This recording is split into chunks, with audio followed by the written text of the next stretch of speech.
friends, welcome to Coding Garden with CJ. Welcome to a chill stream where we're just gonna hang out while I attempt to record some FeathersJS tutorials. So if you've never heard of FeathersJS, it is a framework for real-time applications and REST APIs. And on my channel, I have been recording tutorials to go along with the Feathers guide. So you can see on my channel, there's the Feathers guide here. And this right now has about 16, there's 16 videos in there, but it's missing some things because we've essentially gone through the guide all the way up to this point. And now we need to actually build a front end. So that's what I'm going to be working on, is essentially recording tutorials that build this chat front end, because we've already built the chat back end. So let's say hello to everyone. Hello, Andrew Lane on both Twitch and YouTube. Welcome. Hello, Merchan. Hello, Amir. Hello, Wally Oxen. Hello, Resmed. Hello, Daniel Garden. Hello, Mark. Welcome. So, like I said, this is a chill stream. There will be some educational content at some point, but a lot of this is just going to be me figuring out what tutorials I actually am going to record. And I had talked about it in the past, but the one thing that I do want to work on is in the FeathersJS guide. A lot of what they have you code is this. There's like a bunch of HTML. It has a bunch of classes on it. And because there's so much code up front, when someone's going through this guide, they might be tempted to just copy and paste it. So I want to see what I can do to make this more typable and make it less that you have to like copy and paste it. But we'll see. And I think my plan for that is to create some CSS that basically includes all of the styles of all these nested class names. So that way you only have to put like one class name at the top, and then everything else kind of just works, but we'll see. Hello, Jonathan, welcome. And hello, Angel, welcome. So yeah, I think that's what we're gonna work on. And I believe, I don't know if I uploaded the video yet. If I look at the playlist, authentication based, so that was the client doing authentication. We still need to add, I recorded a video last time that was setting up GitHub OAuth. This, I need to double check and make sure that that code is still there. And then we'll get that set up. Buenos dias, Jaco Pastorito, welcome. Actually, I just need to look at the code. I need to see what we've already done. So I'm going to go into Feathers chat. Yeah, Feathers chat. And if we look at the config, we have a GitHub client and a GitHub secret. We have our .env file. We installed and used .env. Okay, so I think we're at the point where the backend is set up for GitHub OAuth. We just need to configure the front end. And I just realized all of the old tutorials I was using a different color theme, so I'm actually going to switch back to the color theme I was using in all of the older tutorials, setting Monakai, just so that it's consistent. I'll switch back after all these videos are done. Cool, so that works. Let's go ahead and start it up. So if I start up this backend, npm run dev. Yep, so it's listening on localhost 3030. We can go there. We get nothing. If I go to /OAuth /GitHub, it asks me for this. I can authorize it. Okay, this is good. I wrote this code probably like a month ago, so that's good. Hello, Phil Carbo. Welcome to the stream. Okay, so we can log in with GitHub. If I click authorize, I think it will, it redirects me back to the front end. We already have the front end code that takes the token and you're actually logged in. So yeah, we're authenticated. And then I think I have code that immediately logs the user out. So if we look back in the public directory app, it like immediately logs the user out and then tries to find all the messages. And actually, if we uncomment that, we're authenticated. And then if we try to request the messages from the API, we should get them back. We refresh. Yeah, it's an array of 0. So this is working. That's a good thing. Okay, I'm going to put the code back to the way it was, because that's how it was at the end of the last tutorial video that I made. And what I want to do now is figure out how we can take, so we're here and building a front end, figure out how we can take all of this code and turn it into something more usable. And we already have the client configured, but let me double check. There might be some inconsistencies in this guide, because if we look at my app.js, okay, so we call it client.configure, feathers.authentication, but this is missing the local storage. Okay, I think we're good there. I think we're good. Carlos is asking for a node module to compare two dates. The one that I use is called date functions. It should have a compare function. But what's nice about this library is it's lots of tiny, like, small functions that you can import instead of one big library like moment.js. But let's just search for compare. Compare the dates and return -1, 0, or 1. So that's cool. And compare to so compare ascending and compare descending. So you can check that out. Yeah, the other one is moment. That's probably the most popular one, but less and less people are using it because it's like a very large library. It modifies the date prototype, I think. There is this, I think Luxon, yeah, is the newer forked version of moment. So you could try Luxon as well. So either Luxon or date functions is what I would recommend. I think there's another one like sugar, JavaScript, date, sugar? Is that what it's called? Sugar.js. A library for working with native objects, and this thing has some date functions built in. So check those out. I would recommend date functions. Probably the best one, but you have some options, Luxon or sugar. Hello, Anaboth. Welcome to the stream. And thanks for the follow, Danky Kang. Welcome. Andrew is saying it would be better if you can install separate functions separately. Yeah, and so the way that date functions library works is you only import or require in the functions that you need, which is nice. Anaboth says just use Unix epoch. That's actually true. So if you take two dates and convert them into their Unix timestamp, you can just do less than or greater than. So like take a new date, var later equals that. Wait a few seconds, and now that variable name makes sense. That is later. And we say now equals a new date. If we say later is less than now, we actually get true. And I'm pretty sure that JavaScript actually coerces those things, because if we convert later into a Unix timestamp, there we go. I mean, you can just compare the time value. So it depends on the type of comparing that you want to do. So yeah, and that's a great point. What's up, Dinky King? Yes, we're writing lots of JavaScript. We're recording tutorials for FeathersJS, which is a framework for building real-time REST APIs. Building real-time apps and REST APIs. So it's a thing for building a backend. It's pretty full-featured, and it has a client library for communicating with that backend that you create. And so I've created a lot of tutorials on my channel, and we're up to the point where we're building the front end. So that's the tutorials that I'm recording today. Amir is asking, when am I going to start learning Go? Couple weeks, I don't know. It's been talked about before, but yeah, I want to learn Go, and I'm going to potentially do coding challenges with Go as I learn Go, so that'd be good. Yeah, and later.getTime should give us the same number. Yeah, basically we've just converted it into a number. Cool. Dinky King sings they just started JavaScript in their HTML classes. Well, you're in the right place. This is a bit more than just for beginners because we're doing a lot of async things, but if you have any questions, feel free to ask. Hello, Satya, welcome. Newman? Oh, wait, what? Is this a bit shifting? Later? Can I do that? No. Can I do that? I don't know.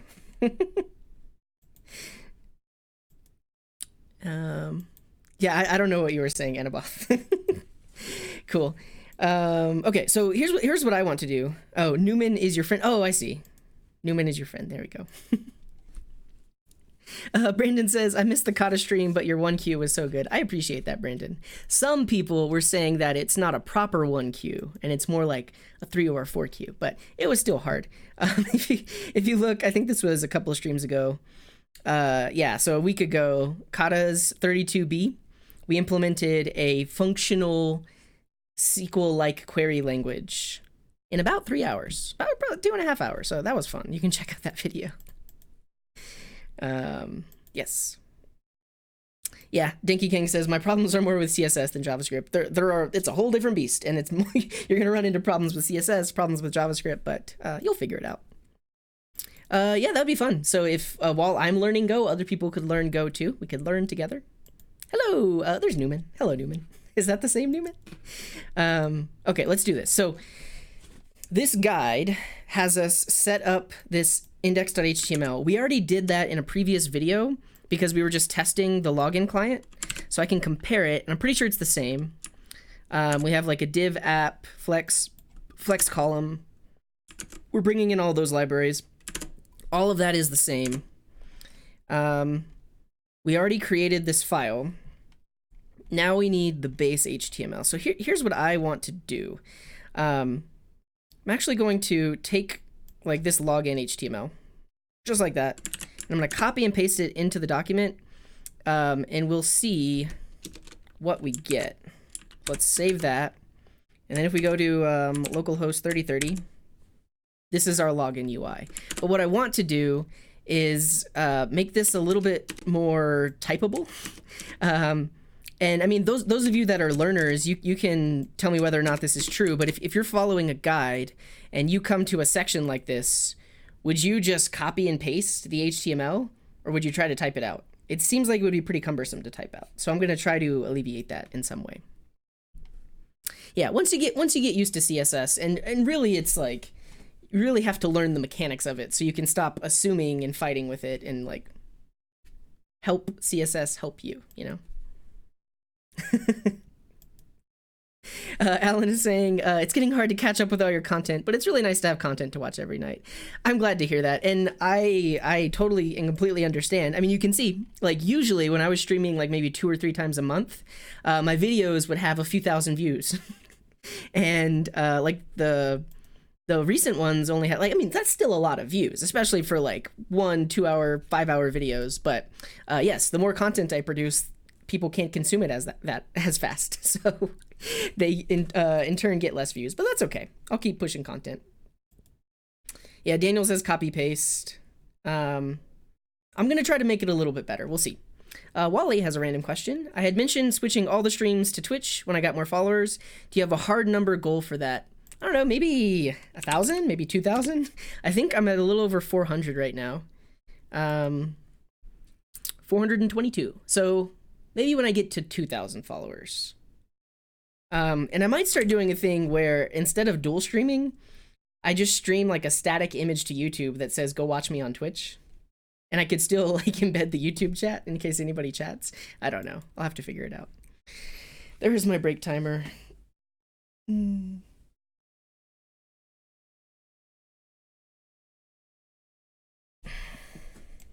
Okay, let's do this. So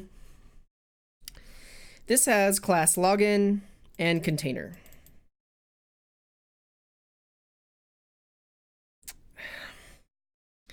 The thing is, like, all of these seem like, what do you call it? Tailwind. These seem like Tailwind CSS classes. I'm going to inspect it. So that particularly is just this header right here. And column 12, column 6 tablet. See, I guess I would have to leave those column classes because those are what are doing the like responsive design. Let's see. And then what is, yeah, text center is just setting text align center. What is the heading class doing?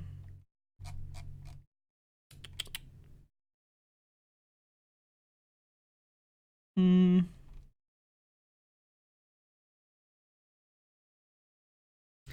know what I could do? I could record the tutorial and say, here's a link to the HTML that you'll need to type. Pause the video here, type the HTML, and then come back. It's just so much code. I feel like the thing is we could make it easier too. Like we don't have to have all of these responsive classes. Do I just rewrite it? I kind of don't want to. Like the whole idea with this tutorial was that it could follow the guide exactly. And if I start to deviate, then it's not following the guide anymore.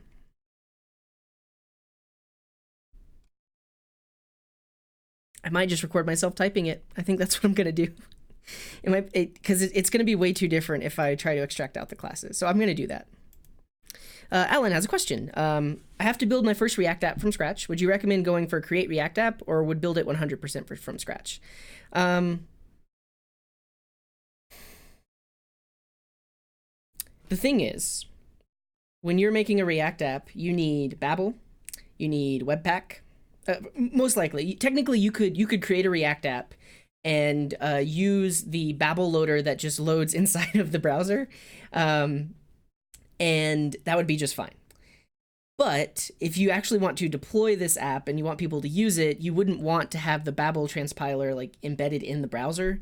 So if you build from scratch, most likely you would need to set up Webpack. That's a whole nother beast you'd have to learn. You need to set up Babel. It's not too hard, but it's still some setup. You might have to set up some Webpack loaders for CSS and images. Create React app does a lot for you.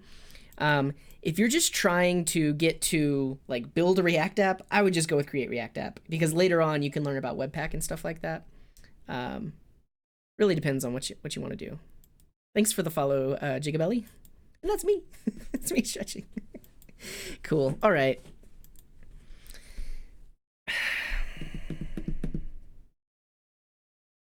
You know what? Like, what if I remove all of these responsive design classes? You know? Like, what if I get rid of this? I mean, I still have to type a bunch of HTML. What does this do? See, and I mean, for that, we could have just set like a max width of, I don't know, 800 pixels or something like that.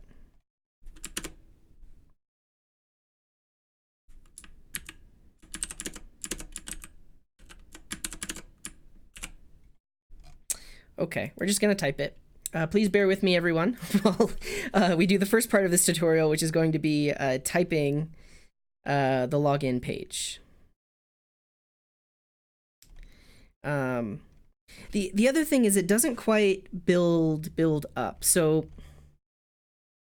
yeah, really what should happen is we should code the login HTML. Let me just make a to-do list of the order that we're going to do all this in, and I'm going to put this back to normal. Okay. I think I have another.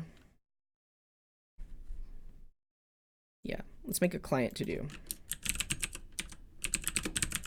So first thing, we will code the login HTML.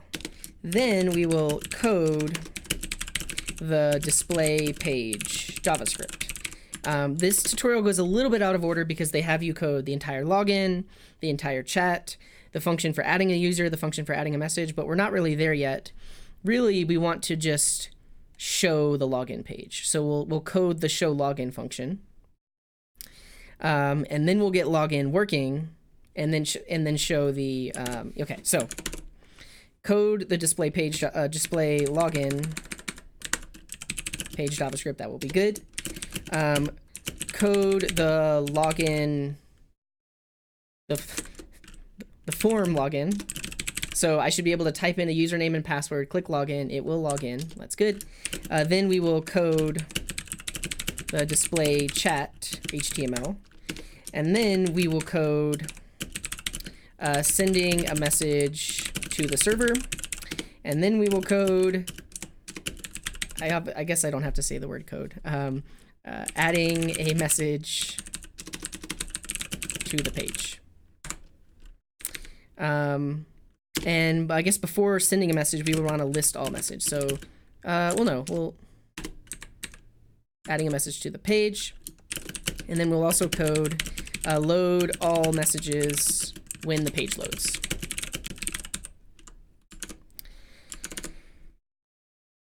And I think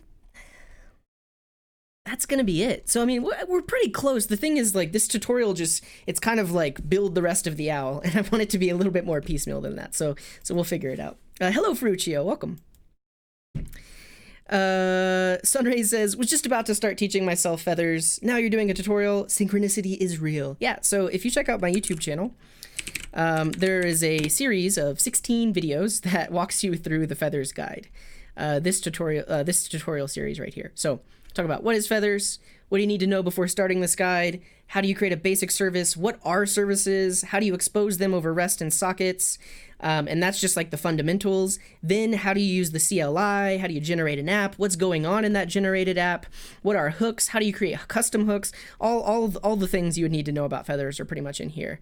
In doing so, we're actually building a back-end application for a simple chat application, and what we're doing right now is building the front end. We're about to record those videos. Thanks for the follow, Keklix. Welcome. Yep. Keklix is saying, do you sanitize the image tag on your local chat? You should have just tried. It's more fun to just try, but yes, I do. So I'm using a library called DOM Purify, but you can absolutely try. Send me all the things. I can click this little button and I can see what you tried to send. But it's a fun game to try and cross-site script me or rickroll me or anything like that. But I have some preventative measures. Cool. Okay, so yes, I think we have our steps. Login HTML, display the login page when the page loads. Code the form. Display the chat HTML. Send a message, add those new messages to the page, and also load all messages when the page loads. This is our to-do, and then we're gonna have a chat app. It's gonna be good. Hello, Jason. Welcome. Good evening. Let's see. Everyone's gonna try sending stuff now. Oh, you sent an audio source? Yeah. When I first started building this thing, everything was enabled. People were like sending style tags and iframes. I disabled a lot of things. Cody's not my name, but you can call me Cody. I write code. CJ, maybe the C stands for Cody? I don't know. Don't click. I'm not gonna click. Where does it go? Yeah, and so I did another thing. So if you try to embed like JavaScript colon, it replaces it with WAT. So let's see what happens if I click this. Nothing. That's always fun. Okay. Yeah, I'll be right back. I need to go get a computer that's going to have my notes while I record the tutorial. Talk amongst yourselves. Maybe introduce yourselves. How long have you been coding? That kind of thing. I'll be right back. Oh, I can't go that way. My basement's in a mess right now.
I'm back. Are we talking about the sunflower? Army is saying that's how you get in trouble with both YouTube and Twitch terms of service. Yes, but we have very trustworthy people that watch the stream. So yeah, and welcome, Army. Why do you still use YouTube? Come to the purple side. That is true. If you're watching on YouTube, come on over to Twitch. Try it out. See what it's like. I mentioned it, but eventually I'm going to only stream because I like red more than purple. Eventually I'm only going to stream on Twitch, but I need to get my follower count up first. There you go. Oh, the camera was trying to focus? That's unfortunate. All right, what you got for us, Keklix? A div with background pink. You know, style tags are really fun, but I disabled them because people were like absolute positioning divs on the entire screen and then I couldn't see anything. So I had to disable the style attribute. All right, we got a clip. Ooh, that's good. Yep, this is my Razer Blade. This used to be my what I streamed from. I had a very mobile streaming setup, but now I have a dedicated gaming PC over there. So this is my media center PC and my notes computer.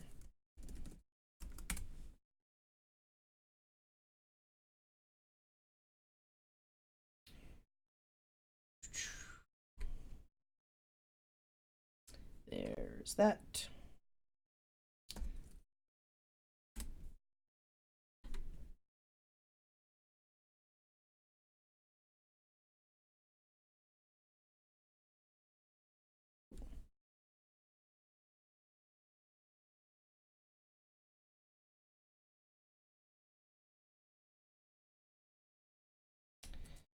FeathersJS.com.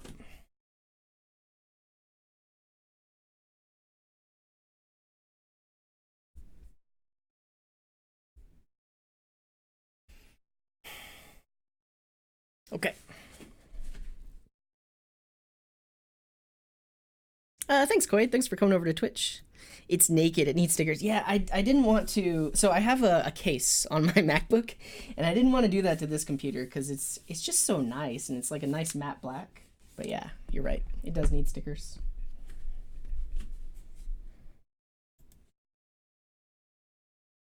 I literally bought a gaming PC for streaming. I don't really play games, but it's very game capable. I forget what graphics card. It has a nice graphics card. It has like a quad core hyper threaded CPU. I think no, is it quad core? It's an AMD Ryzen of some kind. So yeah. So you can subscribe if you follow, and I think once you follow, you get notifications enabled by default.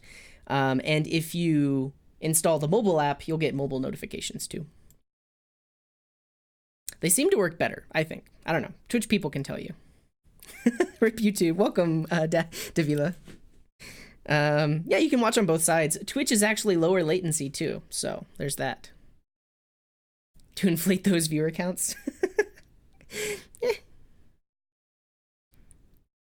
Are they going to be featured on the Feathers website? Probably not, because it took so long to record them, but a lot of people seem to be finding them useful, and they pretty much go along with the guide. They just go a little bit more in depth, and I go a little bit more in depth describing what each of the parts and pieces do, so there is that.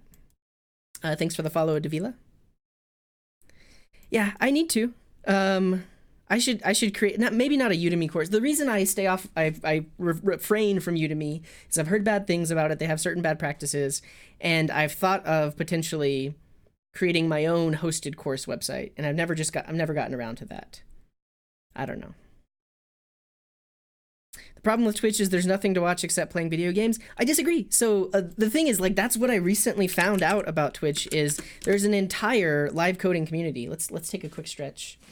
But there are a ton of people that are streaming themselves coding, streaming themselves doing arts and crafts, streaming themselves building and making things, streaming themselves doing 3D modeling. There's some really cool streams on Twitch, and specifically the science and technology category. And Twitch is streaming football now for some reason, which is also interesting. I guess we'll just look at Fun Function, because Fun Function is in the science and technology category. But let's see. You can see earthquakes around the world. You can see this person doing some 3D modeling. Let's see. You can see chickens. Chickens living their life. Some people are writing Python. That's me. Someone that's streaming themselves in a wheelchair. You got the person doing beekeeping. Someone that's showing their garden. There's a lot of stuff on there, and there's other categories too. So this is science and technology. There's also like just chatting. This is people that are literally just chatting or doing other things. And there's also there's like a arts category. Yeah, music and performing arts. And so there's people that like play music live and streaming. There's cool stuff on Twitch. It's not just games. I'll say that. And it's got the Alka face emote. That is very true. I'm glad to hear that, Jason. Yeah. They seem to be getting quite a few views, so that's good to hear. Yeah, it's very true. T-Soding. Yeah, T-Soding is probably, I mean, I don't want to say the most popular live coder on Twitch, but they are a very popular live coder on Twitch. Let's look at how many followers they have. 5,000.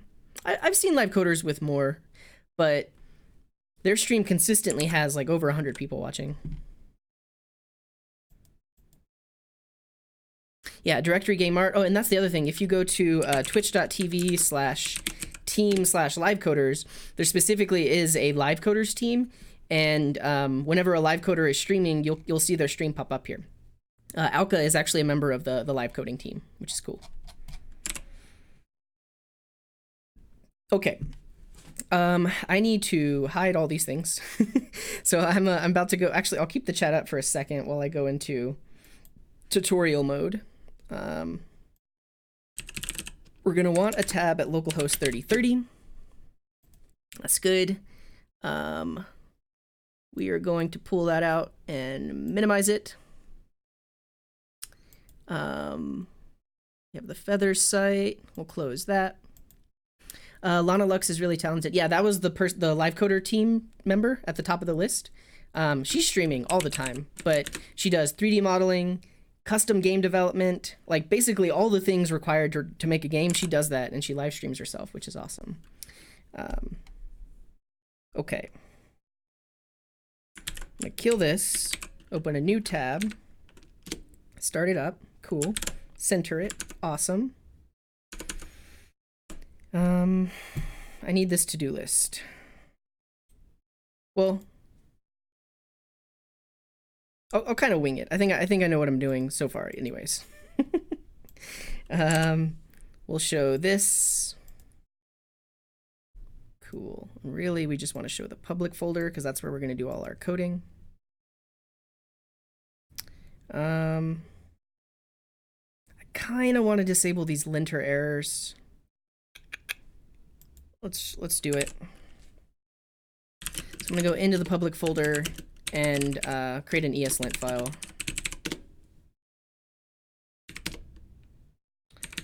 None of these, no TypeScript, browser, JavaScript, there we go. And then we can add IO and feathers as global variables.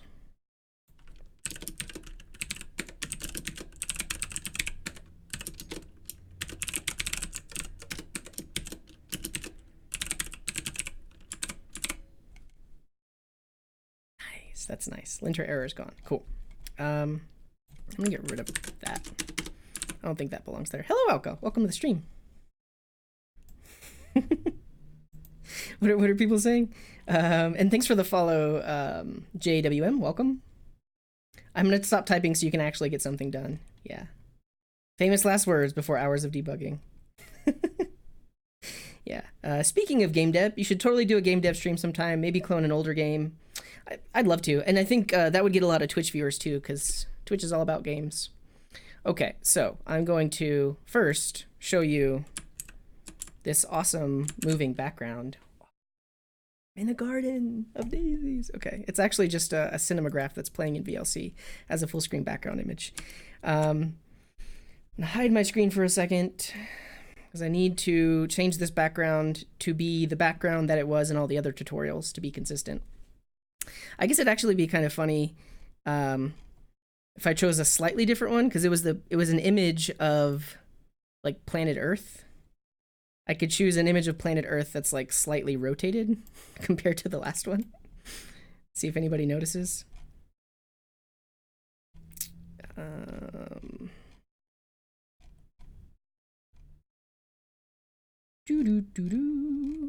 Oh, is that it? Oh, that's the moon. I could show the moon. Well, there's Saturn. I have a whole folder of space pictures. I just gotta find the Earth. Can I find it? Oh, here we go. That's it. Nice. Okay. Huh? Okay. So the things we need are the chat window, and that's gonna be full screened. We also need the code. That's also gonna be full screened. We also need, is that the right one? That's the wrong one. That one. Yep. Cool. So Feathers is running. I want this to be clean. Just one running. Cool.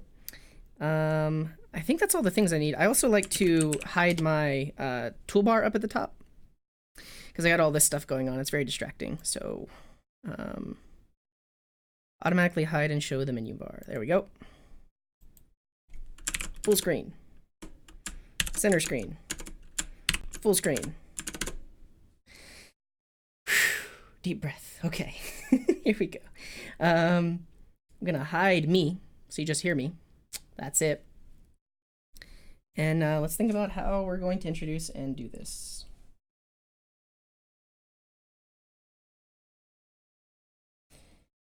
Yeah, I'm gonna record this as if it were one video, and then I might actually split it up into separate videos because it could get pretty long, and I'm gonna do a lot of typing. Okay.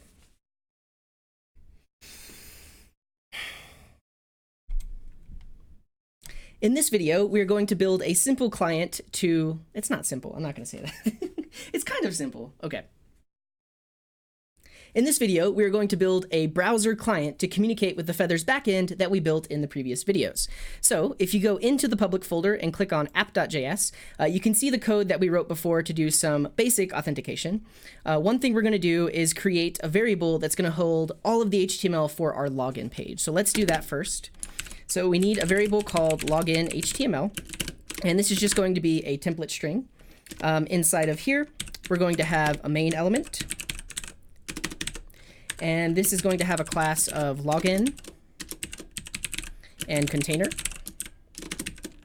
And then inside of the main element, we're going to have a row that's going to just have the header for the page. So we'll have a div class equals row. And inside of this div, we will have a column. So we'll have a div with class column 12, column 6 tablet, push 3 tablet, text center, and heading. So these are just a few classes that are provided for us in the CSS that we already brought in. That's going to give us some responsive design. So the login form will look good both on mobile and on desktop. Inside of this header, we're just going to have an h1, and this is going to have a class of font 100. And inside of this h1, we will say login or sign up. Awesome. So this is super basic, but let's just make sure that it works. So what we'll do now is create a function that actually sets the HTML on the page to be this login HTML. And if we look at our index.html, we can see that it has this div with ID app, and that's essentially where we're going to insert the login HTML. So let's do that right now. So I'm going to create a function called showLogin. And this is just going to be a simple function that will check to see if the login element is on the page, and if it's not, it will actually add it and insert it. So what I'll do is I'll say if document.querySelector and query selector all, we're looking for the element with the ID login dot length. So if there is a login page, then yeah, this is where it gets complicated. Okay, we're not going to do that just yet. Okay, let's try again. So now we're going to create a function that takes this HTML and puts it onto the page. So if you look at our index.html, it has this div with ID app. We're essentially just going to write a function that takes this HTML here and puts it into that section. So I'll create a function called showLogin. This will be just a simple function that does document.get element by ID app, and we're going to set its inner HTML to be the login HTML. So we're essentially just going to overwrite it to be this HTML that we created up above. What we'll do is when the page loads, we'll just call showLogin, and let's see what happens. So if we go back to the browser, refresh the page, we get a header, login or sign up. So that's a good sign. Let's keep on coding.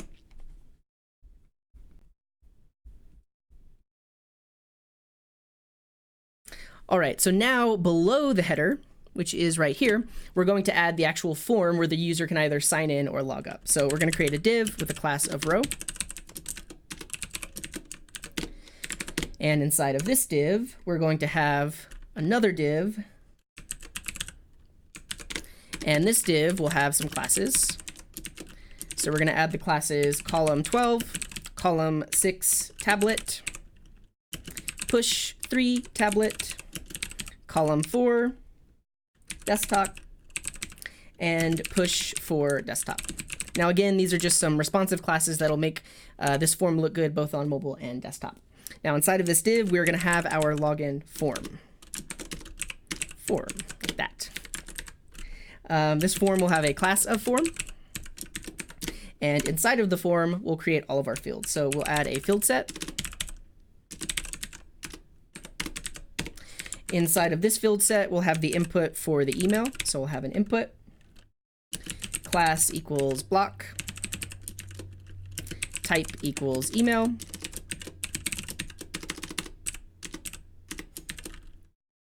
Name equals email. And placeholder equals email. Cool. Let's take a look at what we've got. Nothing. We're going to take a look at the dev tools. We're going to take a look at the element inspector. We have a div class form. We have an empty field set. We've done something completely and totally wrong.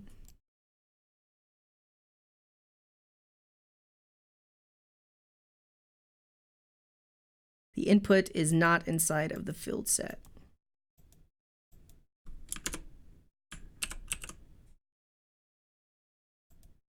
See, this is the problem with writing all of your HTML in your JavaScript.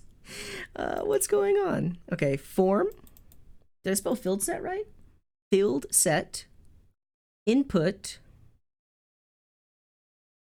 class equals block, type equals email, name equals email. Huh. What am I doing wrong? Missing a... Ah, good call. Thank you. Thank you. All right, let's try that again. There's going to be some magic editing that happens here. And of course, a closing. No, I'm not going to say that. We'll just retype this one. And then placeholder equals email. Let's save that. Go back to the browser, refresh, and we get an email input. Awesome. All right, on to the next input. We're going to create an input for the password. So I'm just going to copy this one. We'll paste it right below. We'll change the type to password. We'll change the name to password. And we'll change the placeholder to password. Save it. Back to the browser, refresh. We have a password input. Wonderful.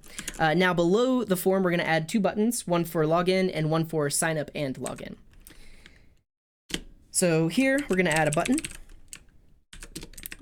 This will have a type of button.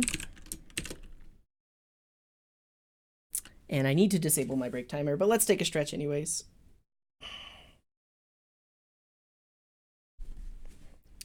And yeah, shout out to everyone. Thank you. Andrew and Satya and JW, you're all wonderful people. I appreciate you for looking out. Okay. Where were we? Yeah, I need to disable my break timer. Pause for 30 minutes. Cool. Let's do that again. Now below the form, we're going to add, not below the form. Now below the inputs, we're going to add some buttons for login and a button for sign up and login all in one go. So we'll create a button. And in here, we'll have a type of button. We'll have an ID of login. We'll have a class of button, button-primary, block, and sign up. And inside of the button, we will say log in. Let's save it, back to the browser, refresh. We have a wonderful login button. Awesome. Let's keep on coding. So below that button, we need another one. And I'm actually just going to copy and paste this one.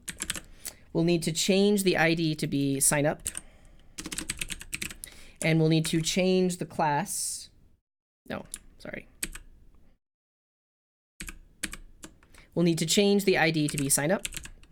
And then we'll change the text inside of the button to say sign up and log in. Refresh the page. Awesome, we have a button. And the last thing we'll do is add a button to log in with GitHub. So our system will either allow the user to sign up with email and password, or they can just sign up with GitHub. So below this, we'll add another button. The ID here is going to be, there is no ID, dang it. So below this, we'll add another button. I'm just gonna copy this for now. There's no ID on this button. And we don't have a type. And it's just an anchor tag, so I'm not going to copy and paste it. Jeez, okay. And below this button, we will add a button for logging in with GitHub. Now, this is actually just going to be an anchor tag because it's going to link out to our OAuth page, which redirects to GitHub. So this anchor tag will have a class of button primary, and block. And the href will be to our GitHub OAuth page. So this is going to be /OAuth/GitHub. And then inside of the tag, we will have login with GitHub. Save that, refresh the page. Awesome. So we have our two inputs, we have our buttons that we can click, and if we click this button, it actually should redirect us to GitHub and then back to the page. I'll click it. We got redirected and immediately redirected back. Awesome.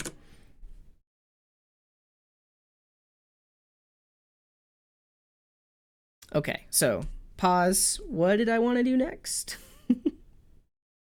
That one. Where's my other Visual Studio? Okay, we got the login HTML. We're displaying the login page with JavaScript. Code the form login. Yeah, so now we should actually take what the user has typed into the username and password fields and attempt to sign up or log in that user. Cool. Let's catch up on the chat, see if there's anything interesting going on over there.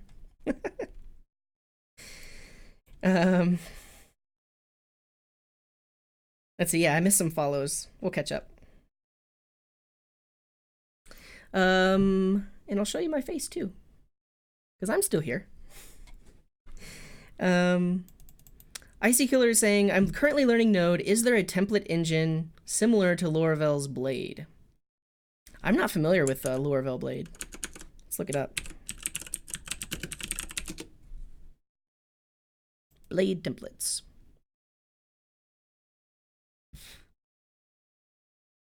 So we have @section. Looks like it has some handlebars in there. Yeah, I don't really know, and I'm not super familiar with templating engines, but if you check out the FeathersJS website and then go to using template engines, they do have a wiki that lists a bunch of them. Yeah, so there's a big long list of them here. So you might be able to find what you're looking for in these. And I believe there is a node.js framework that's similar to Laravel. I forget what it was, but somebody mentioned that before. I don't really do much gardening. I did some landscaping. I planted some shrubs, but now it's winter time, so they're probably all, well, I mean, they're not going to die, but they're not really going to grow that much. Hello, Mattia. Welcome to the stream, and thanks for following. The dead Game Boy sticker? Oh no, this is actually like a dead Mac. If you remember back to like Mac OS 8 or 9, yeah, that's like the, and actually if your Mac ever dies, it shows like, well, no, now it shows like a folder with a question mark, but that's what that is. Keklik says, everyone start donating so you'll get in the video. It's actually really funny because one of the videos that is already on the playlist, somebody donated, and I re-recorded that whole section because everybody pointed it out, but I ended up leaving it in. So if you look at one of those videos, there's a donation message in there. Yeah, it's like an old style Mac. What's up, gamers? I would never be able to do this live. I'd have to redo it 1,000 times. Yeah, if you look at some of my past Feather streams, I had to re-record things over and over again. And that's why you see me like stopping and starting. Essentially, I just like splice it in Premiere Pro when I'm editing it. Hello, John, who says, "You're my idol." I appreciate that, but I'm not that great. But thank you. Yeah, this used to be a chat-only stream. It's so true. We gotta code every now and then, right? That's it's really funny because when this stream started, I used to only have like 2 or 3 people in the live chat, so it really was just a coding stream. It was kind of like pure tutorial. But now it's fun to hang out. Hello, Boyan, welcome. And hey, JavaScript Gold, what's up? Thanks for the YouTube sub, Get Some. Good evening, Ran, welcome. Get Some says, just finished 29 courses on JavaScript. Still feel like don't grasp the full of JavaScript. Any suggestions on what I should do next? Just keep coding. The thing, it takes time and practice. You can take 100 courses, but if you don't build things, if you don't practice, it's never really going to solidify. I recommend doing things like Code Wars, Code Katas, like basically challenges where you use the things that you've learned and you have to practice recall and repetition. Yeah, but it's really the only way. Oh, I see, a 29 hours course. Yeah, and even that, like, I mean, it takes years, months to like really fully grasp it. I mean, and the thing is, like, you might also keep like a learning journal because you're most likely making progress. It's just you can't tell because you're in the thick of it and you're learning and it's stressful. But yeah. Jason says, I've had the same problem. Eventually it will click. You'll have your aha moment. Just keep practicing. That's the thing. And that's like one of the like tenets of being a programmer is just like, don't give up. Keep on keeping on. And eventually things will solidify. Hello, Diego. You're very welcome. Thanks for watching. Good morning, Benjamin. Welcome. Okay. If anybody else shows up while this is happening, please let them know what's going on. Let them know that I'm not ignoring them. I'm just recording tutorials. All right. Back to it.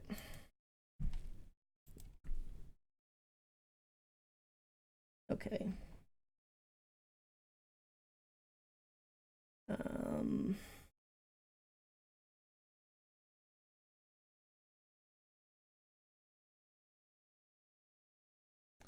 Oh man, this is so complicated. There's like an add.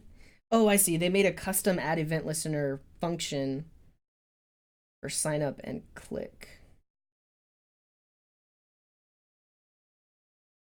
Okay, here we go.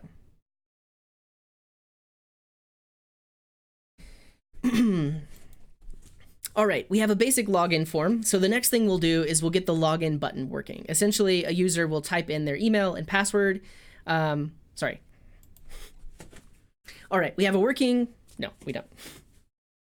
All right, we have a login form. So now what we're going to do is we're going to allow the user to enter in an email and password and then click the sign up and login button. That will actually call our backend, sign up the user, and then log them into the system. So let's code that. Oh man, that shouldn't be there. Do I have any other weird things up? No, okay. So let's code that. Now, in our JavaScript, I am first going to create a helper function. So I'm going to create a function called add event listener, and essentially we'll be able to reuse this function to add a click listener to both the login and the sign up button. So we're going to create this thing called add event listener. It's going to take in the selector, the event, and the handler. We will then just call the native document.add event listener. We'll pass in the event that we're looking for. We'll have an event handler.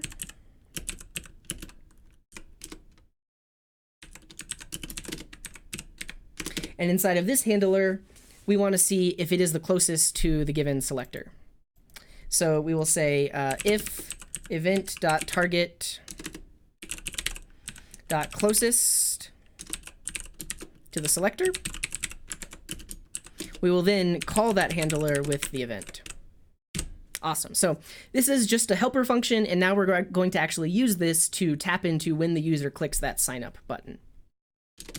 So we'll call add event listener. We'll pass in the sign up ID. So this is the selector that will select that button. We'll then say that we're listening for the click event, and then we'll pass in our handler. Now inside of here, we need to get what the user actually entered into the form. So I'll create a variable called credentials. And that's going to be equal to get credentials. And now I need a function called get credentials, which will actually get the credentials from the form. So we're going to create that right here.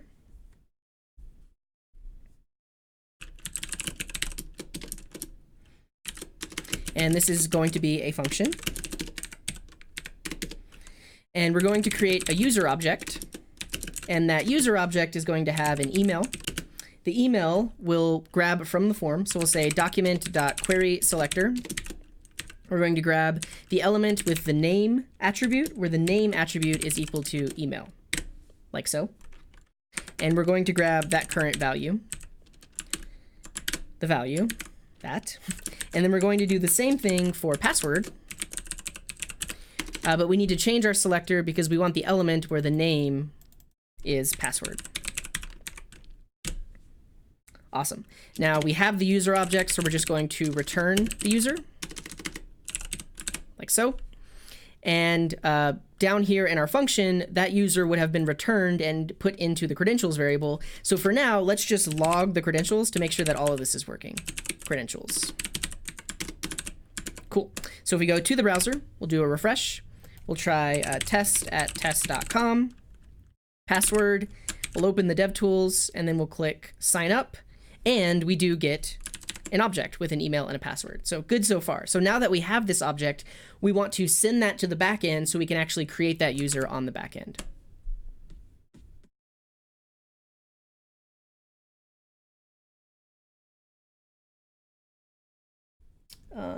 Just a second.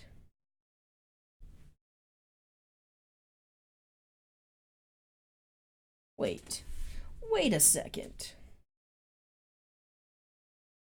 Oh, I see. Okay. Cool. All right, so now we don't need to log the credentials, but we'll actually call a Feather service to create this user. So I'll do await client.service users.create, and I'll pass in those credentials. So this is actually going to reach out to the backend users service, and it will create a user with the credentials that we pass in. After we've done that, we can just immediately log in the user. So I'll say await login with the credentials. And now we can update our login function. So earlier we were just testing out login, and we did create this login function, but now we can actually take in the credentials. So I'll pass in the credentials here. And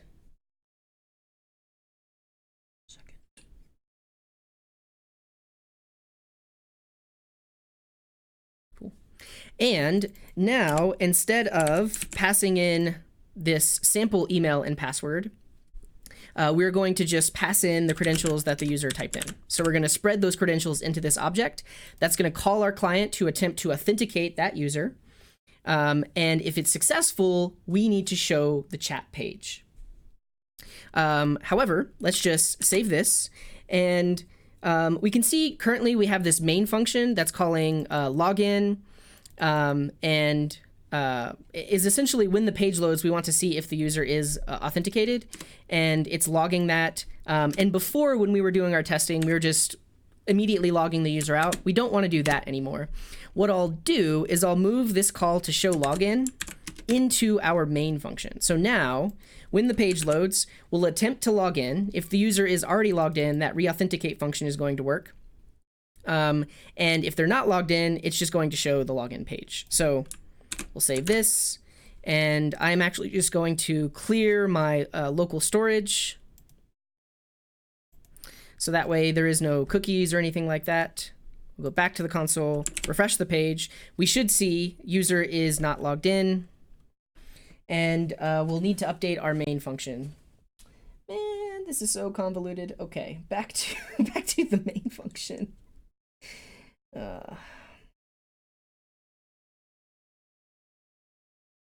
Okay. We've got our show login.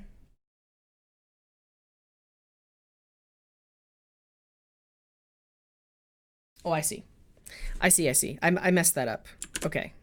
We actually don't want to show login here. I'm gonna go back. I'm gonna go back to what I had, to right here when we spread the credentials. Okay.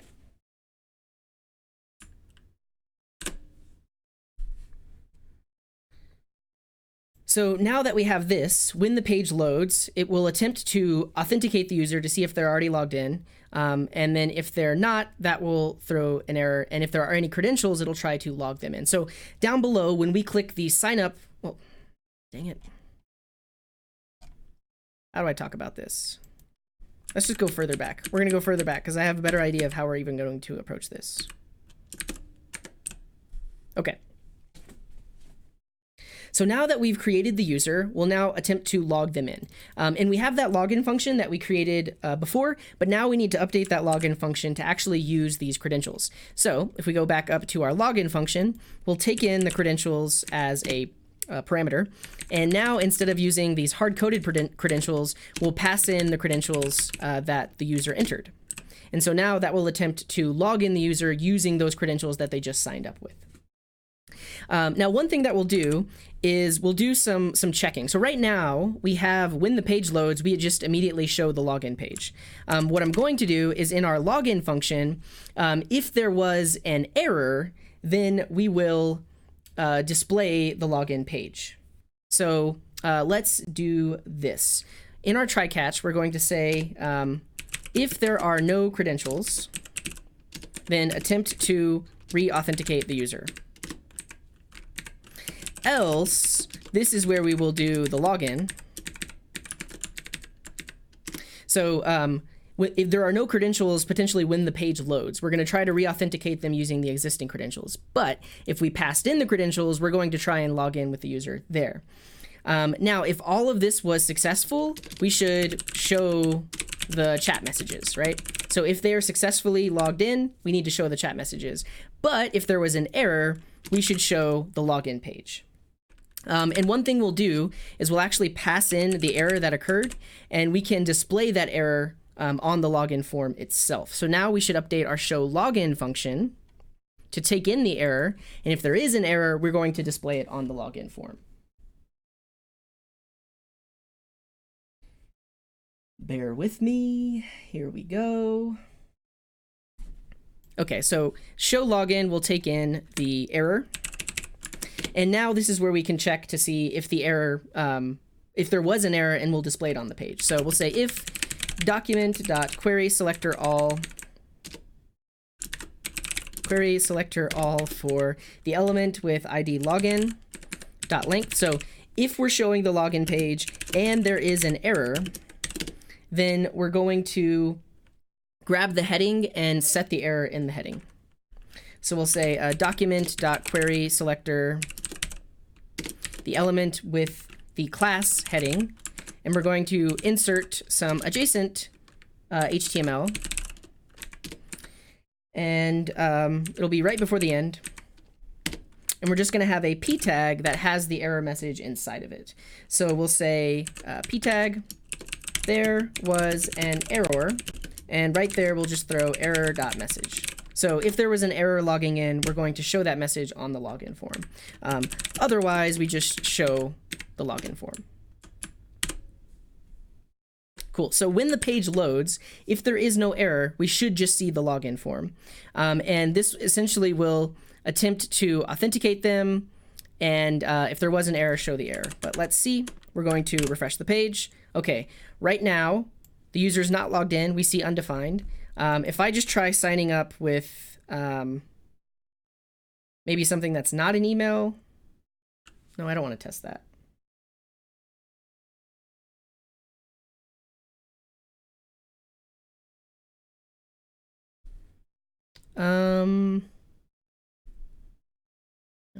Okay, so we can see that when the page loads, the user is not authenticated. That's good. So now what we'll do is we will attempt to sign up a user. So I'm going to sign up a user for test@test.com.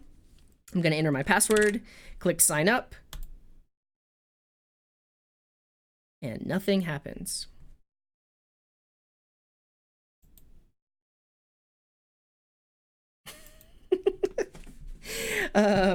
Yeah, this is I don't know how I feel about all this. Let's catch up on the chat. Resmed says, I want you to code a live audio stream. Could you orient me?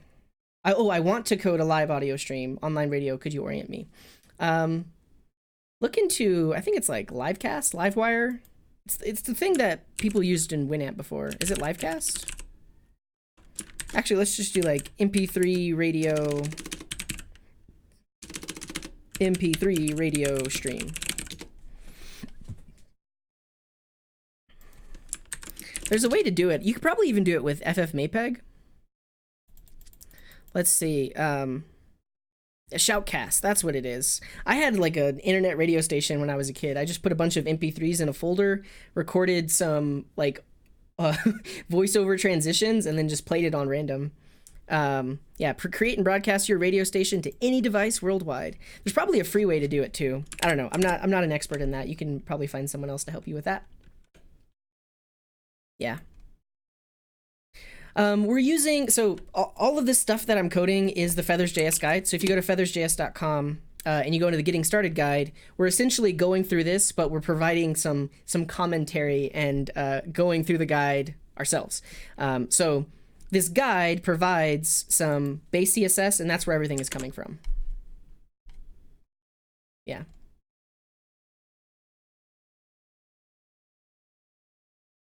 Yeah. Yeah, thanks for the help, everyone. Yeah, and so it's not necessarily part of Feathers. It's really just part of the Feathers chat, because they have this chat is open source and on GitHub, and to follow the guide, they allow you to just use the CSS provided so that it looks the same. But that's about it. Yeah. Thanks, Minimax. Welcome. And thanks, Newpax. Thanks for the follow. Hello, Slideniz. What's up? Benjamin says, I have a server-side exam tomorrow, but I'll stay until the end, even if it's 5 a.m. I love JavaScript and JavaScript streams. So I love this guy too. Thanks, Benjamin.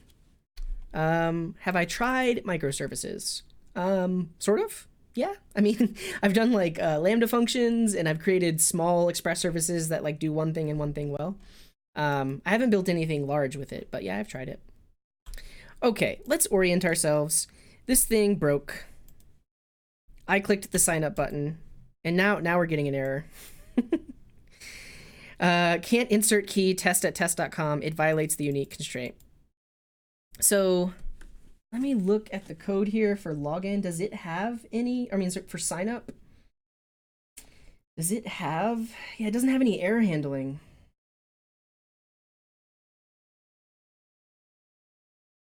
It's unfortunate. Can anyone remember, did I click the sign up button and then nothing happened? I'm gonna just watch on YouTube really quick, because I might have done that. And if that's the case, I can just splice it, and then we can code the login instead of sign up.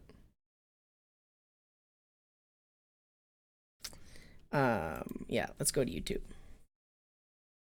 I'll pull up the chat too. Does anybody know?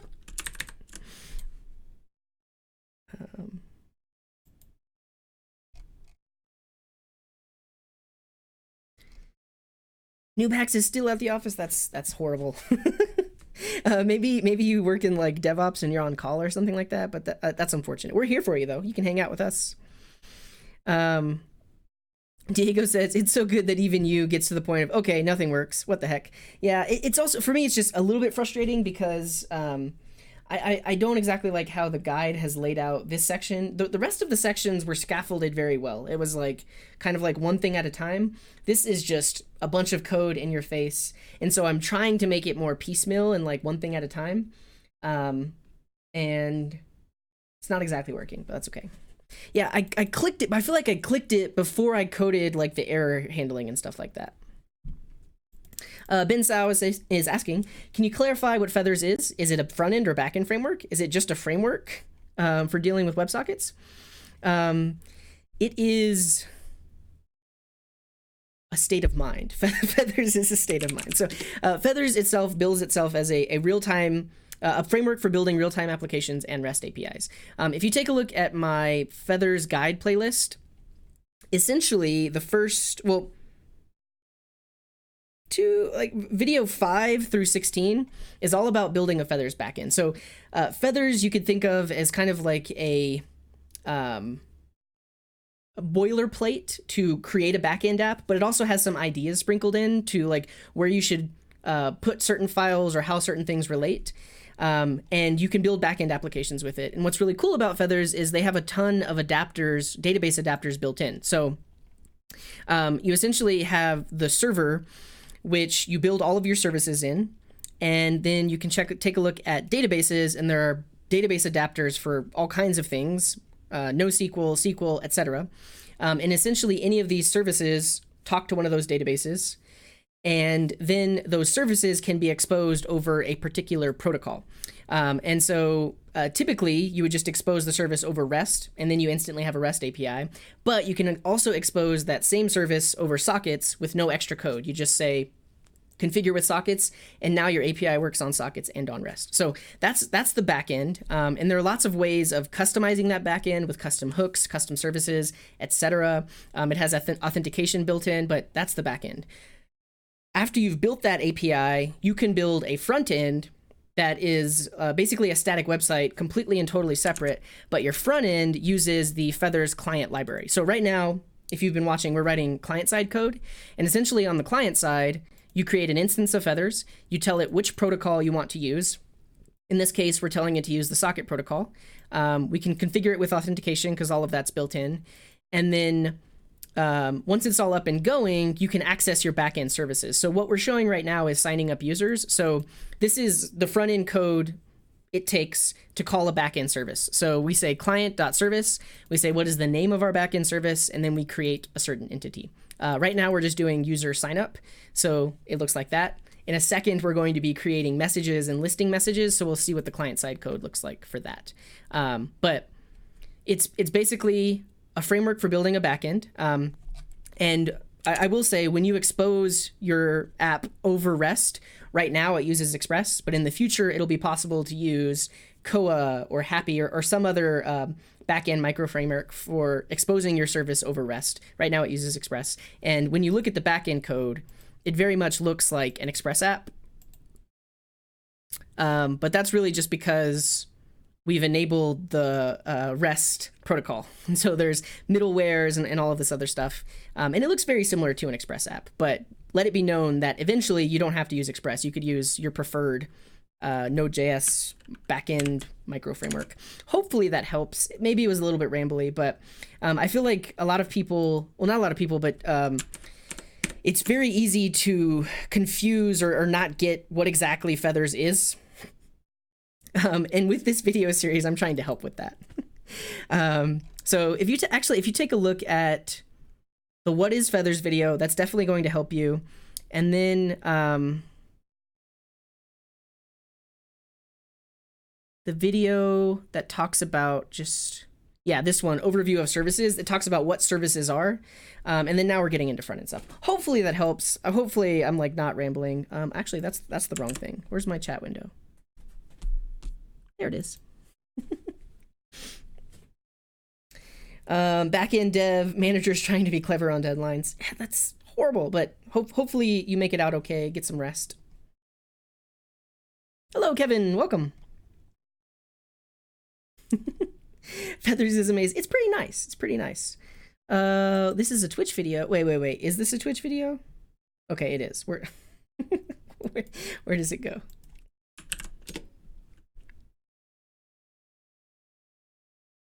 Oh, yeah, okay, thank you. The user's not logged in, we see undefined.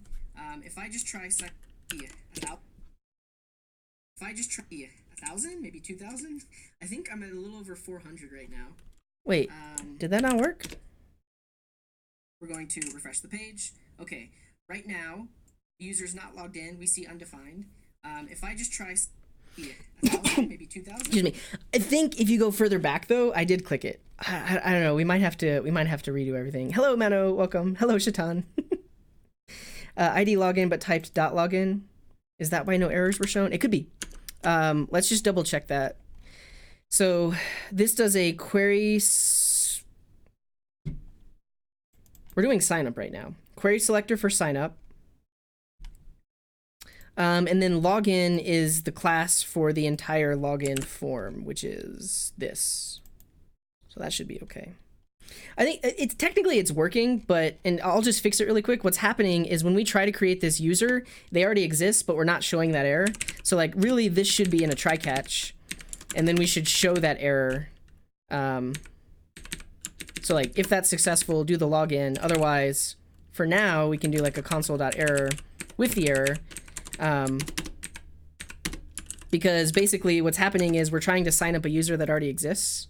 So like refresh this. Oh, but now the user's, what? User's authenticated? Come on.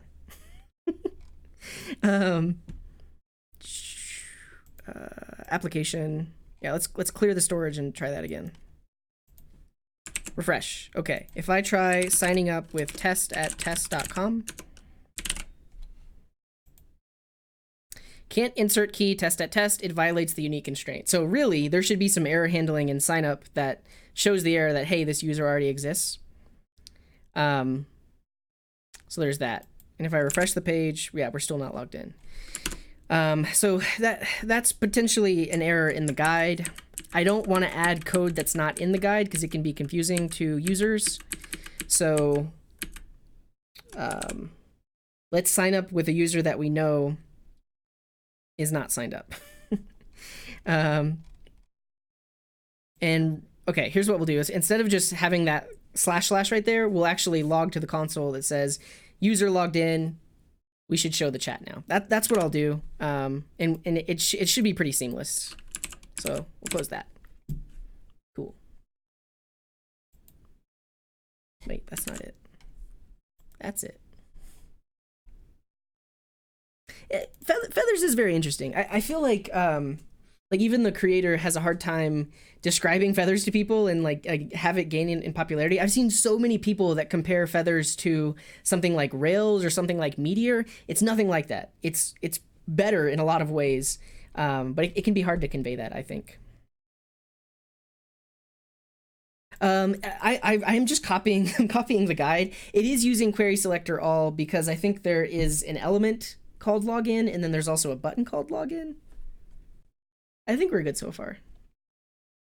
Eddie is saying, that's a good explanation of Feathers. I understood it and I've never used it. Glad to hear it. and thanks for the debugging help, Merchan, but I think I know what we need to do. Basically, we need to sign up with a user that doesn't exist so we don't get that error. Your teacher wants to talk about the overnight framework over Feathers. I think it might have been you that mentioned the overnight framework before. Yeah. Yeah. You're absolutely right, Majestic Eye, and that's what we're about to do. The issue though is right now there are a bunch of like weird test users in my database, so I want to delete those because eventually we're going to be listing the users on the page. The interesting thing about the backend tutorial is we're using this database library called knee-db, which doesn't require an install. It just saves all of the users in this JSON file, JSON-like file. So we're going to delete that test user, save it. We should be able to sign up with test@test.com. However, I'm going to add a console log right there because basically we did nothing because nothing happened on a successful login. We should log something so that we know that the login actually worked. Cool. Let's make sure that's restarted. Cool. Cool. Okay. I think we're ready. We're going in.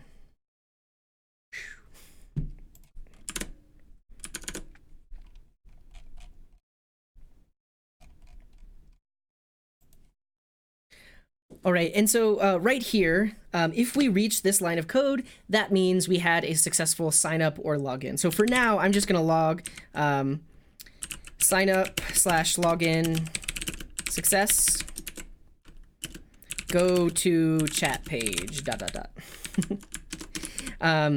And if this works, then we'll actually implement changing from the login page to the chat page. So let's give this a try. We'll refresh the page. We're going to try to sign up as test@test.com. We'll enter our password. We'll click sign up and log in.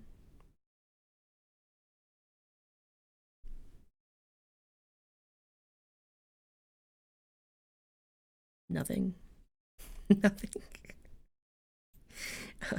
Let's look at WebSockets. Messages.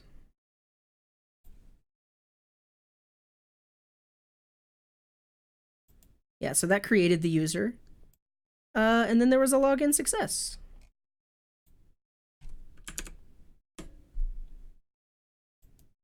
Oh, there's a return statement right there. Dang it.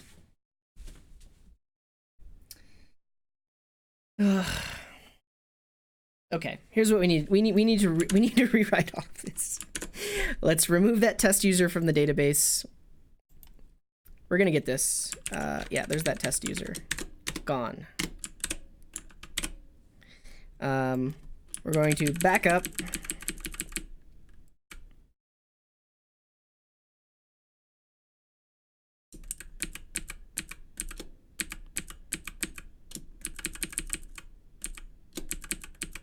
We'll just back up to right here. I think that's fine. Cool.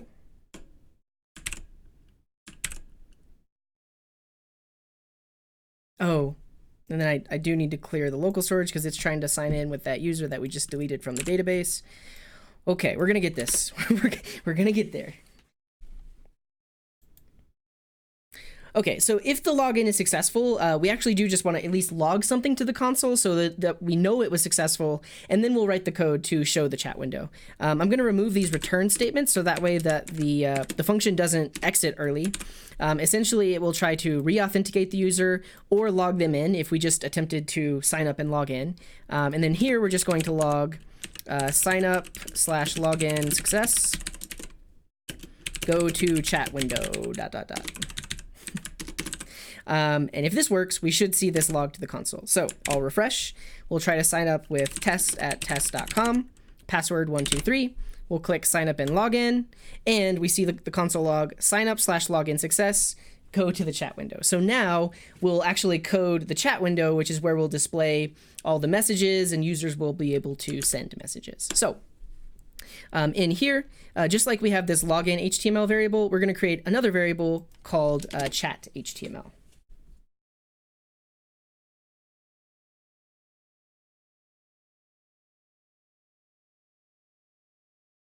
So I'll say const chat HTML.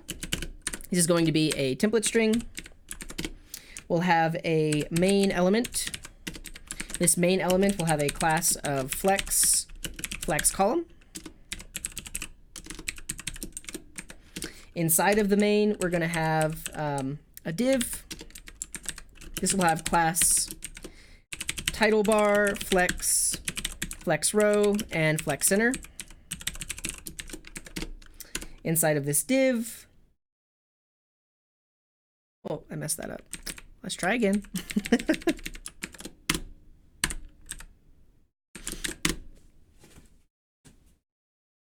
So here we'll create a variable called chat HTML. This will be a template string. Inside of that, we need a main element. This will have a class of flex and flex column. Inside of the main, we'll have a header. This will have a class of title bar, flex row, and flex center. Inside of the header, we'll have a div. This div will have a class of title wrapper, block, center element. And inside of here, we'll have our Feathers logo. So I'll do an image with class of logo. The source is going to be http://feathers.js.com/image/feathers-wide.png. We'll have some alt text that just says Feathers logo.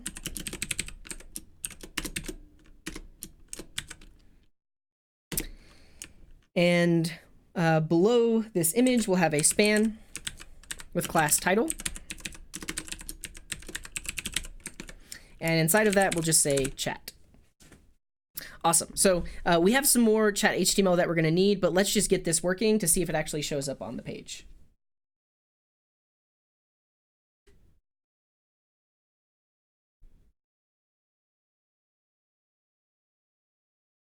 So I'm going to create a function similar to show login, but this is going to be show chat. So I'll say show chat.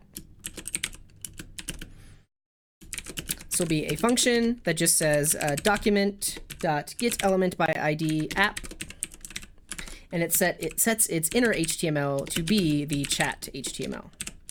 Cool. Simple enough.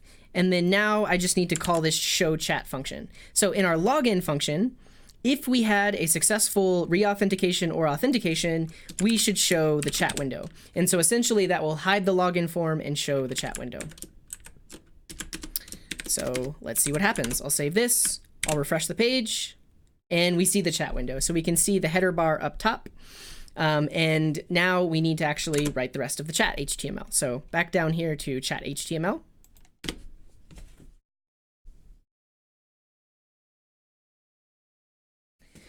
Below the header, we'll have a div. This div will have a class of flex, flex row, flex one, and clear. Inside of this div, we'll have an aside. This is where we're going to show all of the chat users that are in our system. This aside will have a class of sidebar, column, column 3, flex, flex column, and flex space between. This sidebar will have a header of its own, so we'll have a header. This will have a class of flex, flex row, flex center. Inside of the header, we'll have an h4. This will have a class of font 300, text center. And inside of here, we'll have a span with a class of font 600, online count. And there, this will default to 0, and we'll say users. So eventually we'll update this with the number of logged in users. Great. Below the header, we're going to add the list of users. So we'll have an unordered list. We'll give this a class of flex, flex column, flex one, and list unstyled user list. So later on, we'll use this user list selector to put all of our users into this list. And then we'll just have a footer. This will have a class of flex, flex row. No! I guess I'll take a break though.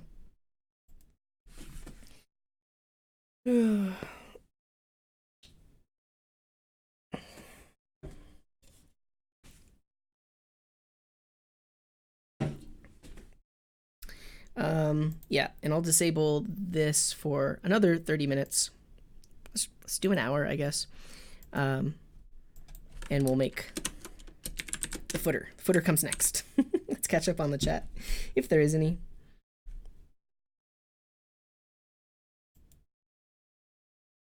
That's a lot of flexing, yeah.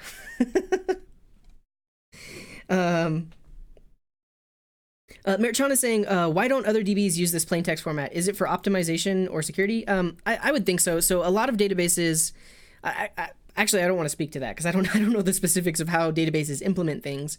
But specifically NeDB, you can see this is like a format of, it's kind of like JSON, but it's not exactly JSON because this isn't an array. These things aren't comma separated. Each item itself is a JSON object, but yeah, I don't really know how other databases implement it, but NeDB itself like isn't scalable. Like it's not ACID compliant. It isn't meant for multi-user systems. It's for very simple apps. And really just for this particular tutorial, it's it's a lot easier to get set up than having to install Mongo or Postgres or something like that. But yeah, it actually is just storing the data in this file. And once we start inserting messages, you'll see them there as well. Yeah, we did it. It's so much flexing. Well, once we get it working, I should probably resize the window just to demonstrate like why we're doing all of this flexing. But yeah.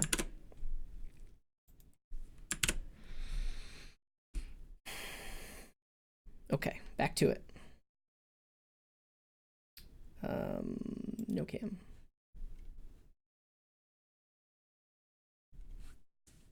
And lastly, we'll add the footer here. This footer will have a class of flex column. Nope.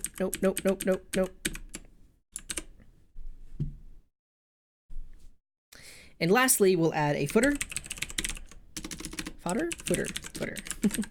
This footer will have a class of a flex row, and flex center. And inside of the footer, we'll just have a link to sign out. So we're going to have an anchor tag. It will link to nowhere for now, just the hash.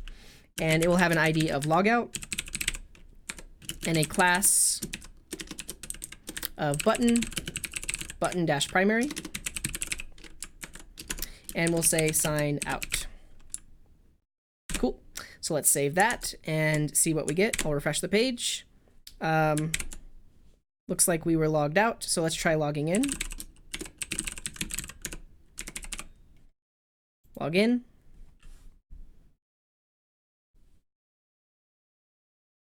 What the heck?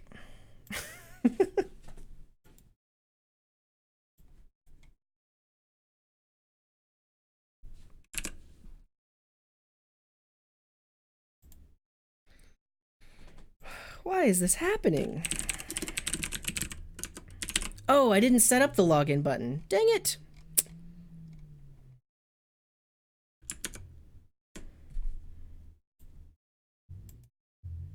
Oh, I was about to say, did I delete that test user? Man. All right. Let's just get it back to this page. Sign up and log in. Oh, I need to restart the server. Yeah, I need to restart the server.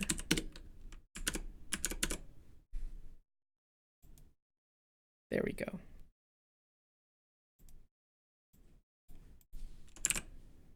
Cool. Okay, we're going to be seamless about this. So let's try it out. Oh no, I won't be able to. And if we refresh the page, we can... Oh no! Why is it logging out the user? What the heck?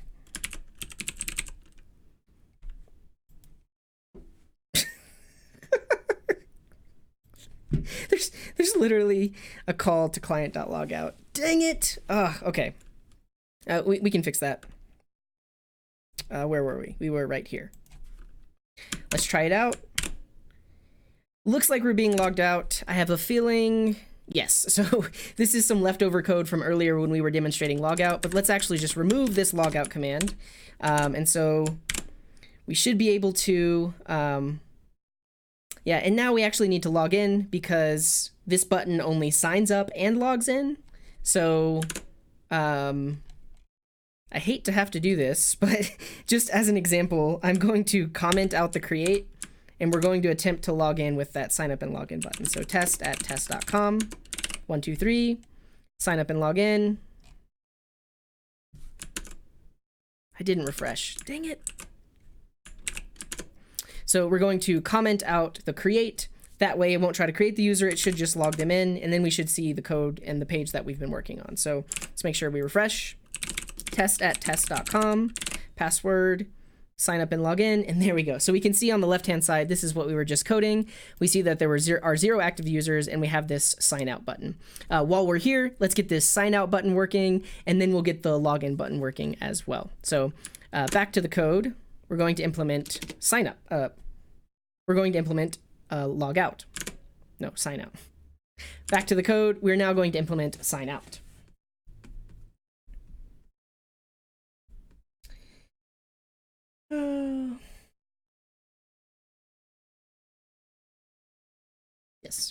So just below the sign up event listener, we're going to add an event listener for the element with ID logout.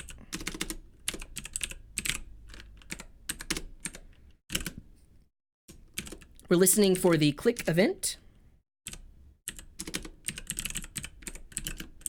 And then we'll have our handler. And here we can say await client.logout. And then we will change from the chat page to the login page. So I'm just going to say document.get element by ID app.inner HTML. We're going to set that to the login HTML. So when we click the logout button, it should just show us the sign in page. We'll do a refresh, click the sign out button. Didn't work. Let's double check that our button does actually have the logout ID. We spelled it wrong, so we have 2 T's. Let's fix that.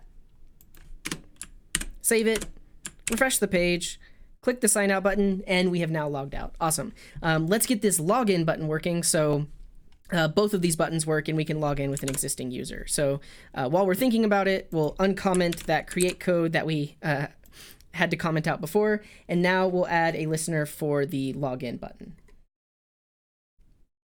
And it's very similar, so I'm just going to say add event listener for the element with ID login. We're listening for the click event. We have an async function. We're going to reuse that get credentials method that we called before, or that we created before, get credentials.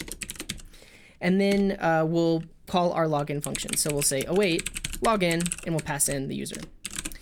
So now the login button should allow us to log in with an existing user. So let's try that. We'll refresh the page. We'll try to log in with test@test.com, password, and then click login. Successful login, we get redirected to the chat page. Awesome. So now that we have those buttons working, let's continue working on the chat.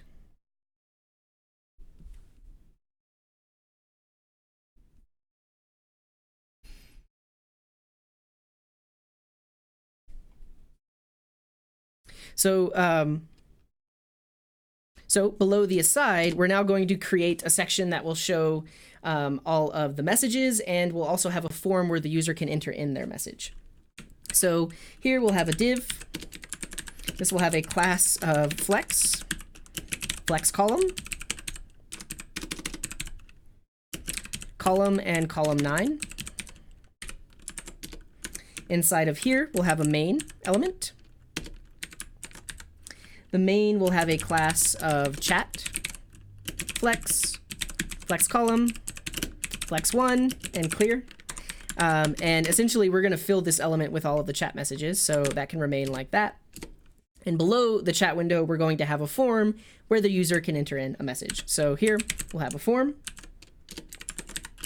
This will have class of flex row, flex space between, and it will have an ID of send message. And then we'll have an input. This will have a type of text, name of text, class of flex1, and below the input we'll have a button. So inside the button we'll say send, and this button will have a class of button-primary. So let's save that. If we go back to our app and refresh, we should see, awesome. So now we have a nice little chat window, and we have this input here where we can actually enter in our chat messages. Wonderful. Okay, what's next? So we have the chat window.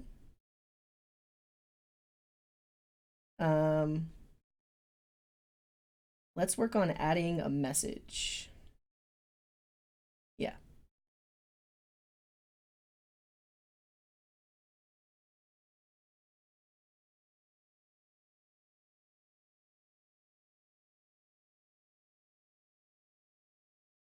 Cool. So now that we have a chat window with the form, let's get this form working. So whenever we, no, you know what? No, we're going to list online users first. Sorry.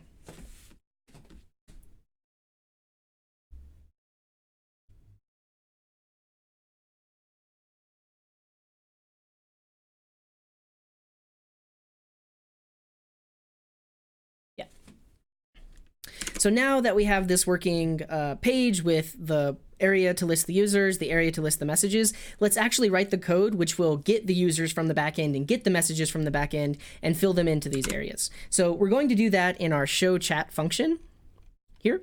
So we first set the HTML to be the chat HTML, and then we're going to reach out to the backend to grab all of the messages that exist on the backend. So we'll say const messages equals await client.service. We'll pass in the name of the service, which is messages.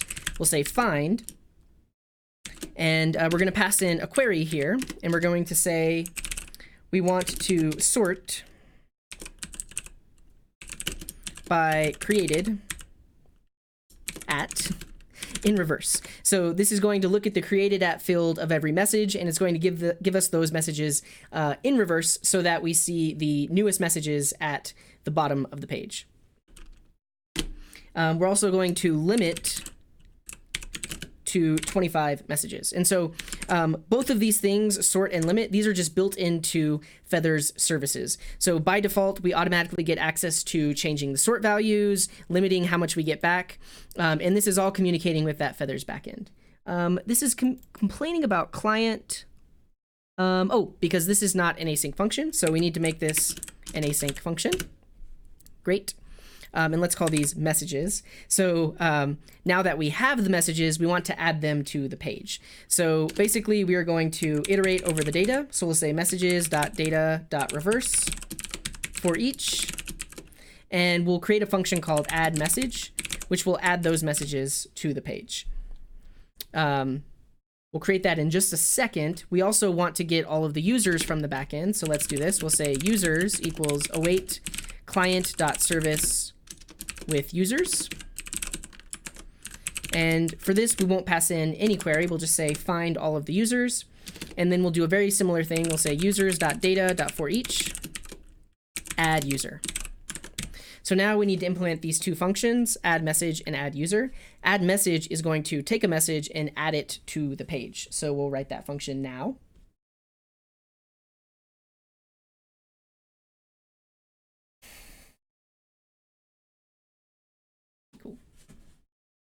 And we'll write that function right here.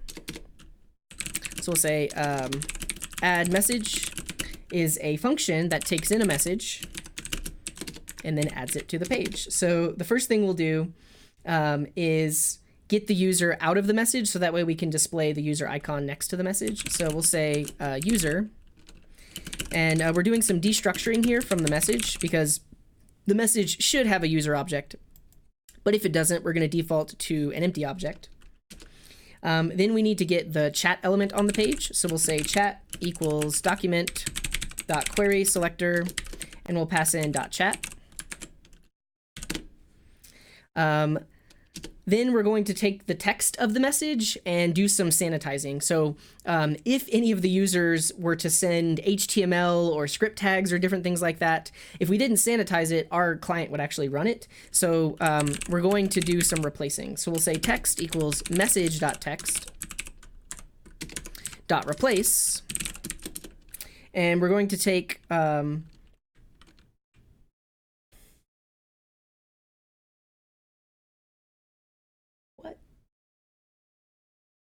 oh, okay. Let's try that again. So we're going to call .replace.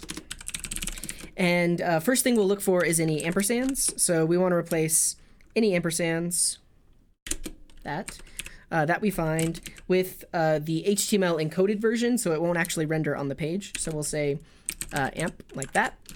We also want to replace all less than signs. So we'll have a regular expression that searches for less than and then replaces it with the HTML encoding. And then we'll do a very similar thing with the greater than symbols. Like that. Now, first we'll make sure that the chat element exists on the page.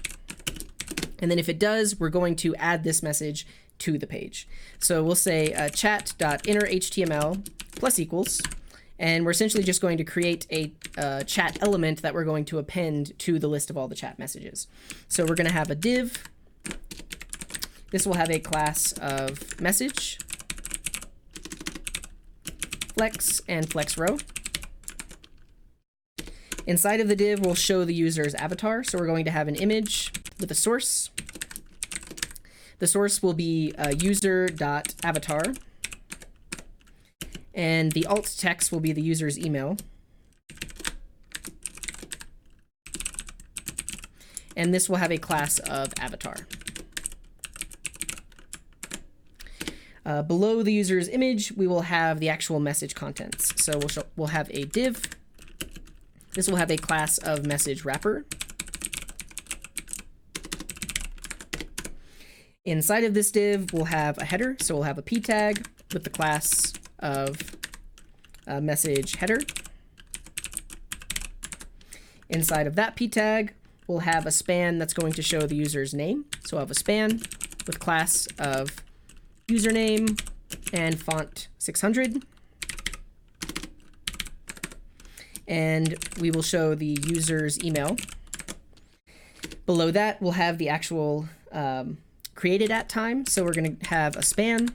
So we'll have a class of sent date, font 300.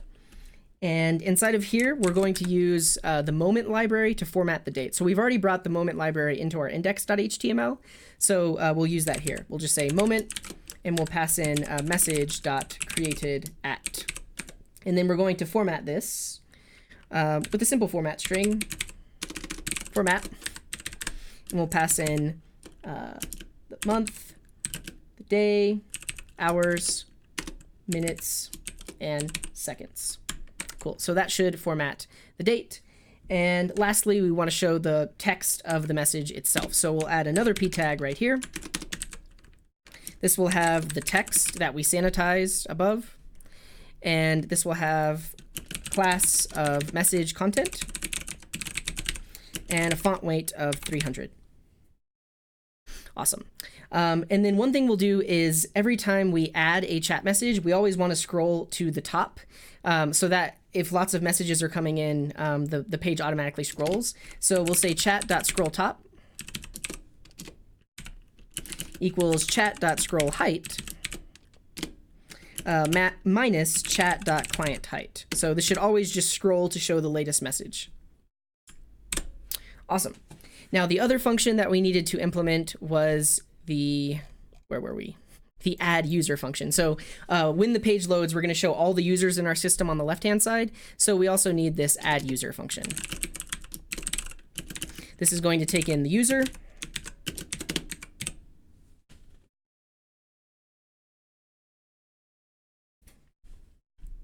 And the first thing we'll do is grab that user list element on the page. So we'll say user list equals document.query selector for the element that has the class user list. And then we'll make sure that the user list actually exists. And if it does, we will add the user to the list. So we'll say user list.innerHTML plus equals. We'll do a template string. And this will just be a list item. The list item will have no classes. Inside of it, we'll have an anchor tag. The anchor tag will have a class of block and relative. And it will have an href that goes nowhere. And then inside of the anchor tag, we'll show the user's image. User.avatar. And this will have a class of avatar. And then below the image, we'll show the user's name. So this will have a span. We'll give this a class of absolute and username. And inside of the span, we'll show the user's email. There we go. And after appending this user to the list, we will then update the active user count. So If you remember, right now it just defaults to 0. So what we'll do is we'll select it. So we'll say user count equals document.query selector all. We're going to grab that element with the ID, with the class user list, and grab the length of all of the elements. And that essentially will give us the count of all the users. And then we'll update the user count. So we'll say document.query selector for the online count. And we're going to set its inner HTML. Oops. Online count. We're going to set the inner HTML to be the user count. Let's see what happens. And before we see what happens, I keep on typing like a double T. Did I do that? I didn't. Okay. So if we refresh the page, we see a list of all the users in our system. We see that there are 4 active users. And if there were any messages, they would have been shown here. But right now, there are no messages. So the last thing we need to do is to get this form working. Essentially, when we type in here and click send, that will send the message to the server, and it should appear here. All right, I'm going to catch up on the chat. I do realize like this is just not ideal. It's a lot of typing without that much explanation because it is just like a lot of HTML. And then, yeah, but we'll figure it out. And I see I got quite a few follows. Let's say hello to everyone. Is that it? There you go.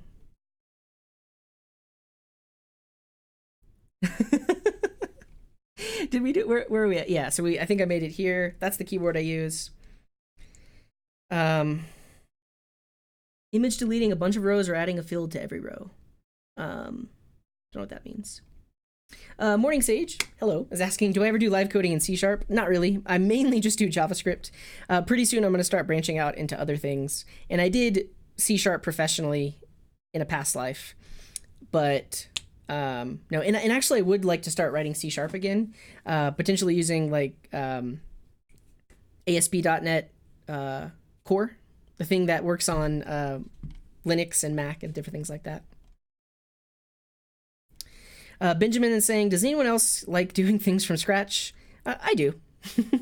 Feathers is definitely not from scratch. It has a lot of stuff built in. I don't exactly agree with how we're building this client. But we're going to get it done. We're going to edit the video. And what might be fun, if there are enough people watching, is just to build this same chat client, but we'll use Vue.js instead. We'll vote on it. We'll use either Vue, React, or Svelte. After I finish this, let's do that. That'll be fun. Because I don't like all of this HTML in my JavaScript without any syntax highlighting and stuff like that. And yeah, these were earlier messages. We fixed the logout thing. Majestic says, after watching this, I appreciate your teaching videos even more. Thank you, Majestic Eye. I think we got past that error. She is saying, Svelte just saved my life. Time to head to bed. Happy to and watch this stream. Awesome. That's good to hear.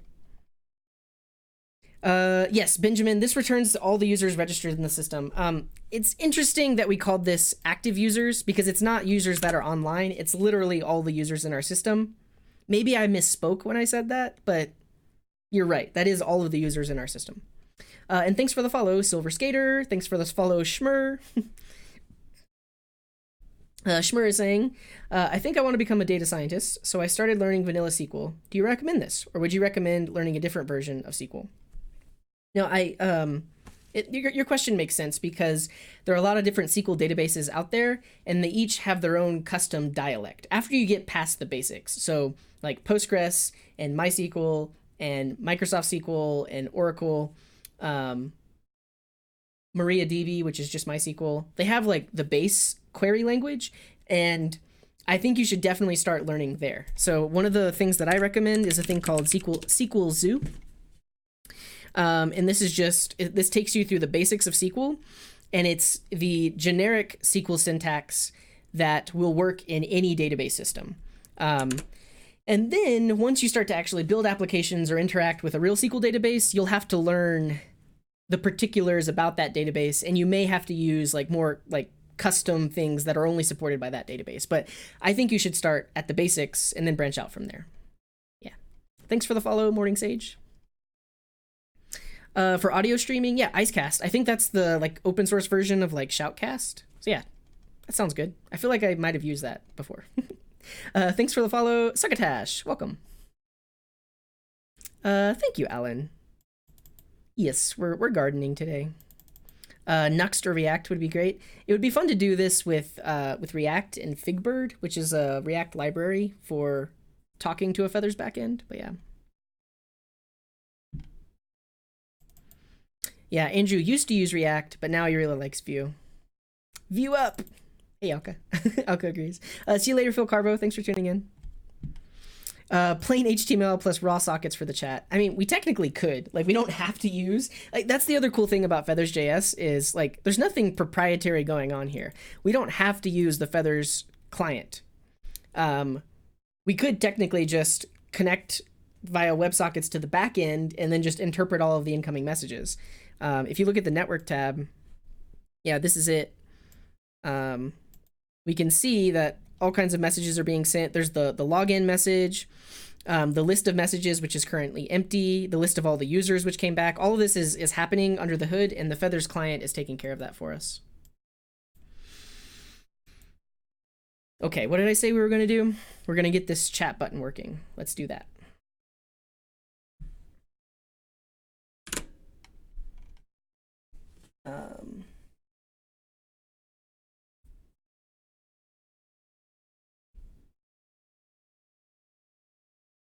Yeah, here we go.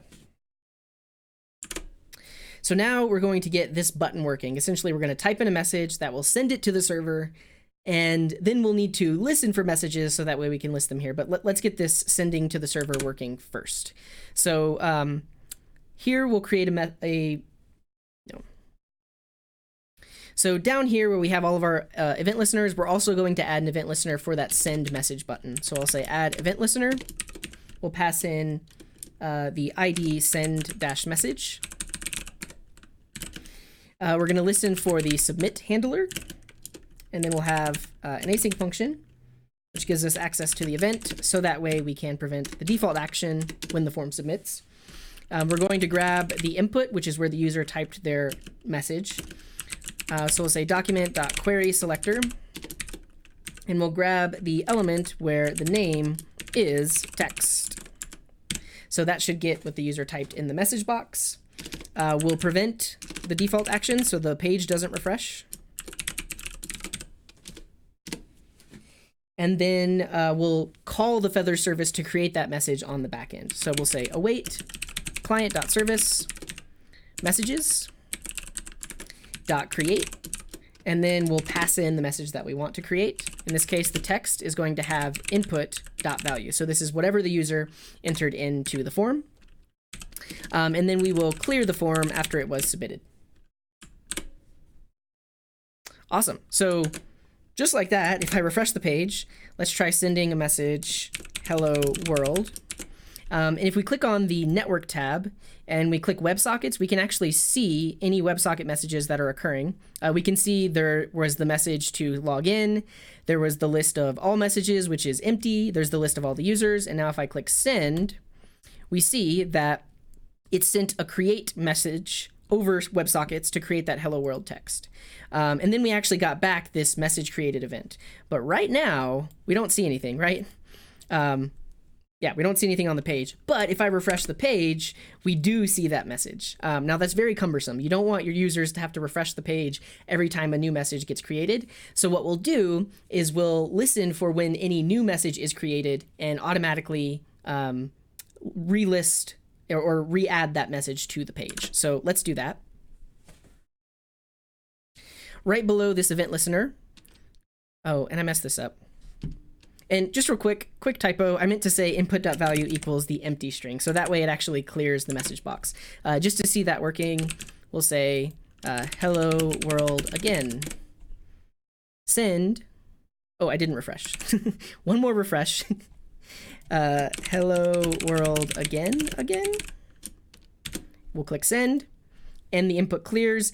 If I hard refresh the page, we see that message. But again, we don't want to keep refreshing the page. So to add messages to the page when they get created, it's actually extremely simple. So we'll say client.service messages.on. We'll say we're listening for the created event. So anytime a message is created, I want you to call that add message function, which we created before. So that function already exists. And the cool thing about this is not just when a message is created locally. This is when any message is created across our entire system. So you could have 10 users using the app. And if any one of them creates a message, this function is going to get called in the browser for every user. So now that we have that, let's refresh the page and try it out. So does this work? And it does. It pops up automatically. But the cool thing about that is we can actually show this in multiple windows. So if I have two windows open, both of them are on the chat page, and I say, can you see this over here? And I submit it, it pops up on both pages. So any users that are logged in, they would instantly see new messages that get added to the system. So that's great. One other thing we'll do is we'll listen for when new users get added to the system as well. And that is actually very similar. So we'll just say we're listening for the users service. And when a user is created, we want to call that add user function, which we created before. And so now if a user signs up, they'll automatically pop up into this list the moment that they sign up. So let's demonstrate that. I'm going to open an incognito window, so I shouldn't be logged in. And if we go to localhost 3030, we see that I can sign up. So I'm going to sign up as another user. Let's sign up as bob@ross.com, set a password, sign up and log in. And actually, I didn't refresh the page on the left-hand side. But we do see that the latest user is here. And if I say hello from Bob, click send, the message pops up. But let's actually see that happen. So I'm going to refresh this page, open a new incognito window, go to localhost 3030, and we're going to sign up another user. So let's say david@feathers.com, type in a password, sign up and log in, and we can see the moment that user signed up, it instantly popped up in the list of users as well. So we're listening to all sorts of real-time events. When new messages get created, when new users get created, it is fantastic. Okay, I need to see if I'm missing anything, but I think that's it. I think we just created a chat application. Oh, I guess we didn't test the login with GitHub.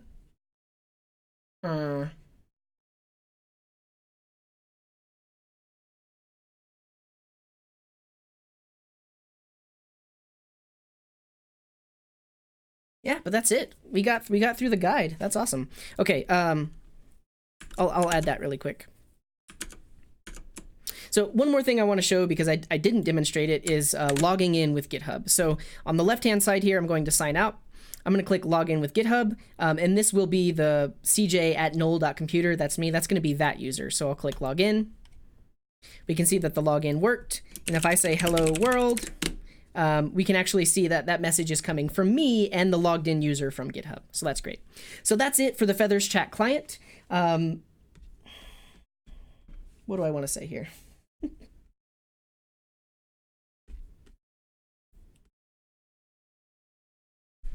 Yeah, I'll do this.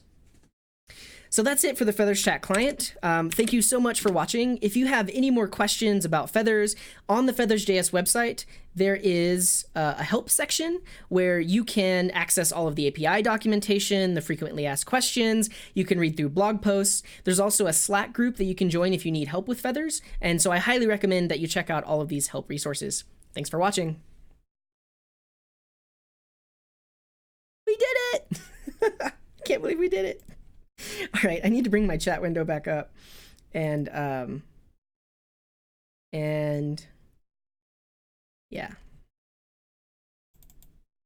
Merchon says, I hate the lol emote on Twitch with a passion and cringe every time I see it on the chat manager. Starting a petition. Which one's the lol emote? Is it this one? Omega lol? Yeah, I think that's it, isn't it? Who is that? Can any Twitch user tell me who this is? I'm sure it's like a Twitch inside joke. Yeah, SQL Zoo is great. It has a lot of exercises to get you going. Thank you, Morning Sage. Cool for internets. Yeah, I think that's the Omegalo one. Cool. All right, so that was great, and I can edit that down into a video. One thing I guess I might want to do is edit it into separate videos. I have a feeling that's going to be like a 30-minute video, which is not a bad thing, but all of the other videos in the playlist are like no more than 10, 13 minutes. Let's see. Oh, wait, that's not it. Feathers Guide. Yeah. I mean, the longest video is like 9 minutes. Well, that one's 15. But, you know, what can you do? All right, now it would be really fun to build the same chat application with a front-end framework. eWiggle is saying it's Total Biscuit, also named John Bain. That's the Omegalo person. Twitch, Total Biscuit. Jenna Bain. Is this like one of the original Twitch streamers or something like that? Okay, here we go. Total Biscuit was a British video game commentator and game critic on YouTube. He was known for his role in professional shoutcasting and esports. That's good to know. Cool. A little bit of Twitch trivia for you. And thanks for the follow, Tanish Jam. Okay, let me clean up my workspace, and then we can use this exact same backend to create a front end with Vue, React, Svelte. We'll do a poll. Yeah,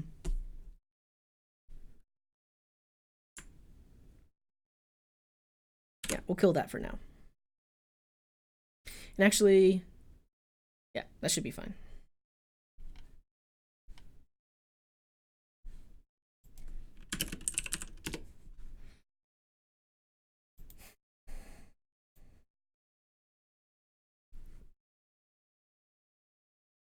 This goes there. Stretch's idea from Andrew Lane is to add rooms. We could do that. So Feathers supports a thing called channels with sockets. So yeah, you could create a room, and then only messages for that room would get sent on that channel. Yeah. Rip the cynical Brit. Wait. Is he still alive? Oh, he passed away. Rip. Rest in peace. Yeah, there's my chat window. I just gotta acknowledge all of these.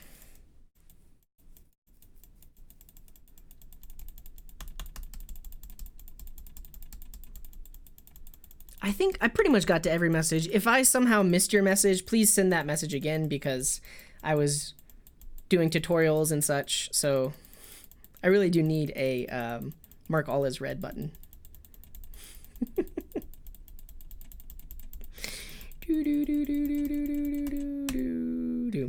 Benjamin is saying, is it possible to build the chat with WebAssembly? Probably, but I don't think I would want to. So the thing about WebAssembly is typically you use a higher level language that compiles down to WebAssembly. You really wouldn't write WebAssembly directly itself, I don't think. I mean, you could, but I don't think you would. So there's that. Am I missing anything? All right, let's do a poll. There's not too many people watching, but for those of you that are watching, you get to decide.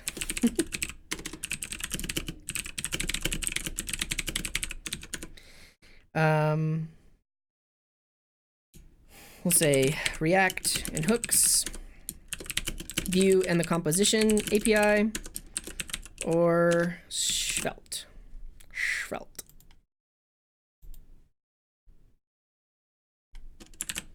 There's the poll.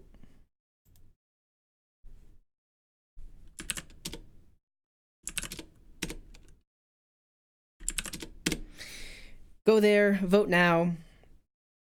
and I'll build the exact same chat app, but with a front-end framework, which should be fun. Should be fun.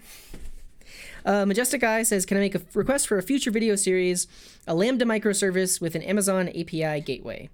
Yeah, I've done that before, but it would be fun to do more in depth. If you search my videos page for Lambda, yeah, so we built a Lambda function where we had merge sort, like as a backend function, you could post an array of numbers to it and it would automatically sort it. And we also had a Lambda function for binary search. So you could post an array of numbers and the number that you're searching for, and it would return if that number was in the array. It's kind of useless, but I did set up Amazon API gateway for it. So there's that. But it would be fun to do something more in depth for sure. I don't know if I should vote for the Vue with Composition API or Svelte. Vote for both. Army says, I say Svelte because I've never heard of that before. It's pretty cool. Pretty slick. So Svelte is a front-end library. It's not exactly, it's kind of a framework, but it's similar to these other things like Vue and React in that you build front-end applications with it. But the place where it differs is that when you transpile or compile your Svelte app, all of the runtime code just gets stripped away. So there's no virtual DOM, there's no extra code lying around. It essentially creates very performant, raw, vanilla JavaScript, which is super interesting. So yeah. Wow, we need some tiebreakers for sure.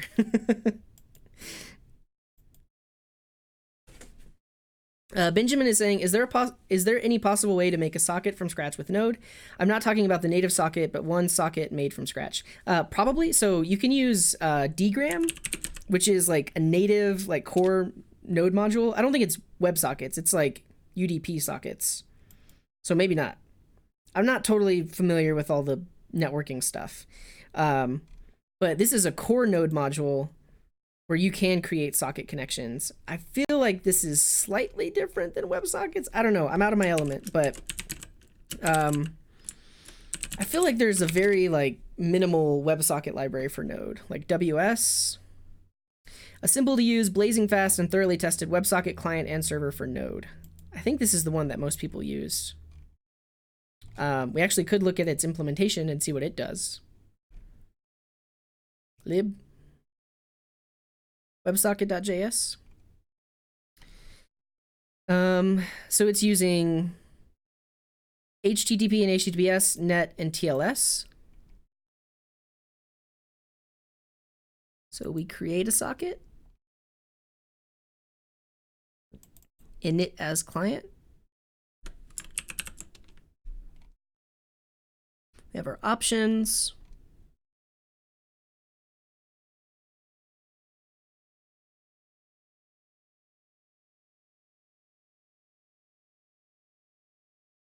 Rec. So it does an initial handshake. And then it does it again. Yeah, I don't want to pretend like I know what I'm even looking at here, but this library does it. So if you look at how that library is done, you could do it too. Oh, hey, RabbitWorks. I didn't know you were streaming. Did you share it on the Discord? Discord. You did. 7:30. I think that was after I already started streaming, but yeah, welcome to the show. And if anyone has not checked out RabbitWorks, check them out. Ow.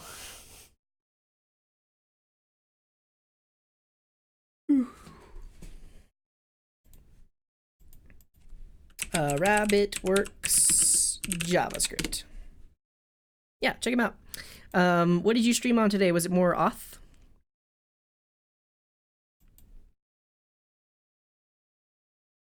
Yeah, it's not, I guess it's still processing. It didn't show up, but yeah, it looks like you did auth part 8. Very cool.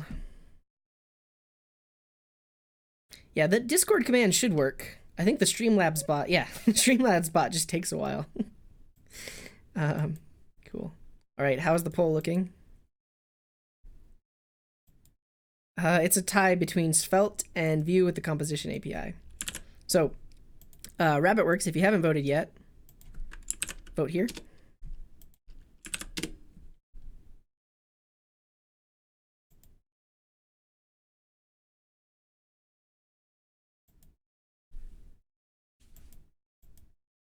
Cool. I'm gonna leave this poll up, and I'm gonna take like a 5-minute break, and then when I come back, I'll build a thing.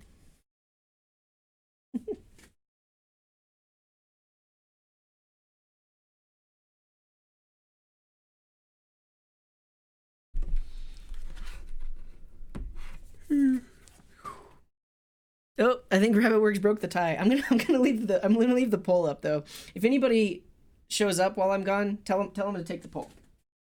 I'm trusting you. I mean, not just RabbitWorks. Anyone, anyone that's still here, let people know to take the poll.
I'm back.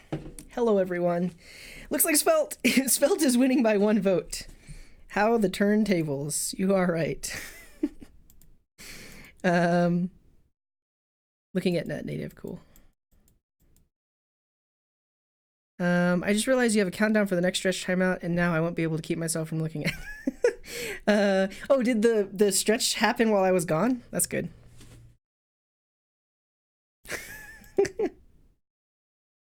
Yeah, and yeah, I'm gonna. Svelte will be good.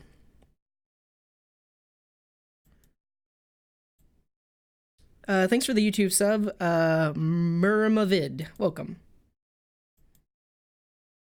Bob says, here's 2 viewers. Did you raid us? I thought I would see raids in this chat window, but thanks for the raid, Bob. Welcome.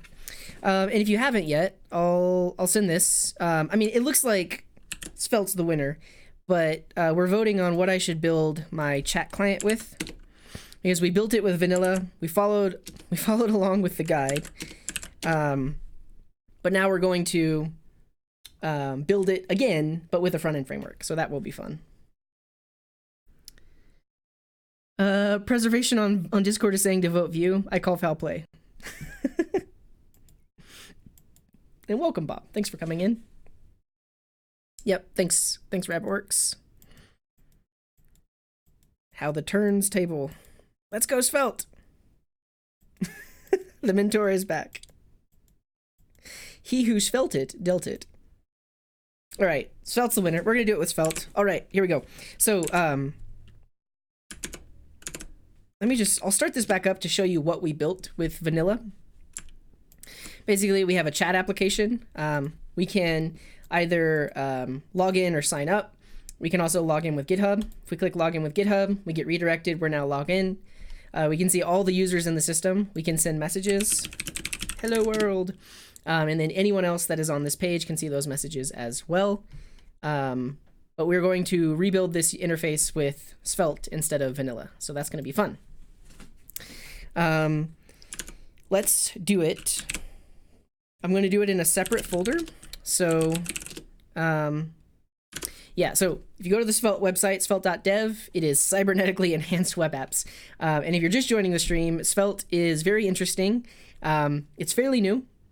And it's very similar to Vue and React in that you can build front-end websites with it. But the place where it differs is there's no virtual DOM.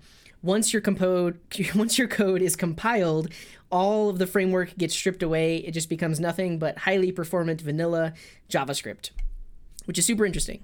So we can use this digit command, or digit, to generate a Svelte app. So we'll do just that. And we'll call it Feathers Chat Svelte. That will like clone the template, put it in a directory, and then we're going to go into that directory like that. Cool. Yeah, and I don't have any instances of code open, so we'll open up code there. Hello, Frosty. Yeah, we're doing Svelte. It's going to be fun. So in this directory, we need to install dependencies. On hell says, no, it'll be fun. Svelte is fun. And then we can do npm run dev. We should get a hello world listening on port 5000. What? That's not right.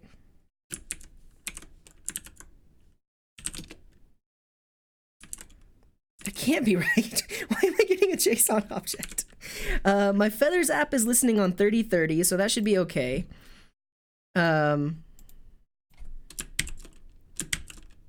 Oh, we can't listen on 5000. That's my live chat manager. It's listening on 5000. Okay. We just need to change the port. Hey. Come on. Hey, come on. So if we look at the rollup config, I think this wants indent using spaces. 2 space tab.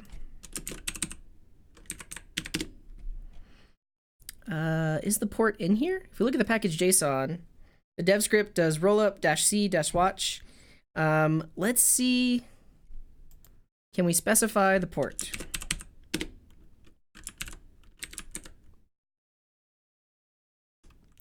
Dragomir says, might be time to deploy that chat application. So if you watched a while, like it was over a month ago, I built that same chat client, but I did it by copy and pasting and just kind of like get it up and running. And we did deploy it. But the issue is it's using NeDB, which is a JSON-based database. And when you deploy to pretty much any of the free services out there, it's just like an ephemeral instance. So the moment it goes down, your whole database goes down too, because it's not being saved anywhere. So if we were to deploy it, we would probably want to change the database to use like Mongo or something like that.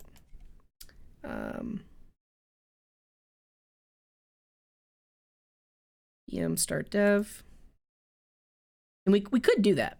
We absolutely could do that. I think is it serve? Yeah, let's look at the serve CLI. Okay, how do we change the port?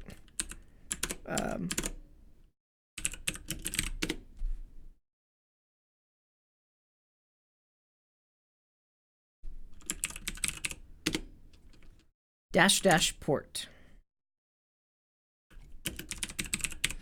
And we'll do 1337.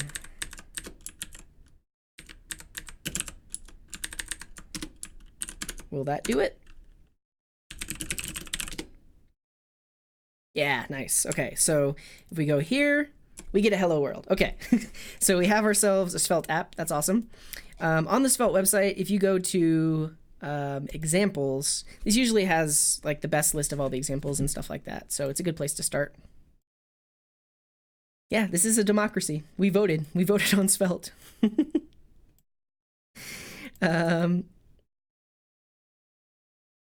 It is good material for the stream. I agree. Converting the local DB to Mongo, and it actually is like a testament to how simple,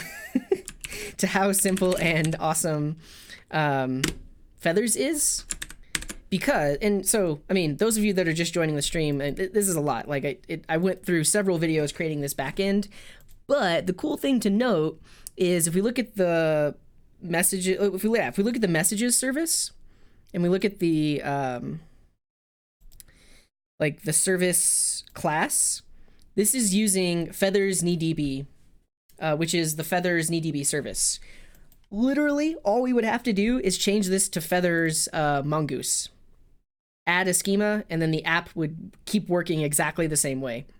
Like, it doesn't care. That's the cool thing about services, is they abstract away all of the implementation details of how to talk to the database. So we could literally just swap out this, where is it? Service?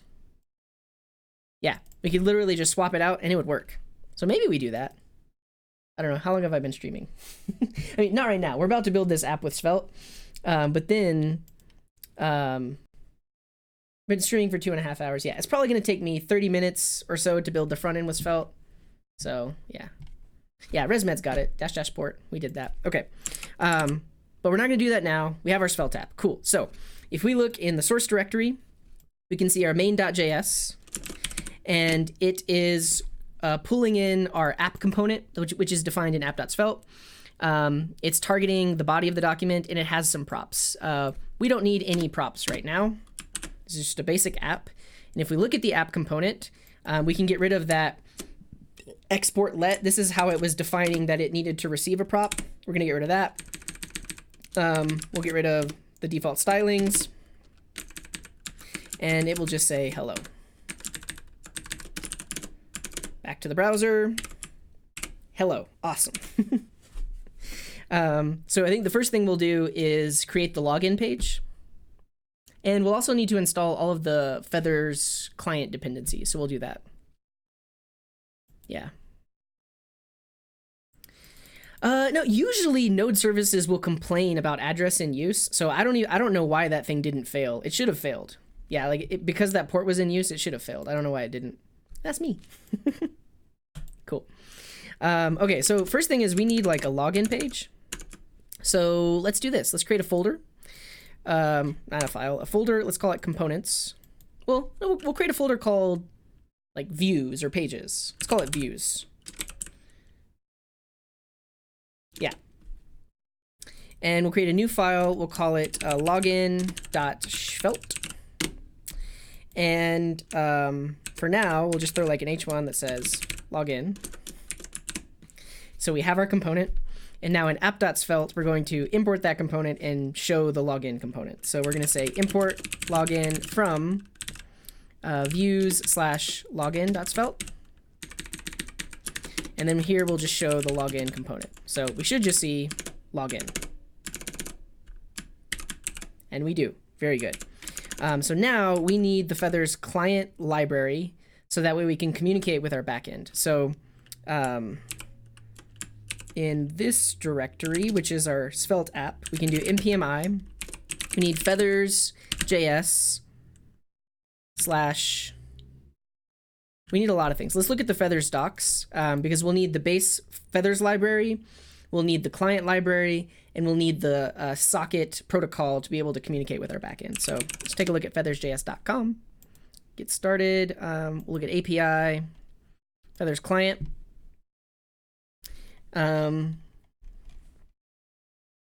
Yeah, so we're gonna need these things, and also Feathers authentication, but we'll figure that out. Create React app.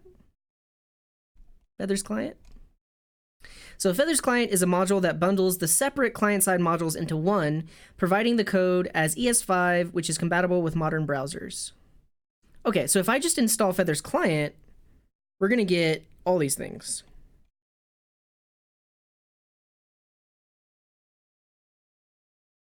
Sweet, yeah, that's what I want to do. So we'll install Feathers client and then we'll install socket.io. So install Feathers/client and socket.io. Go.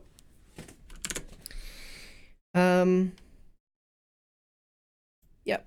And then we'll have some very similar code.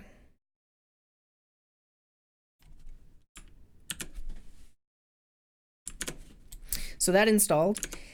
And let's do this. In our source directory, let's create a file called client.js.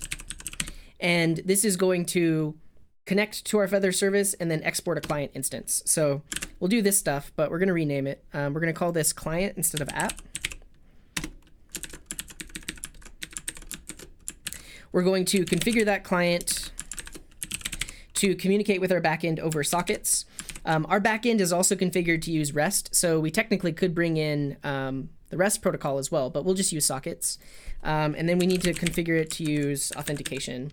And we should specify that the storage is window.local storage. So it's going to store the authentication token in there. And then we'll just export default client. So we're going to export this Feathers client so that way we can use it in other places in our app. So that should be good. Yeah, we're telling it where our backend is because our Svelte app is running on port 1337. Our Feathers app is running on port 3030, so it should be able to communicate in that way. Cool. Let's require this file in, I think in our app. And we're basically going to have some very simple logic. Like if we're not logged in, show the login component, but if we are logged in, show the chat component. So just while we're here, let's create a new component called chat.svelte. And again, this is just going to say chat for now. And then in our app.svelte, we could try to do the login logic. So first thing is we'll import that Feathers client from the client file like that. And then we'll just try to authenticate the user. So we'll do a try catch and we'll say client dot re-authenticate. I believe it is. And well, we're gonna need to await it. So this is gonna be in like an async function. So we'll do an async function login. We'll do that. And if there was an error, we'll log the error. And there should be an error because we're not logged in yet. And we need to create like the login form and stuff like that. So let's see what happens. To the browser, open the DevTools, refresh. Nothing happened. Oh, we got to call the function. So when the app loads, we'll actually call login. Let's take a quick stretch.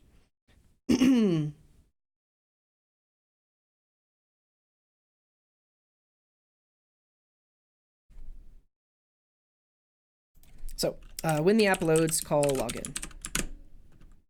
There we go. And we get back this error, not authenticated. That's a good thing.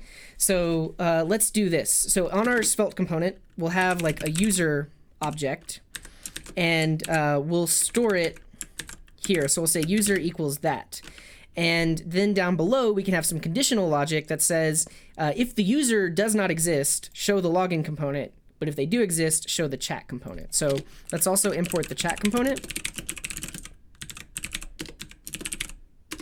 Chat.svelte. And we need an if statement. And I don't really know how to do that in Svelte, so we can look it up. If blocks. They look like this. It's kind of similar to what we're doing, but really we're just going to say if user, then we're going to show the chat window. Is there an else? Yeah, else blocks. Yeah, else. We're going to show the login component. And that should do it. So when the page loads, we're going to try to authenticate using credentials that are already stored in the browser. We haven't even tried to log in yet, so this should fail. User should stay undefined, and we should see the login page. Cool. So we see the login page. Awesome. So now we want to handle logging in. So in our login component, we'll create a form where the user can log in. So we have a form. We'll have an input and a label. Let's do this. A label. Oh no, not that. Label. Label? There we go. Label. And this will say username. No, this will say email. And then we'll have an input. And the name is going to be email. The type is going to be email.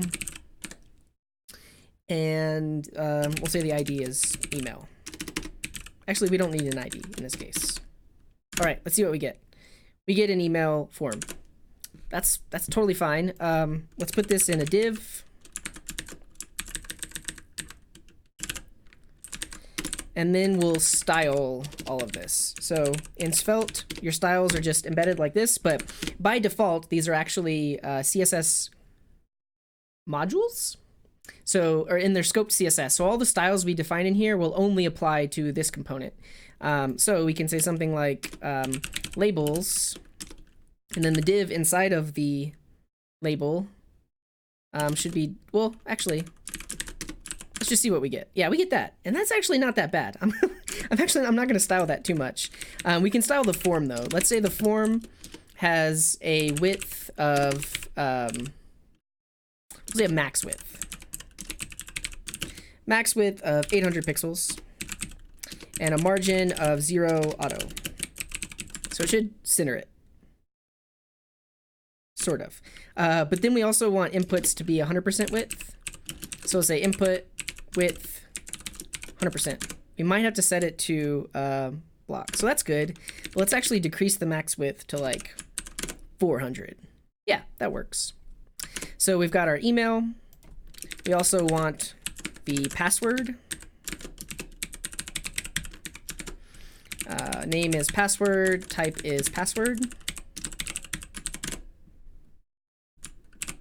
Cool.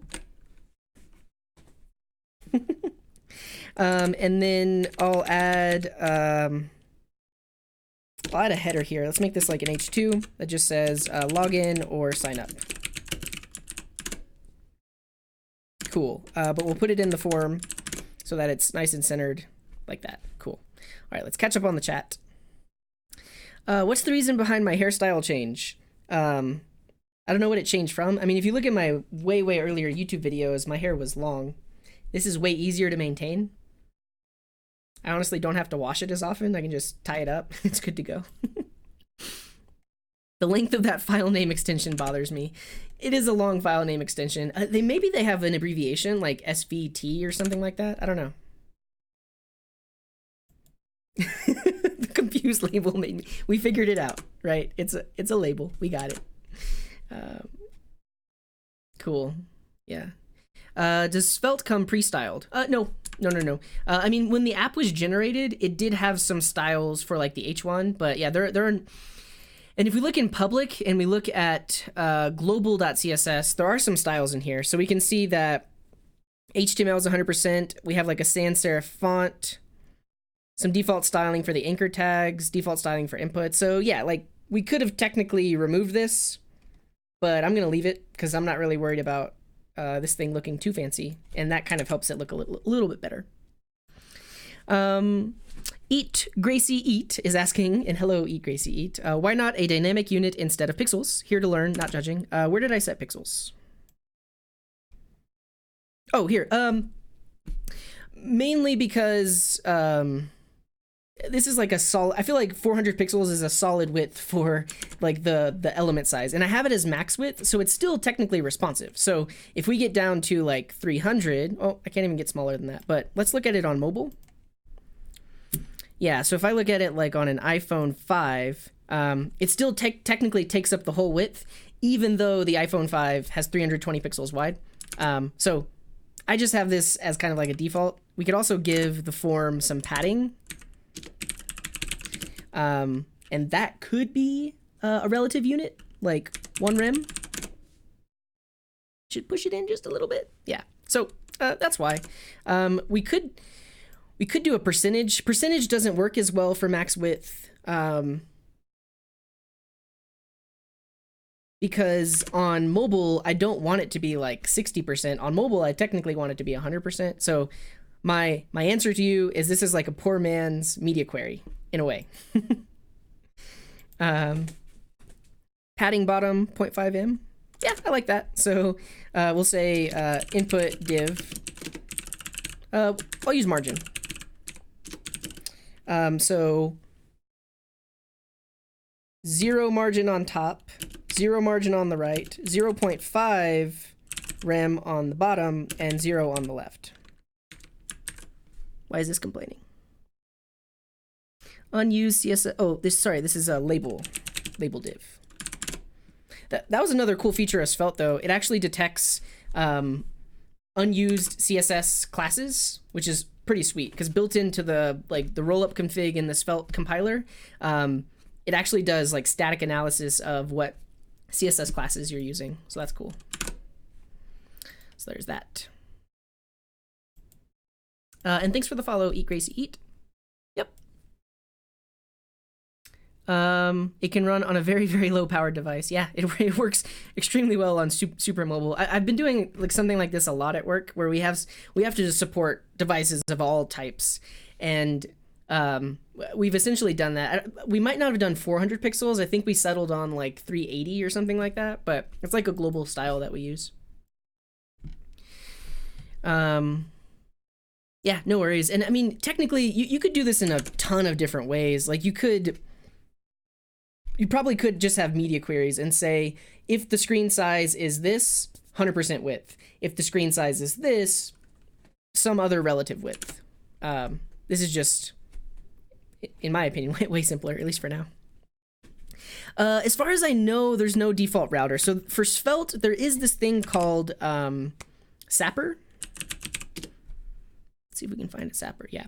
And Sapper is more similar to Next.js or Nuxt.js in that it's like a full-featured server-side rendered framework that uses Svelte. So this does have routing built in, I believe. Yeah, routing and pages. But as far as I know, you would really just use maybe some like vanilla JavaScript routing library. For the app we're building, this is all the routing we need. If there's a user, show the chat page. If there's not, show the login page. But there might be. I'm totally new to Svelte, so I don't know for sure. Can you also add a margin bottom to the inputs? Yeah, let's do it. Great suggestions, Andrew. Yeah, we'll do label div and label input. I think the T key on my keyboard is broken. Like it keeps... Yeah, that's nice, right? That's nice. Thanks for dropping by and saying hello, Harsh. We'll see you later. Have a good morning, evening, night, wherever you are. Okay. Yes, we have email and password. Now we need a button. So let's add that here. Button. So we'll have a login button.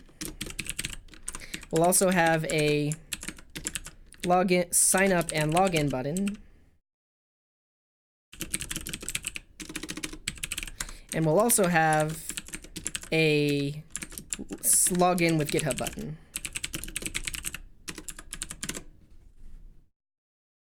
Cool. Let's make the buttons display block in 100% width. Well, if we do display block, yeah, so that does that. Say width 100%. Cool. It's good enough for me. We're not going to get too fancy with this. So now what we want to do is we'll first implement the sign up and login button. So we'll sign up with the user. Click that. That's going to call our Feathers backend, which should log in the user. So let's let's fix that. Andrew is saying give the buttons more padding on top. Like after the last input or between each button? Oh, Stanley has a suggestion, Svelte routing. Let's check it out.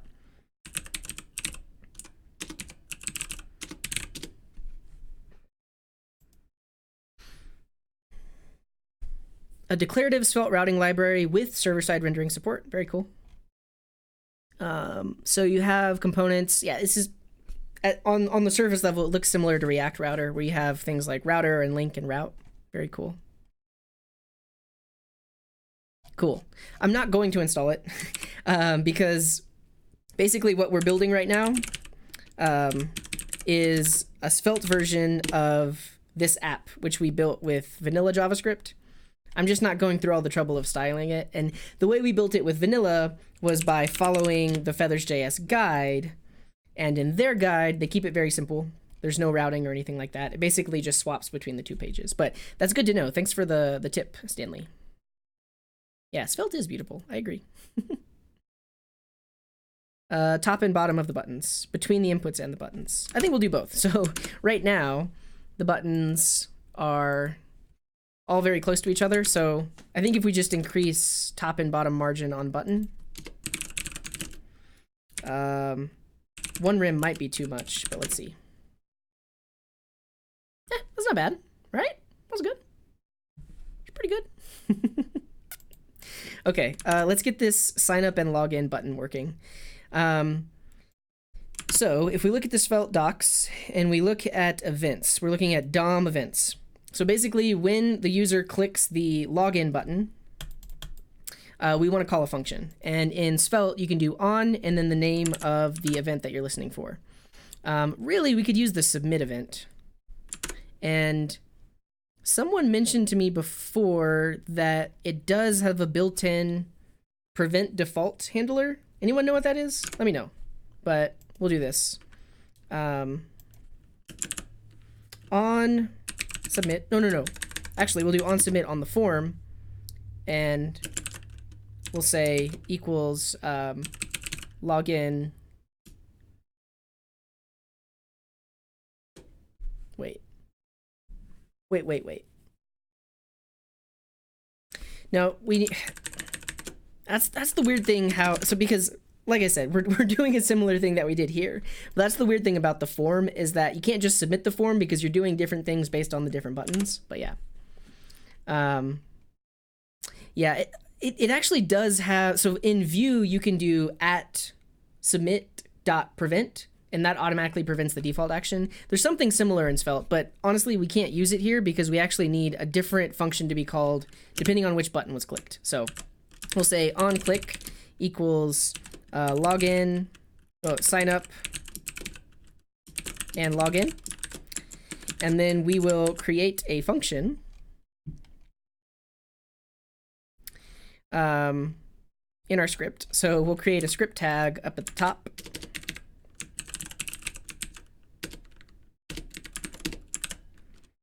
And we'll have a function sign up and log in. Let's take a quick stretch.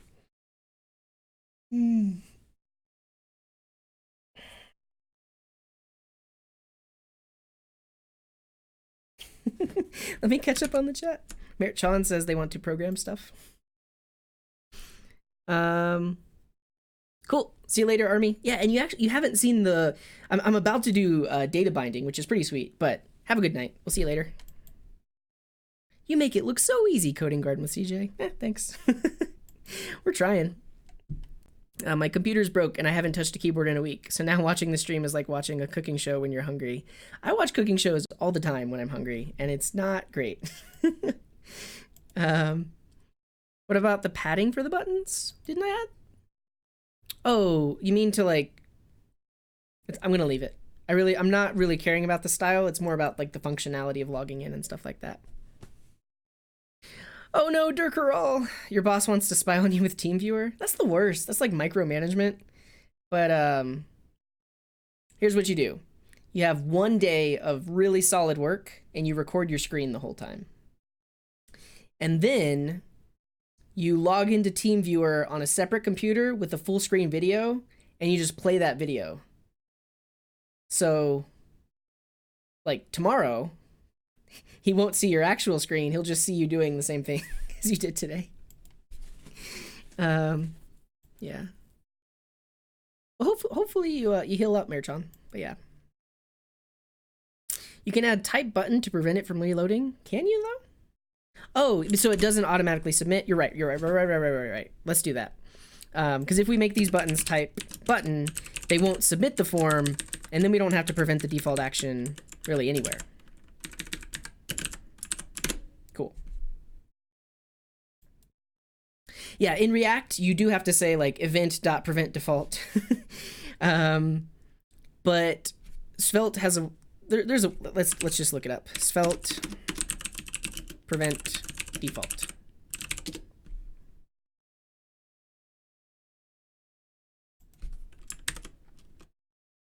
Oh, here. It's a nice shorthand. So this person has it. Oh, yeah. So this is the syntax. You say on submit pipe prevent default, and that automatically prevents the default action. So that's pretty sweet. But like I said, we can't use it in this scenario because we need to call a different function depending on which button got clicked.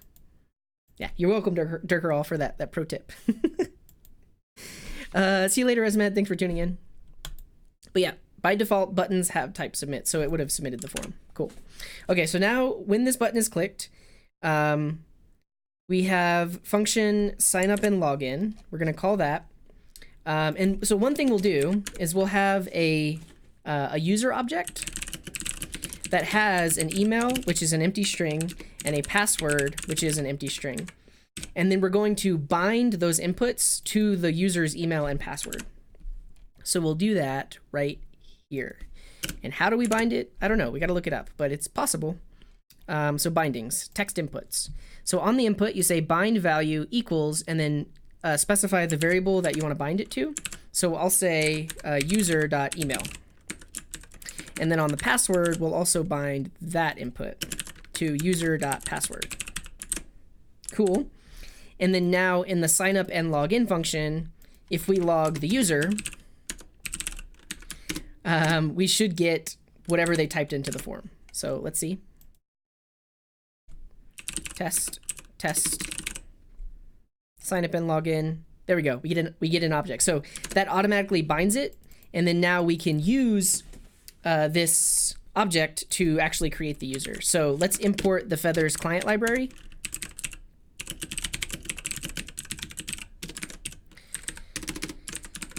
And then we can say, wait, what's up with these backticks? But yeah, so now that we have that, we can say await. We'll make this an async function. We'll say await client dot service. We want the user service, and we want to call create with that user. So that should create the user. And then we want to try and log in. So we'll say, and actually, I think we'll pass a login function into this component, so that way we can call it in the parent, which will update the state in the parent. So we'll say like log in with the user, like that. Cool. But now we need a login function to be passed down. So let's say export let login. I think that's how we do that. And now we'll pass in the login function to the login component. Yeah, so we'll do this. So because we have this login function in the app component, we're going to pass it down. So we'll say login equals login. And now login can take in the user object. Well, let's call it credentials, so we don't override this user object. And we can say if not credentials. So if we didn't specify them, try to re-authenticate the user. Else, we're going to try and log in with the user. So we'll say client.authenticate, pass in an object. Is it the type? Strategy. The strategy is local, and then we'll pass in those credentials. And so that should try to log in the user. And then let's also just log the user like that. Cool. Let's see what happens. Fresh. We're going to try to log in with the test user, test@test.com. Oh no, well, we're trying the sign up function first, but actually it should be just as easy to get the login function working, because in our login component, we have access to login. So we can just say when the login button is clicked,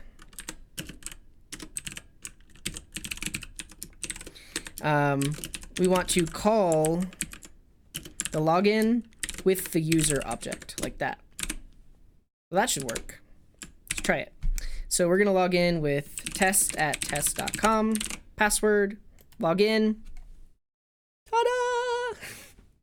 I can't believe that worked on the first try, but cool. So we got back the user. We're now showing the chat page. That's awesome. Let's clear the storage and see if we can sign up with the user as well. So if I refresh the page, we see the login because we're not logged in. Let's try signing up with Andrew at wat.com. Sign up and log in. So that signs up the user and logs them in all in one go. It's bugged. It never works on the first try. It works. Seems to work. Cool. So we can sign up. We can log in. I guess we should get login with Google, with GitHub working as well. So we'll do that. That's actually really easy. So we'll say on click login with GitHub. We'll define this login with GitHub function. And here we'll just say window.location.href equals, and then we just redirect them to the GitHub OAuth. So we'll go to localhost 3030/OAuth/GitHub. So when they click the login with GitHub, it's just going to immediately send them off to GitHub. So refresh, login with GitHub. But the issue with that is the login on the back end is redirecting them to /, which is the Feathers, which is the old Feathers chat that we built. So we can see that, but we need to update our back end to not redirect there. We'll redirect it to this instead. But let's catch up on the chat. Bob says they used type button today. That's good. Oh, cool. Shmur likes your VS Code theme. And actually, I can enable that now. I disabled it earlier because I had done previous videos and I didn't want the color theme to be different in the new videos that I was creating, new tutorials I was creating. Ooh, I see. It's not bugged. It's stripping out the bad stuff.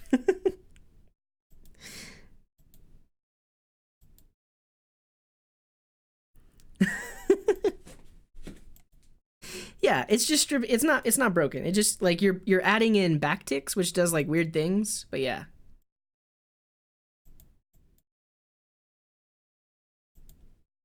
Jest. Yeah, it's not broken. I don't think. Twitch does not equal Telegram. Yeah, I don't know. Test. It literally just rendered. Oh, I don't know why I clicked that, but it's a button, but it removes the on click handler. Yeah, you can't. I think you can use buttons, but I don't know. Yep, you actually see people's Twitch profile images on here, so that's true. Ryan is saying, is client-side routing like this secure? Yeah, I mean, there's absolutely nothing wrong with doing it this way. Ultimately, any client-side routing library that you use is really just doing conditional rendering based on the path. So, yeah, I'll say that. Like, this is doing conditional rendering based on the result of attempting to log in, whereas something like React Router does conditional rendering based on what the current URL is. Dope. Schmur, large S. Be careful, could have some bugs in it. I mean, when I tried to use it the other day, there was a bug, but it seems like that's fixed. Yeah, now the highlight color works, so that's good. GQL? Are you trying to do, what's it called? Like GraphQL? Interesting. Oh, that's so funny. Yeah, because Merchan is typing on YouTube and like Andrew is typing on Twitch, but you guys are basically communicating. That's pretty cool. I'm not going to click that. Where does it go? Oh, it just goes to Twitch. That should actually work. New tab. Yeah, see? All right. So right now, when we tried to log in with GitHub, where are we at? This. Our backend redirected to /. We want it to redirect to our Svelte app now. Now, there's probably a better way to do this. I'm actually just going to update the redirect because you could potentially build a Feathers backend that allows users to log in to different front ends. But for now, I'm just going to update it on successful login to redirect to our Svelte app. So in our config, we have our OAuth redirect, and instead of redirecting to /, I'm going to redirect to localhost 1337 so that it redirects to our Svelte app after successful GitHub login. So let's make sure our backend restarts, and then try again. Log in with GitHub. Yep, it works. Cool. So we've got sign up, login working. Now we need to work on the chat page. I think that's it for login, right?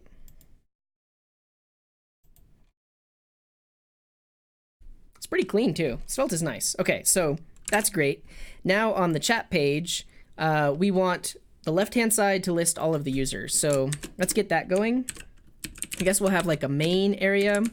We'll have an aside. And then the aside will have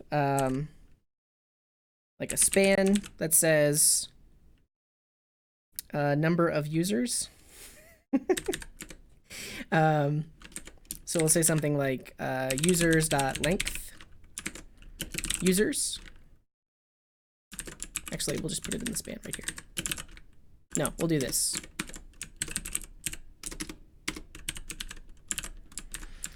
And we do want a space. Maybe we can do that. So here we'll say class equals user count, and then we'll make that bold. So let's add our style tag. We'll say the user count class has a font weight of bold. And then we need our script.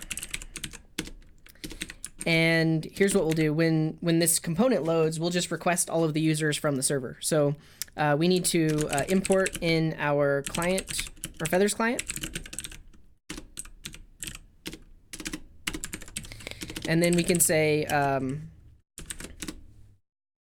we'll create an async function because we're going to do some async await stuff.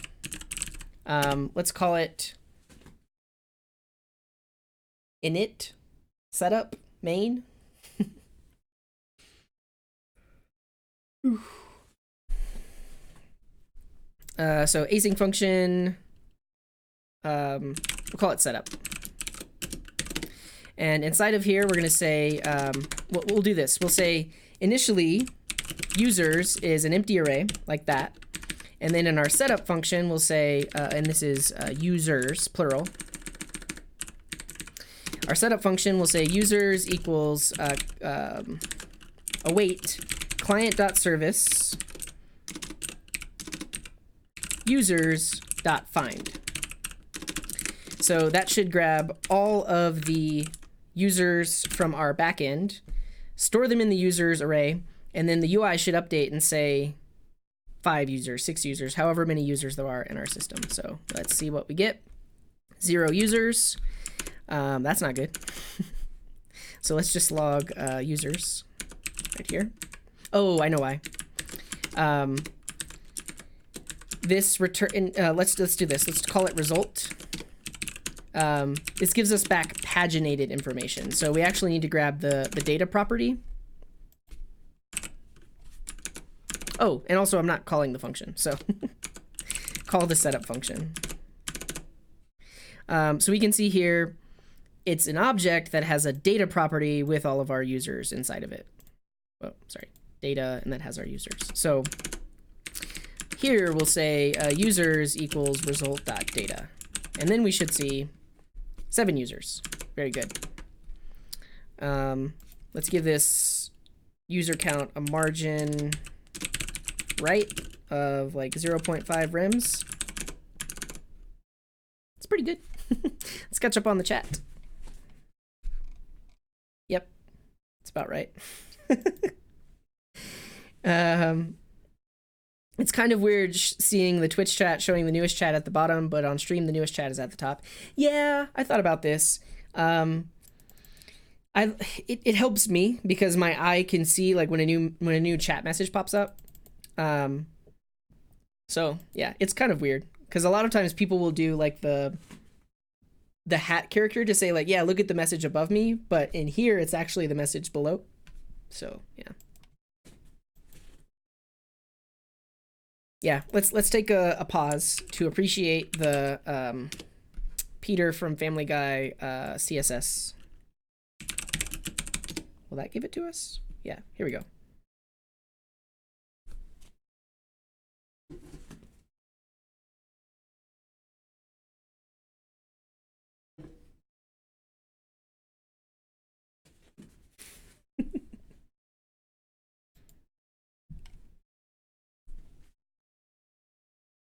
Yeah, that's about right. New merch idea. Let's take a quick stretch. I'd wear a shirt saying that. That's actually pretty good because I say that all the time. I would want it with like no branding. It literally just says, "Let's take a quick stretch." Yeah, I love it. I'm gonna make a note. Actually, I need a place for. Can you put it on Discord, Bob? Like maybe I'll create an ideas channel. Or put it in the general channel for now. But yeah, that's great. I appreciate you. Who else is getting a Hacktoberfest shirt? I'm not, but I know a lot of people in the Coding Garden community were submitting pull requests and stuff, so that's good. Gonna get my PRs in this weekend. You gotta hurry. Gotta hurry. Yeah, you can point down instead of up. Okay. So we have the number of chat users displaying. That's great. Now let's actually display all of the chat users below that. So we have that span. Let's have a div. And inside of this div, and we'll call this div equal, like this is the user. Yeah, user, why not? We'll have the user's avatar. It's gonna be user dot, I think we called it avatar. The alt text will be the user dot email. And then we'll have, let's say, a p tag, with the user.email inside of it. But this doesn't make any sense. Basically, we want to repeat this div for every user in the user array. And so for that, we can look at Svelte. We can look at logic, each blocks. So this allows us to iterate over data. So we'll say each thing in thing.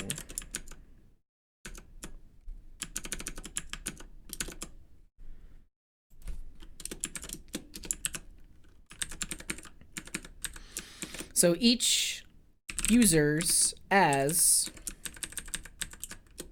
user.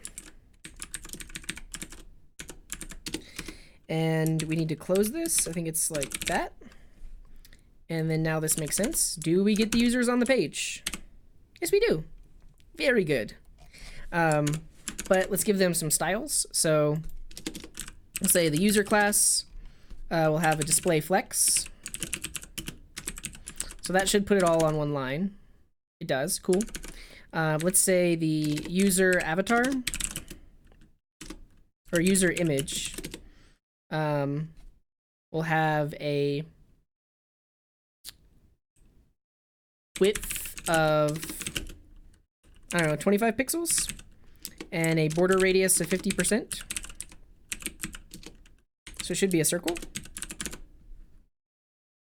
That's horrible. We'll say height is auto. I don't know if I know like the flex box is messing that up. Yeah, it's the flex box. Let's not make it a border radius. Wait, is it a square? Can I just do height 25 pixels? Yeah, it's a square. Cool. I want the image to be lined up with the user's name. So we'll say justify content. I think this is going to be a line item center.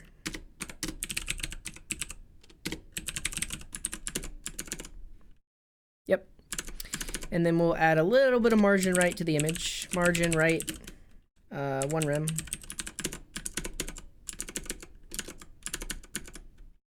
It's too much. We'll do a 1/2 rem. And you're right, Andrew. If we add a border radius, now that we've specified the width and the height, border radius should work. 50%. Cool. So we have a list of users. We'll make that a little bit better. Let's catch up on the chat. Yes, Bob is mentioning the CSS GIF that we just showed. Oh, are you getting a Hacktoberfest shirt, Rabbitworks?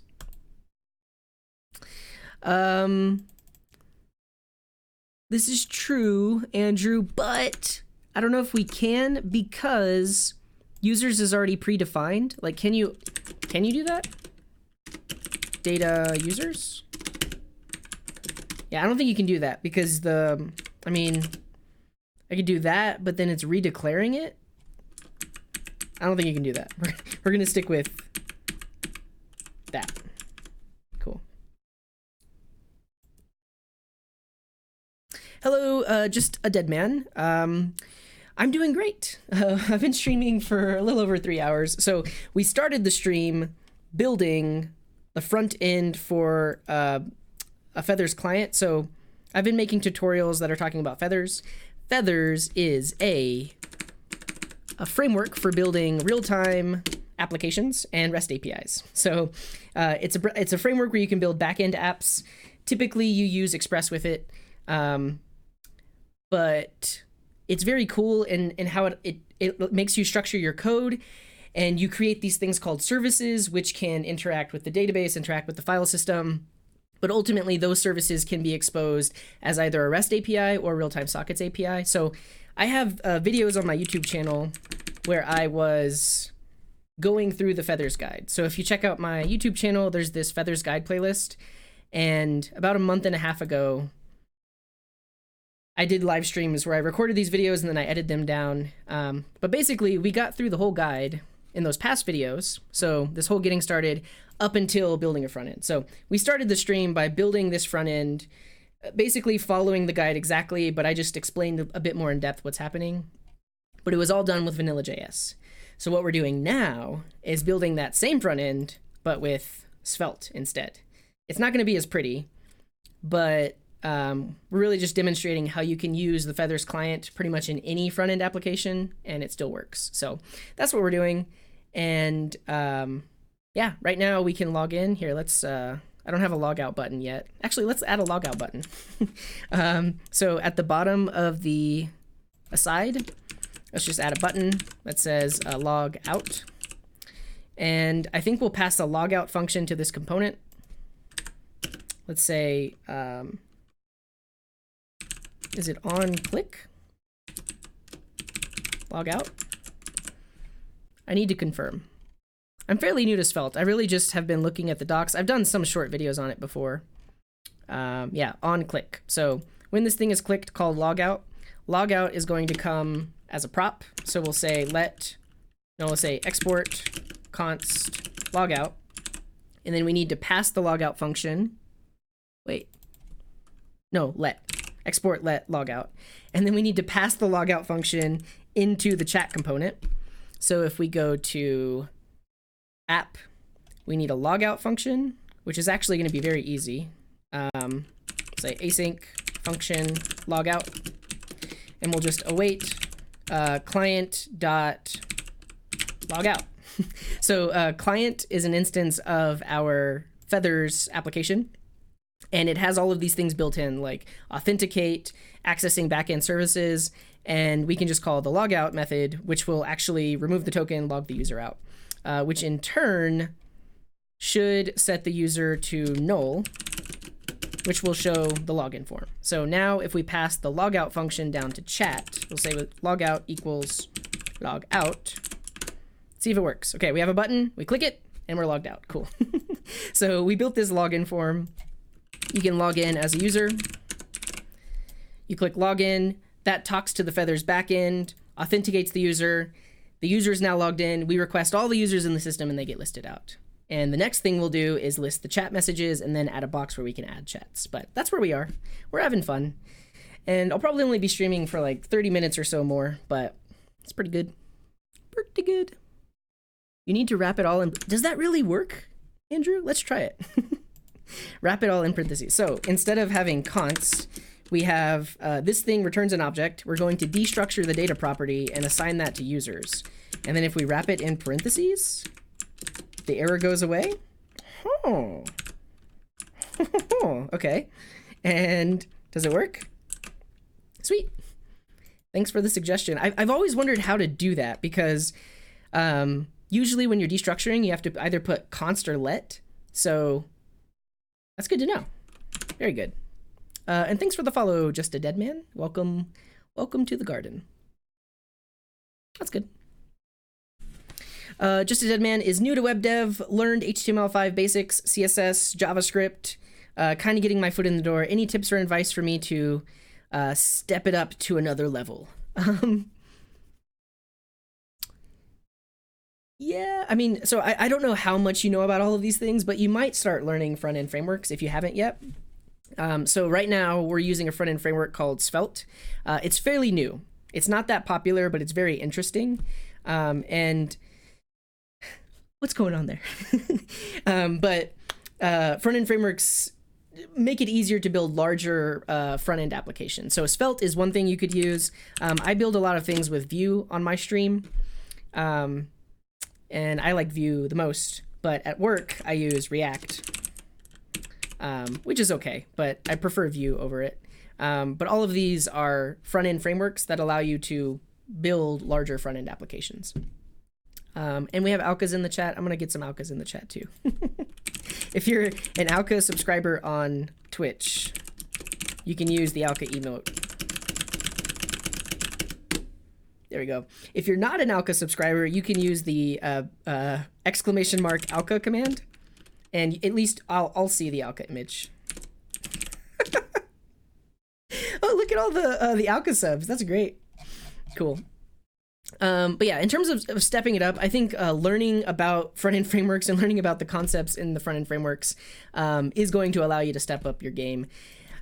Specifically, React requires you to know JavaScript really, really well. So even though I prefer Vue over it, I think as a person that's trying to up their JavaScript skills, if you try to use React or learn about React, you're going to find out all the things you don't know about JavaScript. So I recommend checking that out.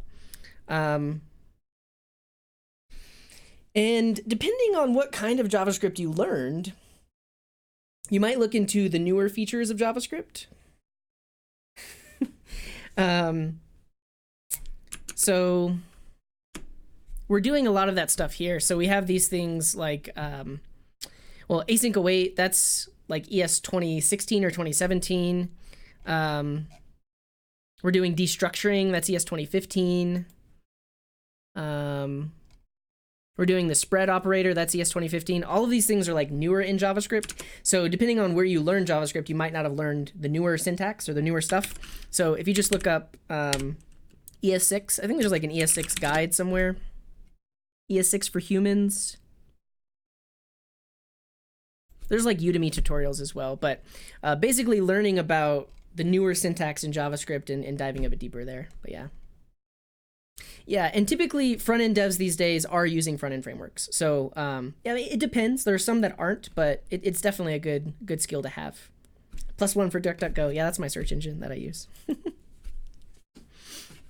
Ryan is saying, how do you ensure the user is logged in the chat view? If the routing is client-side, can't someone just trick the front end and show the chat view? Yeah, absolutely, but there's more restrictions than just that. So specifically, if we look at the chat page, this calls the Feathers users service to list all of the users. But we have back-end restrictions, and that's really where security comes into play. You can't just depend on users not finding out about that chat page and being able to load the data. So even if I were logged in, this would actually break because our backend only allows logged in users to list users or send messages. So that's a backend restriction. And we can show that in action here. So like if we, let's log out. So we'll log out and then we will not show the login page. Let's only show the chat page. And we should see some errors in the console like, you are not logged in. You must be logged in to request the users. So now if we just try to render the chat page, we get this error from the backend, not authenticated. So really the security comes in on your backend, preventing non-logged in users from requesting things that they don't have access to. Cool.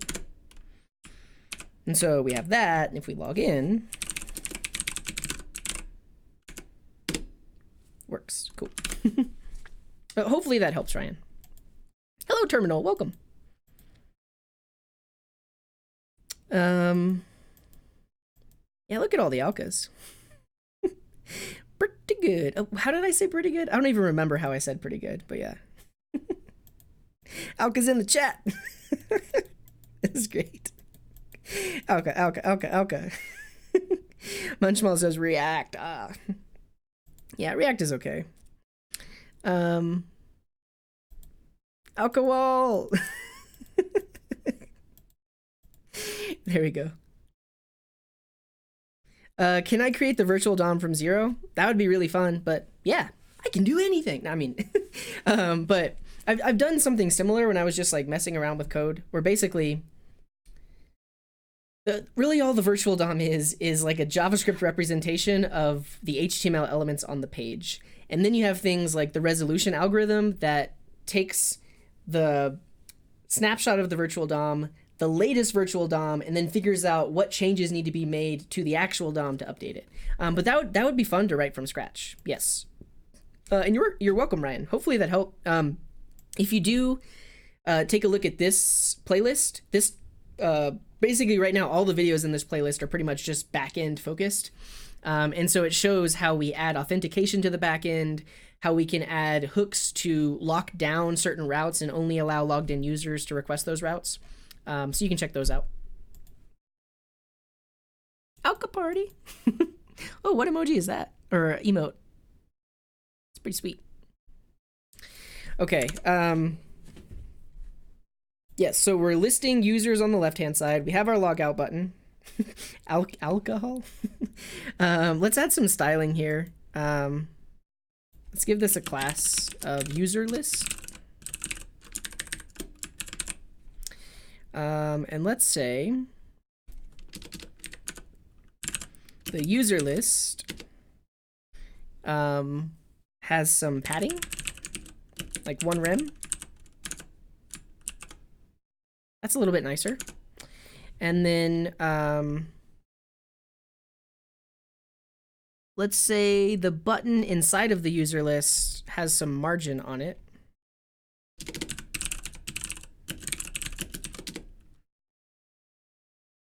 Let's say margin top 1 rem. Hey, oh no, sorry. User list button. There you go. And thanks for the YouTube sub, Just a Dead Man. Welcome. Yeah, you guys are silly. Alcohol. Wait, how did you get that tiny Alka? Go back. Tiny Alka. Oh, because it's the 1.0 Twitch emote. That's great. Yeah, learn all you can. And so, Just a Dead Man, if you check out, I have some play. Actually, this is a better way to search. If you go to coding.garden/videos, I have a ton of videos and live streams, but particularly the Newbie Tuesday streams and the Noob Quest streams are some streams I did a while back where I paired with a noob and we built things from scratch. Specifically, like the Newbie Tuesday higher order functions and map, filter, and reduce. All of these videos, they're a bit slower paced because I am pairing with someone that's completely new to programming, but we really dive deep into how do functions work in JavaScript and how do you use higher order methods like map, filter, and reduce. So I would suggest like that's definitely another way for leveling up your JavaScript skills is learning about those kinds of things. So you can check that out. Coding.garden/videos. There's that. And that. Little bitty Alka. Little bitty. All right, see you later, Mert Chen. Good luck with the paper. Thanks for hanging out with us. Little bitty Alka. They just get smaller and smaller. What'd you do here? With 1. Oh, it's a teeny tiny Alka. Okay, here's what we're gonna do. We're gonna zoom in. Wait, will this work? Yeah, here we go.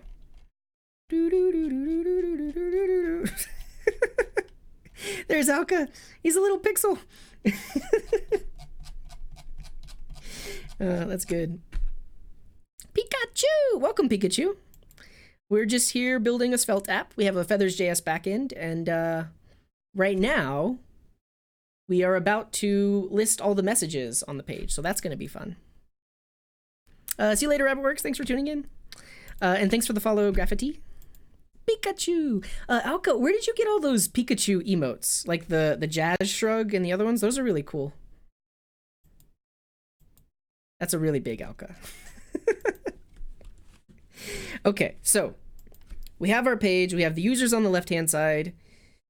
Maybe we just added, like, I never said this app was going to be pretty, but let's add a border, an outline on the user list so we can differentiate it from the messages on the right-hand side. So let's say like outline is 2 pixels solid gray. Yeah, so we have that. But now we're going to style the main to be a flexbox so that the user list only takes up like 1/3 or 1/4 of the screen. So let's say main has a display of flex. It's going to be flex direction row by default, so that should be fine. But then we'll just say the user list, which is this aside, has a flex of 1. And right now, it'll still take up the whole thing, but the moment we put another element there, so we're going to add like a div, and this is where all the messages are going to go. Call this message list. I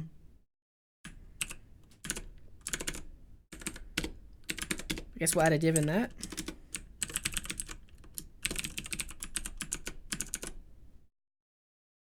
Hello. Hello, hello. Why didn't flex 1 do that? Flex. Oh, and then, yeah, let's say the message list has like a flex 4.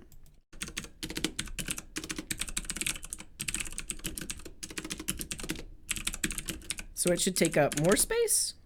Yeah, that's what I want to see. Cool. Let's catch up on the chat. He's huge. Yes. If you're on Twitch, click the emote. Will that give us the Pikachu, like the Jazz Shrug Pikachu? Well, I can't see it there. Let's go to Twitch. Pikachu? Is that a default? Like, that's a... There's that Pikachu, but what about the Jazz Shrug Pikachu?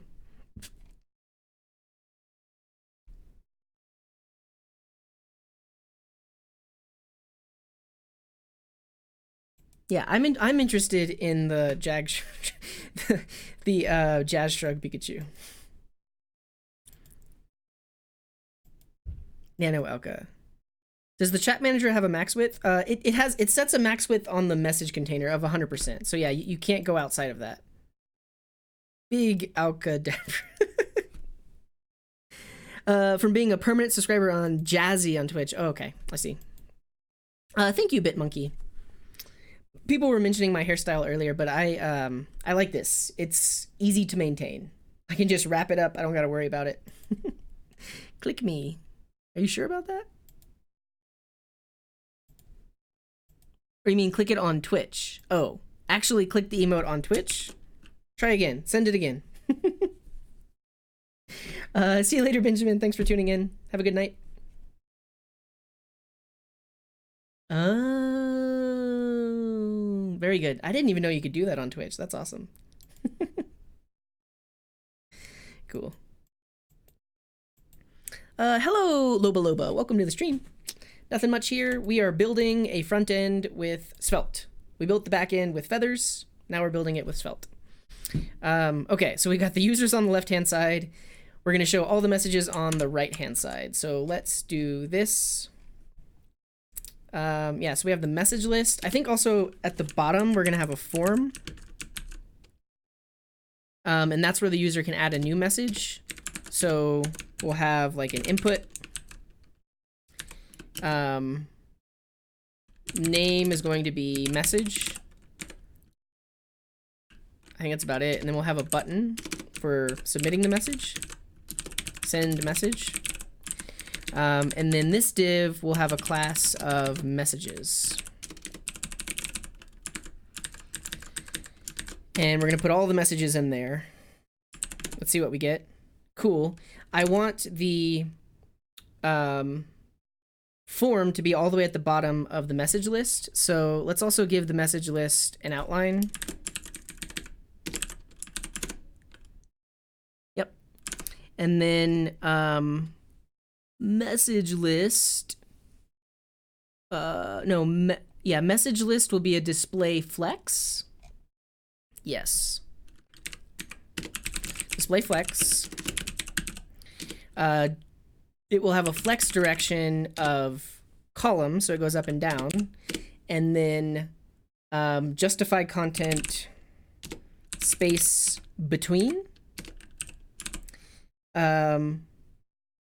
We don't even need to do that. But what we can say is messages takes up like the majority, and then the message form. Let's call this message form. The message form has like a flex of 1. Let's see.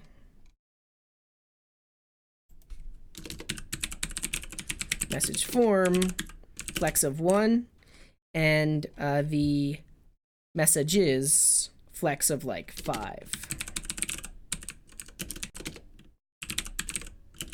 It's probably not the best way to do that, but yeah, what if we do 6, 7? That's about it.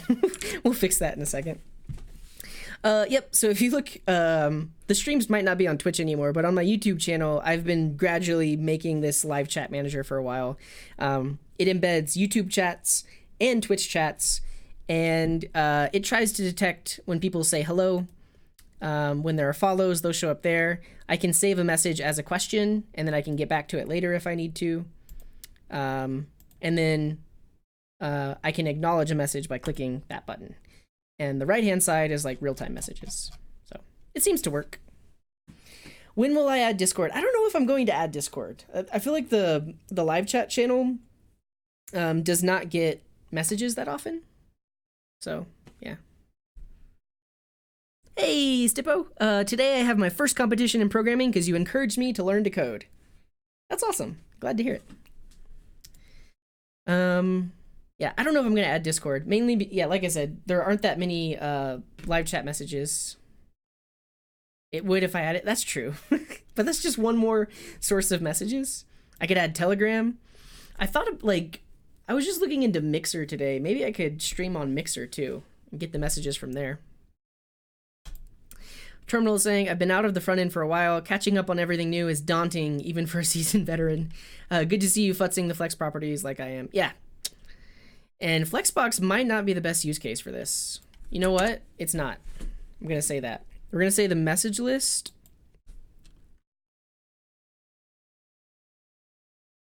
Yeah. No. And we're not going to do flex. Let's say messages has a height of 90%, and the message form has a height of 10%. That's really all we need to do. Yeah. Great. Like I said, it's ugly. We're not worried about how ugly it is. And then messages will have an overflow of scroll. Cool. Easy enough. And then now, inside of messages, we want to show all of the messages. So what we'll do is when this thing loads, we'll request those messages from the server. So let's say let messages equals an empty array. And then we'll do something very similar, but instead of requesting users, we'll request the messages. And we could pass in a query to get only the latest messages. We won't do that just yet. But we should be able to repeat over the messages in here. So right here, we'll say each messages. How's this work again? Messages as message.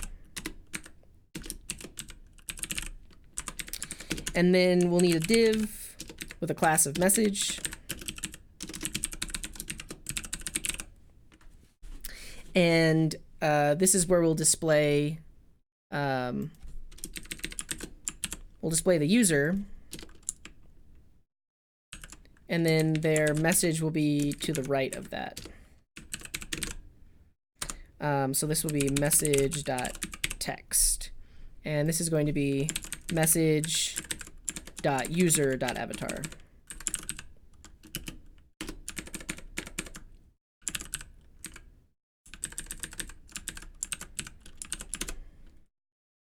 There we go. So we get all of the messages. Like I said, the styling's super ugly. Oh, and I actually need to render message.text like that. Cool. Yeah, these do scroll, so that's good. Yeah, fine.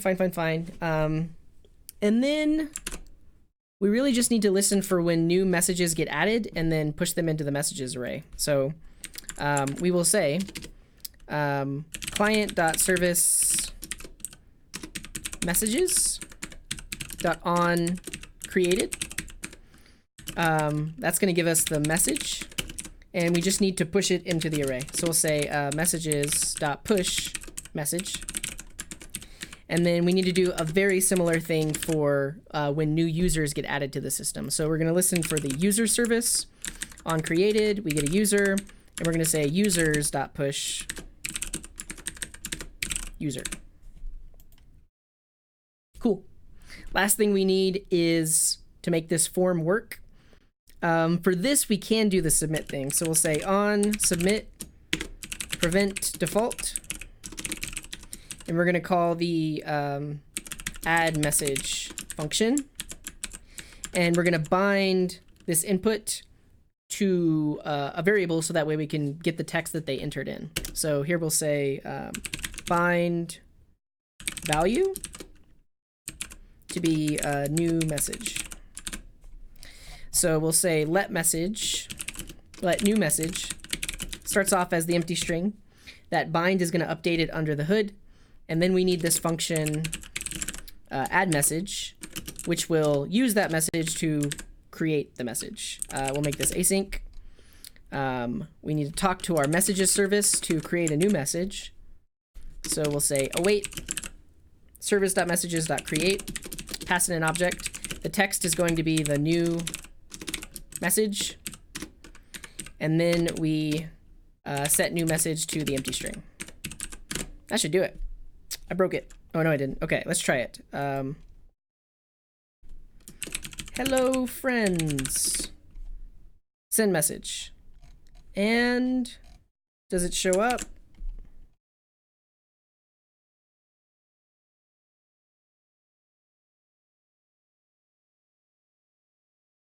Maybe?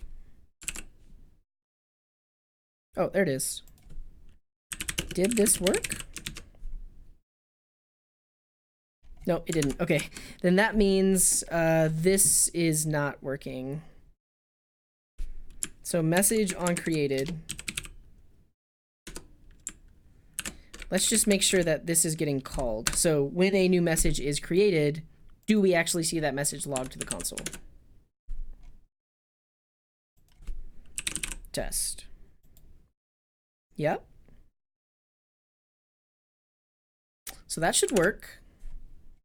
So we are just saying messages.push. Technically, Svelte should know that we're modifying this array. It should. But does it?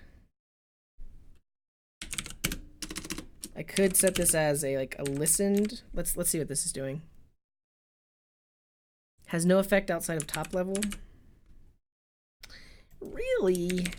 Maybe because this is in an async function? I guess we can also listen outside of here. Like we can listen there. That should be okay.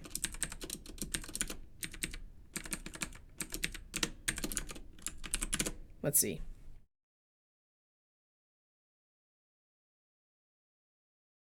And really we want to oh,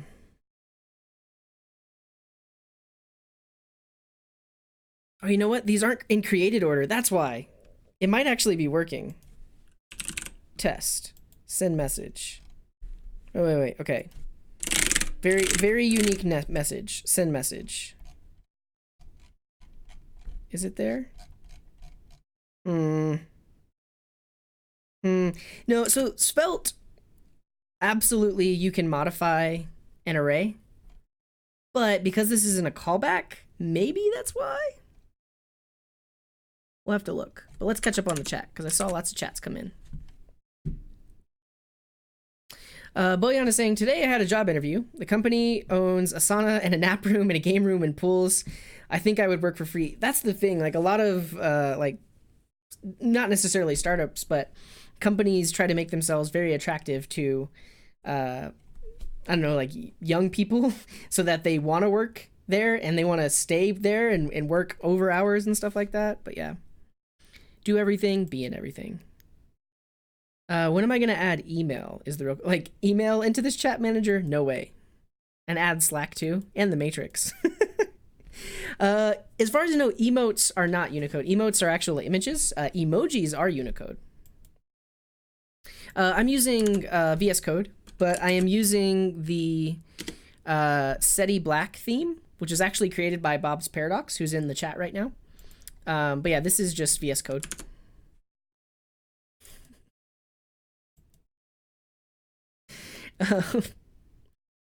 I could try that, but I shouldn't have to. Like if we look at the Svelte documentation, like in examples, reactive assignments. So you can modify variables, reactive statements.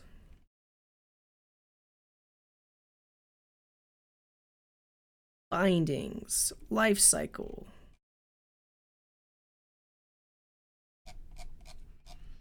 feel like somebody would have had to create like a simple to-do app, and they'll show how to do that. Let's look at the API.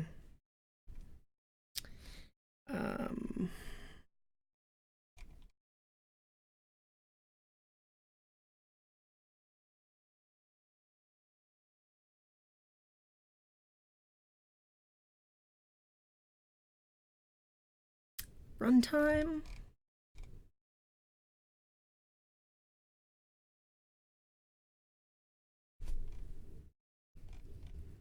I really feel like I should be able to push into an array. Like, it's gotta be a thing.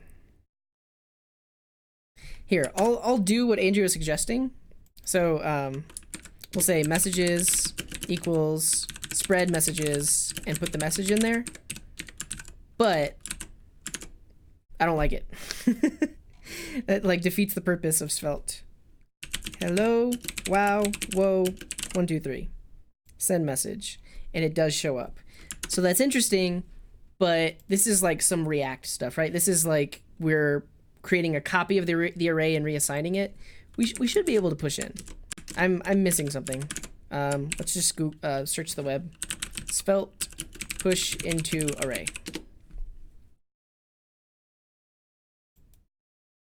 Array mutation doesn't update. I mean, this is a very old issue, but items.push.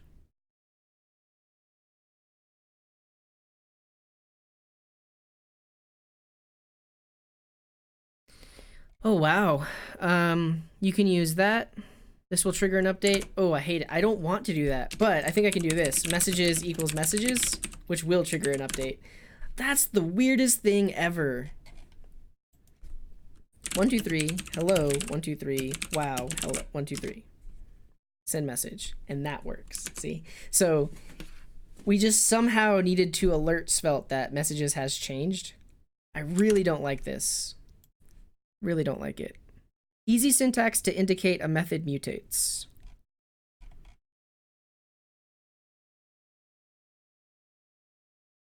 Like, I don't like this because we're creating a whole new copy of the array. Like, there's no point in doing that if Svelte can see that we can change or manipulate things. Hey, that's me. Let's search Google for this. Reactivity updating arrays and objects.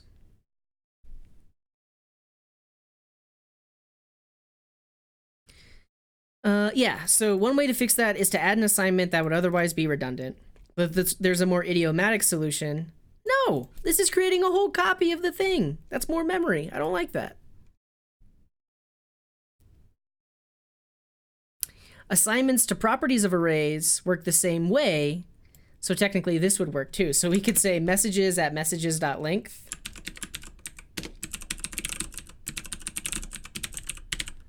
Equals message. And that works. So let me fix the styles here, because this is super weird. Okay, the height here, let's say that's 60%. Cool. And let's always scroll to the bottom.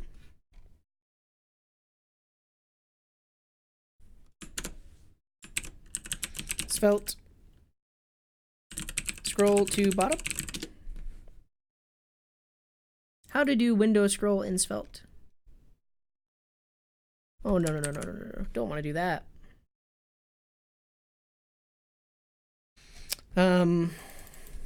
What is this? Svelte element reference.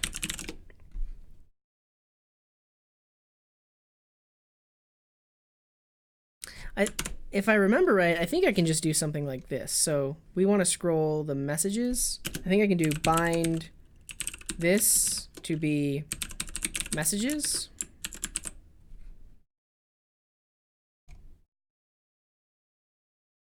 And then we can tap into the like mounted or created. There are lifecycle methods on mount. Yeah, so import on mount from Svelte.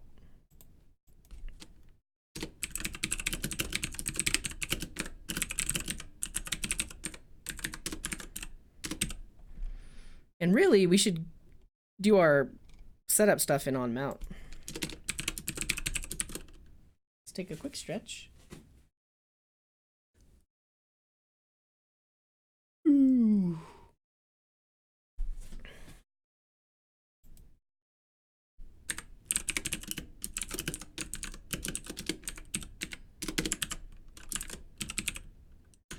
Not messages. Let's call this messages element.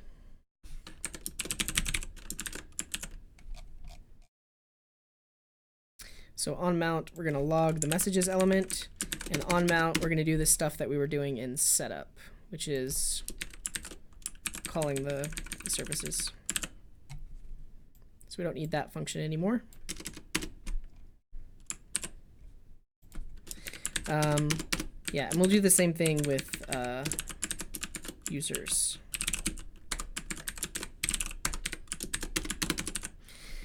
Cool. Why doesn't it listen to push? It basically, they just haven't overridden the prototype methods to alert that something has changed. I tried doing that, and it said that can only be top level. I didn't like that. That's really weird. I'm so curious why I haven't come across that before, but yeah.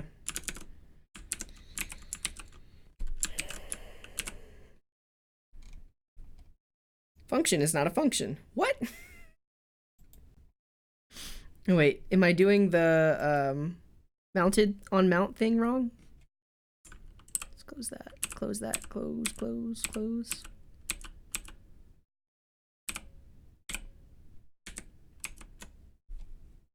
On mount. Pass it a function.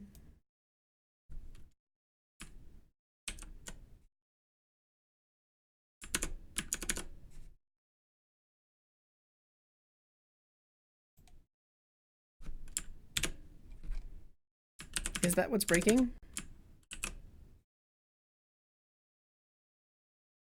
What did I do?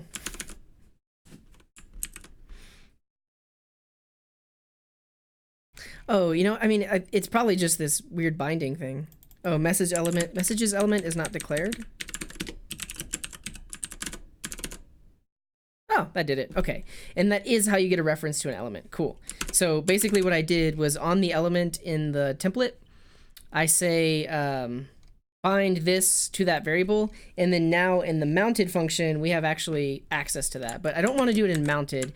Basically, anytime a new message gets added, we want to automatically like scroll to the bottom.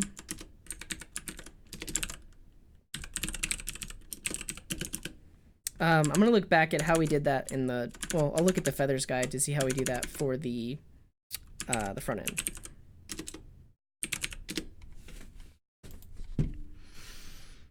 Building a front end.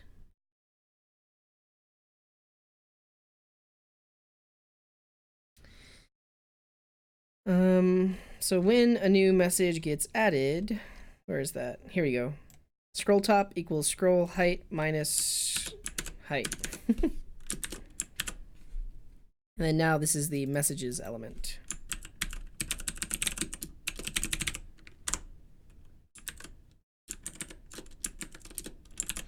And we do that after the messages load, and then we do that anytime a new message gets added.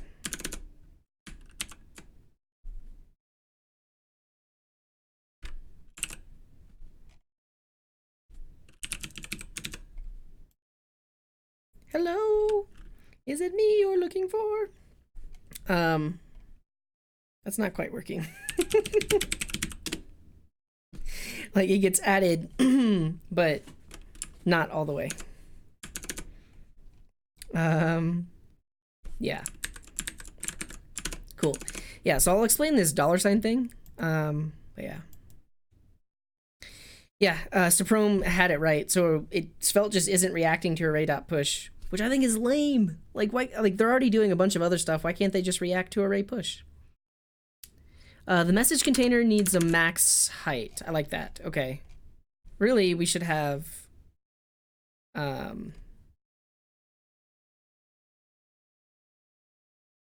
oh, like a max pixel height?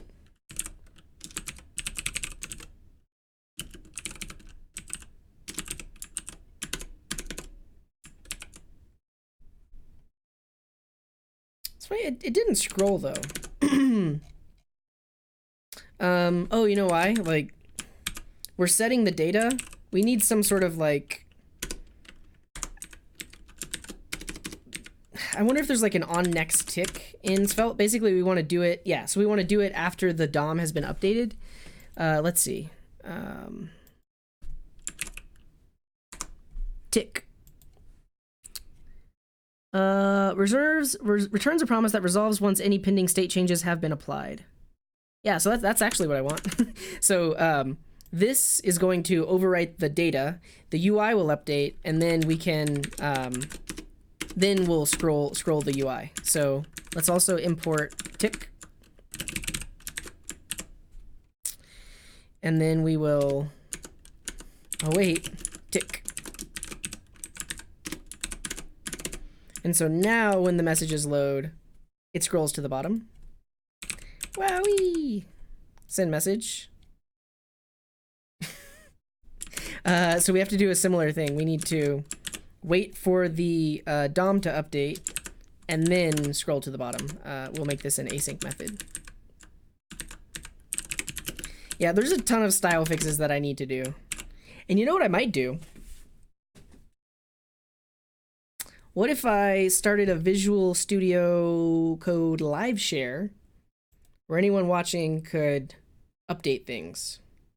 Is anyone interested in that? I don't know. I kind of need to stop streaming. I've been streaming for 4 hours. Everyone's okay. Let's just do it. The only thing is this: you're not going to be able to see my back end, but if you're watching on Twitch, it is this is what we'll do.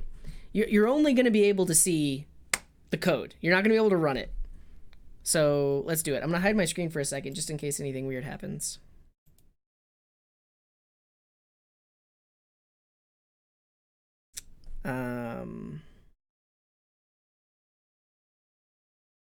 Cool. I could share the port, but I don't want to, because there are like 2 services listening.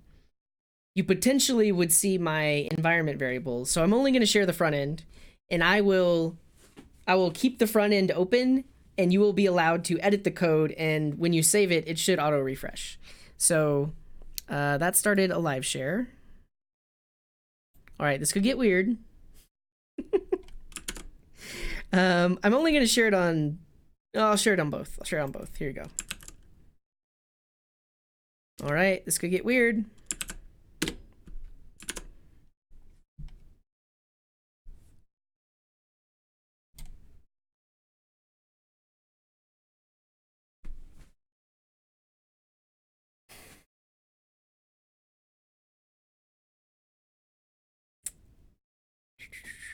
Click the link.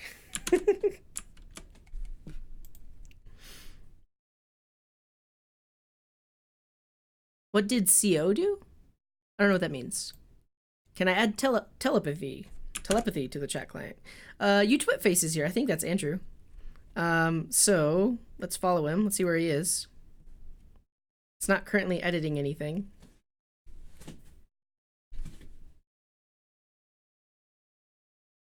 There we go. No, don't delete everything. Okay, so you can modify the styles. I'm going to stop following you, but in a second, I'll pull open the chat window and we can see what updates you made and how they look. Yeah, SETI Black is in perpetual beta, so that's the color theme that I'm using, and Bob has been working on it. Alka. Yeah.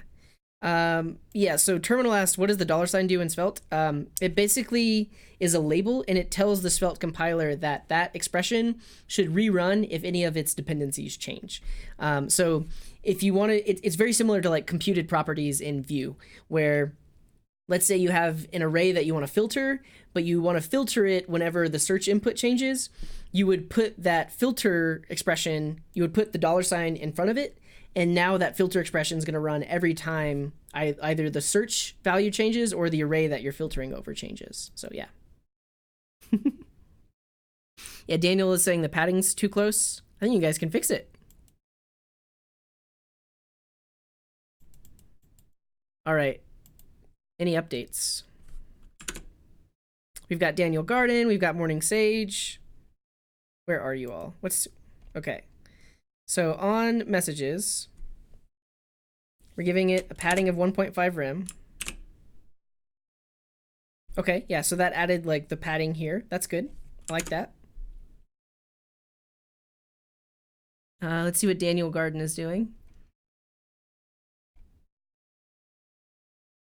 Similar? Hello, Walid. Welcome.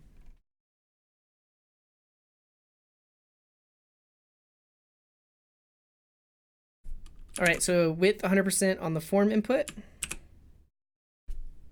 Nice. Though, could you make it, could you make the input and the send message take up 100%? So basically the button is on the right-hand side and the input takes up the rest. We'll see. Majestic Guy says, this is really cool doing this. Thanks. I can't take credit for it. If you've ever watched C# Fritz on Twitch, he's done this before. C# Fritz. He had a session where there were like, at least when I watched, there were, he's hosting someone else right now, but there were like 10 people that joined. They were like editing files like crazy, but yeah.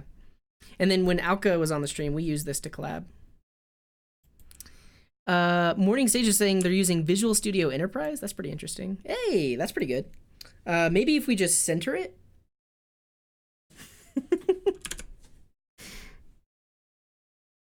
Yeah, Alka says, I joined in, but I had no idea. I joined too, and it was like C# and Blazor, which I have known nothing about. And it was loading a little bit slow, so, but yeah. That's not bad either. Can someone fix my outlines? Because those are just like ugly. Maybe we take the outlines off, we use borders instead. Did somebody say C#? Yeah, I mean, if you're not following C# Fritz, you have to be following C# Fritz, right? If you like C#, you're using Visual Studio Enterprise. Yeah. Alka, do you have any style suggestions? How can we, oh, who got rid of the input style? Well, Alka's here now. Okay. So the message form input is going to be, I like that. So 100% minus 100 pixels, and then the button takes up 100 pixels. Yeah, you got to do that. Cool. If we refresh, oh, not quite. I think it might have some like margins or padding on it or something like that.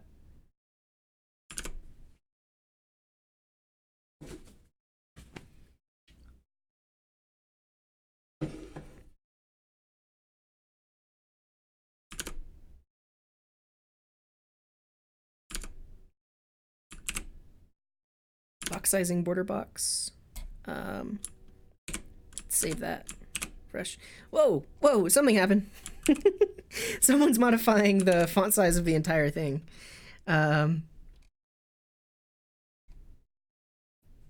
Oh, margin 0, padding 0, box sizing border box. I think that made everything shrink like this.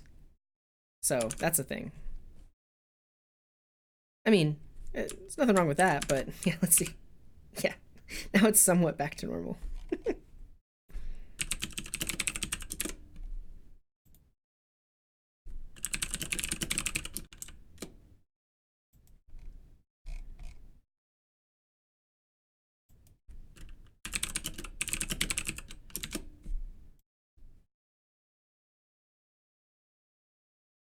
Cool.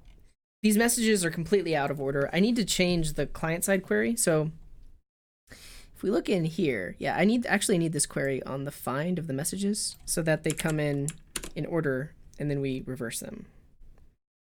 So messages equals messages dot reverse. Like that. And then we can pass this in here.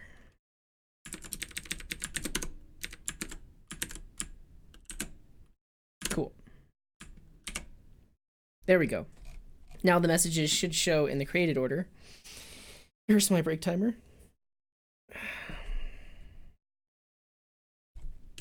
Latest message here. Oh, this is looking way better, by the way. So we got rid of the outline on the whole thing, and now we just see that, so that's cool.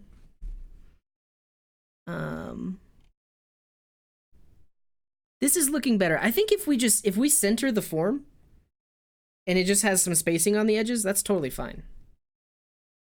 Does it respond though? That's not bad. Not bad at all. Oh, somebody did it. Who's working on that?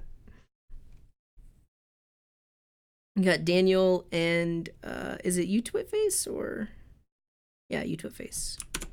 Yeah, that's not bad.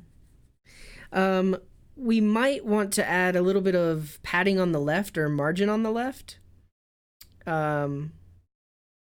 Just so the input doesn't touch it. Hello, friends. Wowie.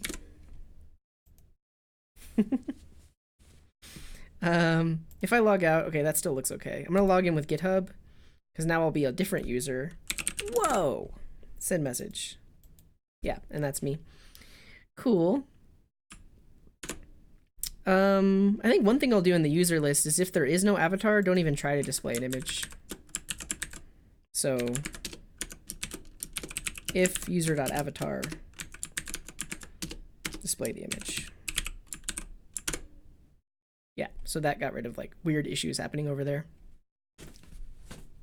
Default message. What? Did someone change the initial value? Yeah, let's get rid of that. Yeah, but did we get rid of it? No, I still see it. Oh, new message. No, we don't want that. Cool. This is looking a lot better though. I like that. So like the left-hand side has a nice different background color. Is there any way we can make it... Oh no, somebody broke everything. Come on, what happened? The script tag is... Okay, here we go. There we go. Is there any way we could make it so that the input is all the way at the bottom all the time? And then the chat window takes up the rest? And Matt is here. Welcome, Matt. Please don't hack my machine. And Terminal Bash is here. Cool. Yeah, be friendly. But we're making the styles better. We have a good background color over here. There's like a border. Okay, that's good. So the input went to the bottom, but now there's some like weird issues where it's all the way off to the right.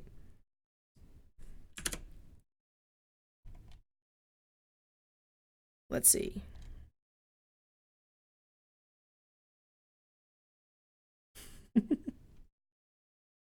I'm following Terminal. Where are you going, Terminal? All right. Bottom 0%. Yeah, because that would put the form at the bottom of the page, right? What happens if I do this? Yeah, things get a little bit weird. But let's extend the message window, I guess, as far as it will go, right?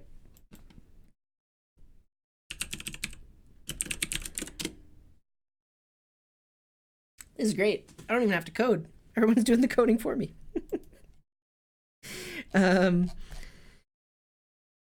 Majestic, I would jump in, but I'm a little drunk and I would do more bad than good. Morning Sage, this is my first time on Twitch. Well, welcome. Totally saying this is, yeah, this is great. We should have done this like so long ago. You all can fix my CSS, my lack of CSS skills. That's awesome. Text highlighting, yeah. It's like the worker ants crawling all over to accomplish a simple goal. Twitch code's a Twitch app. Yeah, that'd be awesome. So like, oh, what if we built that? What if there were Twitch commands that were like, line 42, insert semicolon. And we use these commands to actually code and you can see the editor on the screen. That would be cool. Yeah. Hello, Jason. Welcome. It does look like little worker ants. If you see the, like, where's everyone's cursor? It's kind of like moving around. They're working. Oh, you guys can't see the chat though. Whoa, somebody broke it. Broke it all. Now I think the message window looks good, but it's not, it doesn't have enough width. The chat window is taking up way more width than the messages. Yeah, and you can't Control Z. Alka is saying Control Z breaks things. Yeah, I liked it when if we remove this line here, so that, beautiful. But if we remove the line so that the left-hand side is just the color without the line, I think that would look good. If your scrolling is jacked, do this. So in the live share window, like let's say I'll follow Terminal Bash, and if I click on him, the color turns solid, and that means anywhere Terminal scrolls or moves to, my terminal will go there as well. But if you click it, it'll uncheck, and then you can scroll around all you want. How do I trick some internet strangers into doing my work for me? That's pretty great, huh? Twitch Code's a Twitch app. We're making a chat app. So earlier, I finished the front end for this chat app, and we used vanilla JavaScript. We basically just followed the Feathers chat guide, which gave us all of this styling and stuff like that. But I wanted to build it again, and we decided to build it with Svelte. So this is the Svelte app, where we use the exact same backend. We just re-implemented the front end to do that. The users list is gone. Where'd the user? Oh, look at that. The form is way too wide. It goes off to the side, but the users are still there. Cool. So yeah, we have this little chat app. We have the backend already, and the backend keeps refreshing. The backend is handling, like, when I click submit, that gets sent via sockets to the backend. The backend then emits a message that says, "Hey, there's a new message," and then it pops up here, because we can actually have multiple windows open. And if I send a message, it'll pop up in both windows, because it's using real-time sockets. It is starting to look really good. I really like the background differentiation there. The form is broken. I think we're trying to get like that Feathers purple button, which will be pretty good.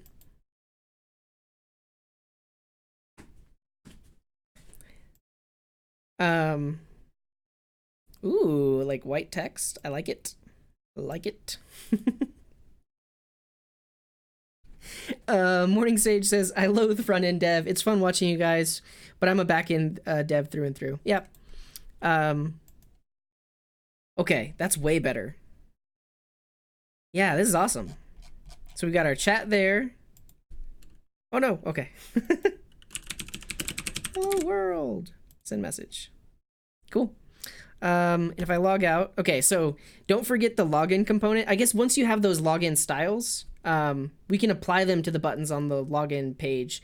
However, remember that the styles here are scoped. So is someone working on? Yeah, so what we can do is I'll let you do it, but take this button style and put it in public global.css. And that way it'll apply everywhere. Otherwise it's scoped to the component. So yeah, look at that. And so then we can log in. Oh, people are editing. It's back, okay. Oh no. The thing is, every time they change it, the page automatically refreshes. Test at test.com. Oh no, I could disable auto refresh. I gotta disable auto refresh for the front end. Yeah. So if I look at the dev script or the scripts, yeah, I think if I just do npm start, it won't auto refresh. There we go. And I can log in. What happened to the button style? I thought somebody added it. So Didn't it get added? Yeah, Matt is in global.css. There's our button. Okay.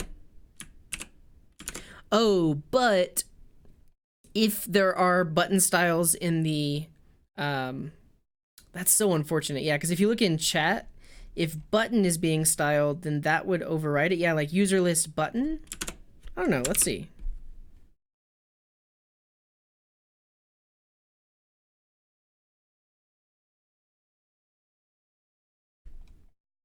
Global CSS line 50. Oh, what if I do a hard refresh? Hard refresh. There we go.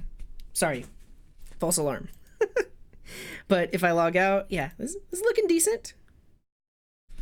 Yeah, so it was removed, but it's back. Cool, cool, cool. I can log in with GitHub. Hello world. Send message. Wowee! Teamwork. Oh, this is great. You all are awesome. Reload, okay. Hard refresh. Test. Cool. How do I get the button to be 100% of the width of the flex container for just the left users list? Oh, you should be able to say width 100%, right? Because let's see, the users list is the users list a flexbox? Users list is not a flexbox. However, if you said width 100%, that should do it. I thought. Hard refresh. Let's see what's happening.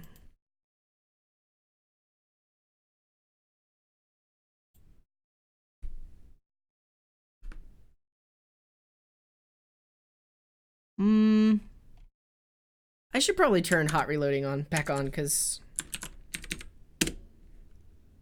Oh no! Something's broke. Can't read property start of undefined.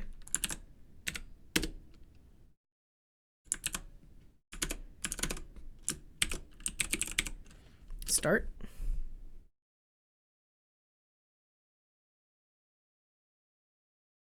Something happened.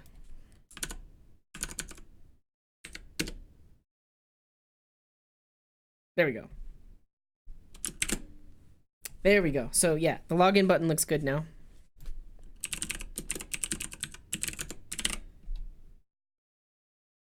Cool. Yeah, it's good. Hello, friends. That still works. Cool. Yeah, you all are doing great work. Great work. Shout out to you, Twitface, Morning Sage, Alka, Terminal, Matt.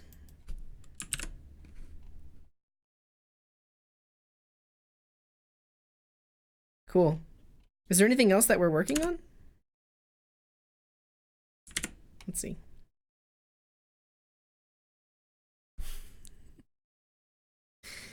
In Visual Studio, it's up on the top right. Wait, what's on the top right? I don't know. Can we see the chat? Okay, so chat. Oh, chat. This chat? That was a message from a while ago, but yeah, there you go. Yeah, it does look really good. Bob says, I'll stream myself doing homework and then give the viewers the live share link. Profit. Probably work. The send message background should be green or blue. So which one is the send message? Oh, so we should make this button a different color? I like that idea. Can somebody do that? So the send message button, find it like a complementary color to this pink one, but yeah. And thanks for the follow, PJ Trillo stream. Welcome. Baskin Robbins buttons. It's like a slight play on the Feathers chat buttons, which are like very pink. These are like subtly pink, which is cool. Reload. Let's do the log out now. Yeah, I think you guys got it. Maybe a smaller height on the logout button. Ooh. I don't know if I like that color, but it is a different color. That color is fine. Whoever chose it, it's perfectly fine.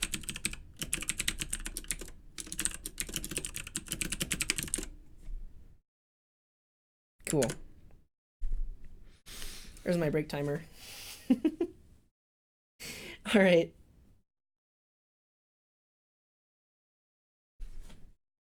There we go. Alka with the different colors. Let's see. Ooh, I like that color. That's a good green. Good choice, Alka. It's so hard when it's not in real time. Yeah, you basically have to like edit, look at my screen, and then that's like 5 seconds later. Now make a dark mode button, so when you click it, everything goes dark. No, how about no? I think I'm gonna stop streaming soon because I've been streaming for so long. But this was awesome. This was a great idea. We made the app look nice. Some borders around each message. That'd be cool. Yeah, and if we could do maybe an alternating background color for the messages to make them better, easier to see. Ooh, I think the green changed slightly, and I like it. I like it.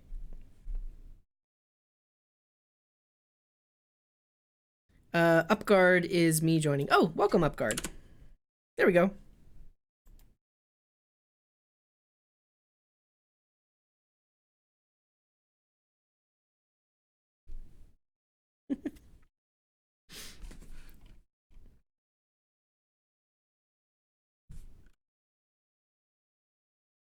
Do messages get deleted after a point? Nope.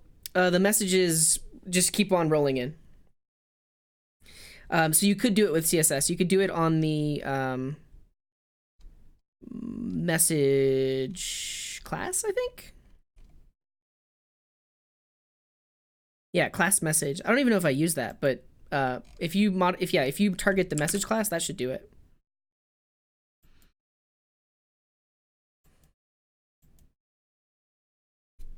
Trying to get the logout aligned at the bottom. Yep. Yeah, so you should be able to use like odd CSS selector.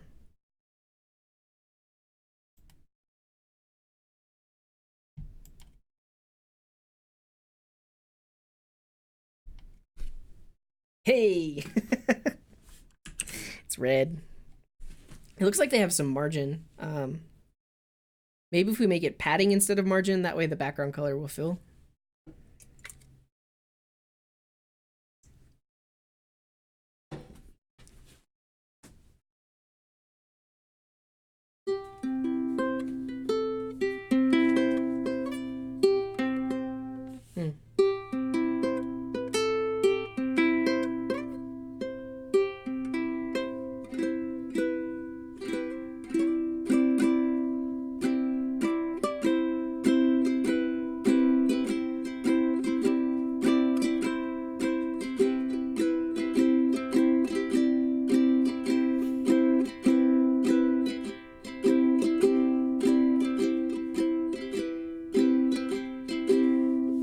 So yeah, I think that looks good.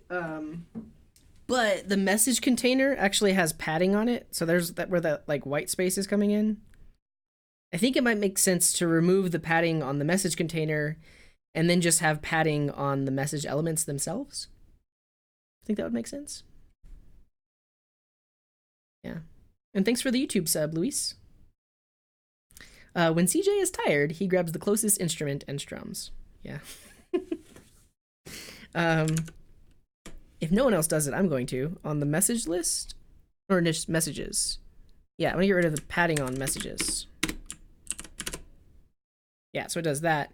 And then we should add padding to the message class.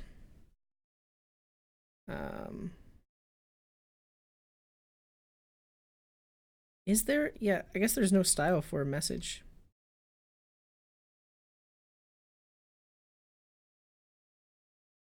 There we go.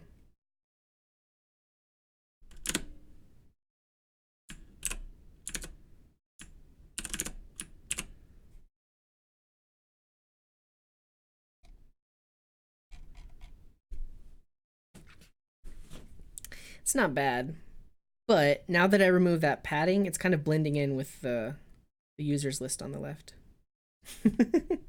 But this should work. So if I add a new thing, hello world, it alternates. Alternate. Wow. Odd. Even. Odd. Oh, we broke something. Yeah, this is a great, I love this. So we could come up with other things that we could all build together, and if I actually share the ports, it'll be a lot easier if you can like actually run your code locally. Though it is a fun challenge to attempt to do this while not being able to see it in real time. So that's fun. What would a slight border radius look like on each message? I don't know. But yeah, the message class should have the padding. That way they all have a padding. So if we do that, yeah, now they're all padded the same, so that's good. A border radius? That might look, I don't know, we could try it.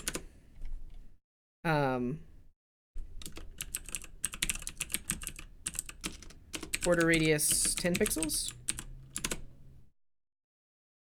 That's okay. I actually do like that because it differentiates it. Okay, and then someone changed the background color of the users, so that's good. It's good stuff. One thing I'm gonna do though in the global CSS, or like the, yeah.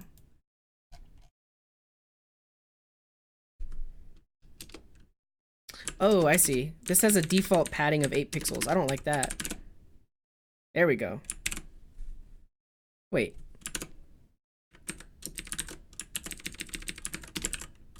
Margin 0, padding 0. Yeah, that's better. And then the body should have a max height of 100 view width. Or view height. And then overflow hidden. There we go. Oh no! Somebody broke something. PJ Trilla stream, are you able to send images? You can in the Twitch chat. Like if you send either like the markdown image format or like an image tag, it'll show up in my viewer over here.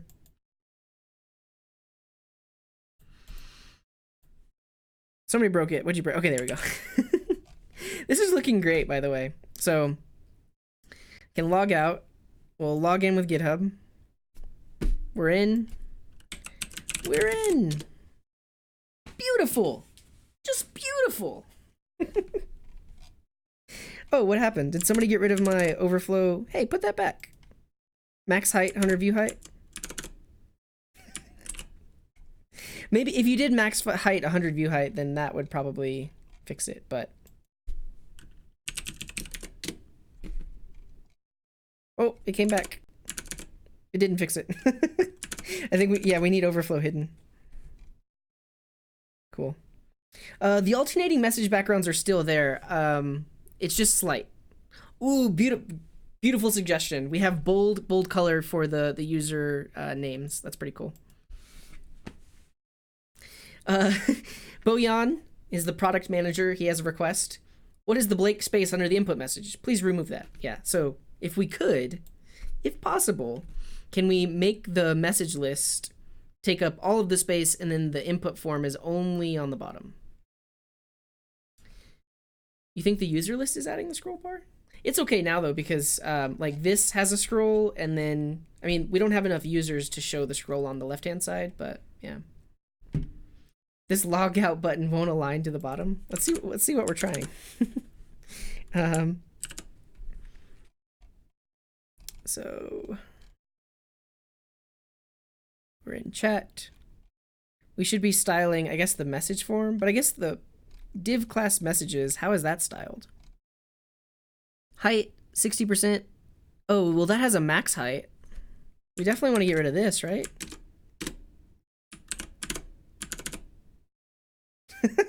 That broke it.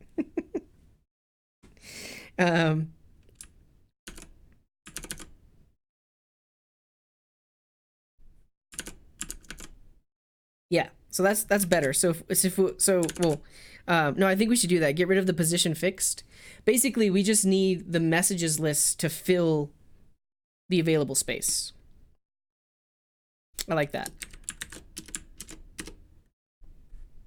So I think this height should be a calculation of 100 view height minus 10%.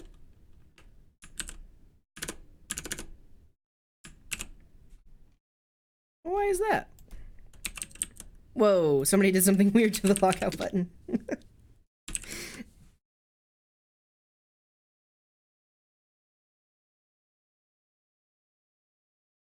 Yeah, there's a suggestion from Majestic Eye. What about opacity on the user email? I think that would be good.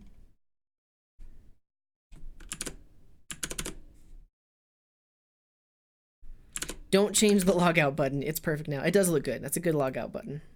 Though, we could align it all the way at the bottom. Somehow. if we can get this logout button to only show there.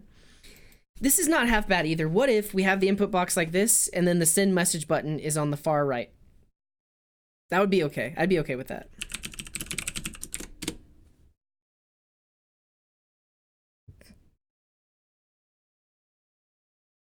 That's not bad either. The big boy button? This one?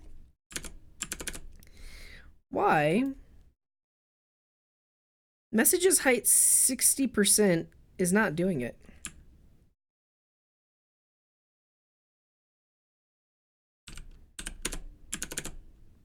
Yeah, that's it. Just get rid of the height.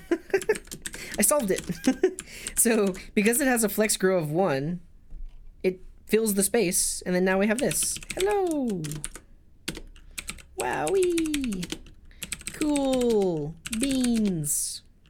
Bananas! Emojis! Cool. How's that the email opacity? I think that looks great. Yeah, love it. I love it. If we log out, still looks good. Log in with GitHub, still looks good. That's it. I think I'm gonna end it there. Does anyone have any last things that they're working on? Because otherwise, it looks great. Approved. Approved. You all are the best. You guys rock.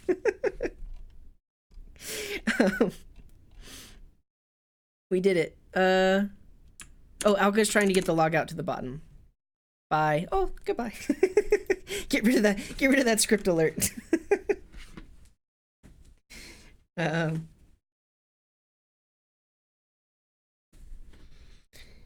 guess, couldn't you just do position fixed bottom 10 pixels? I mean, that will start to not work as the list of users grow, but yeah.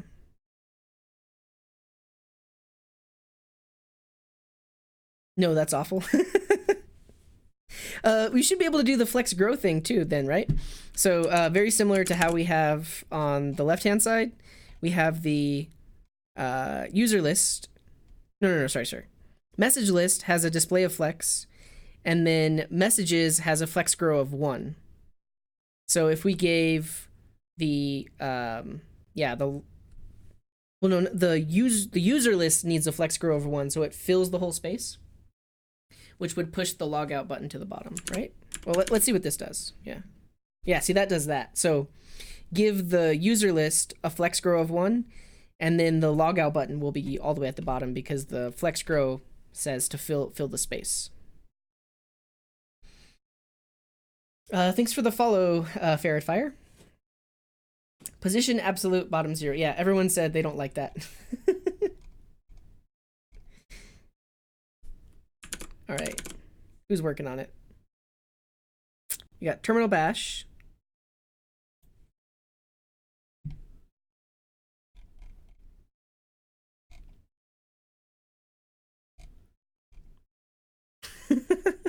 I'm trying to follow. Who's doing what? Okay.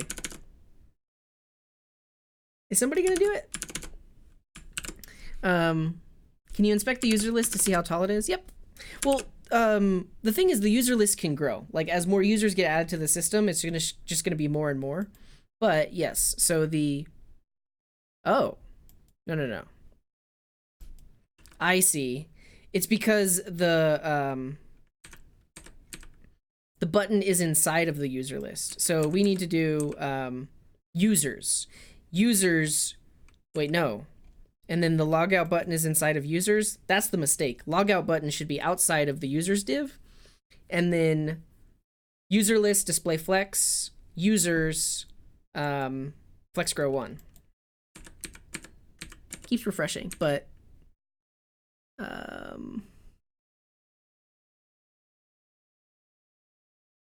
yeah, users is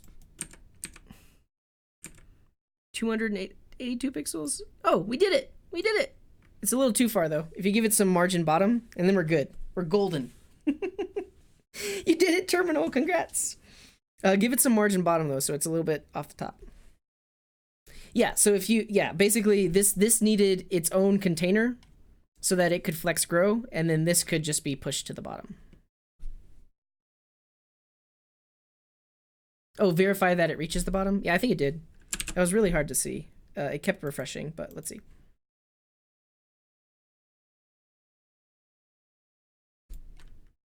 Yep.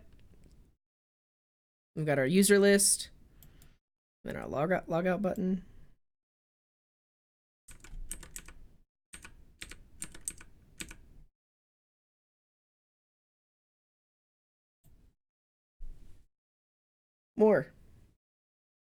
More bottom margin.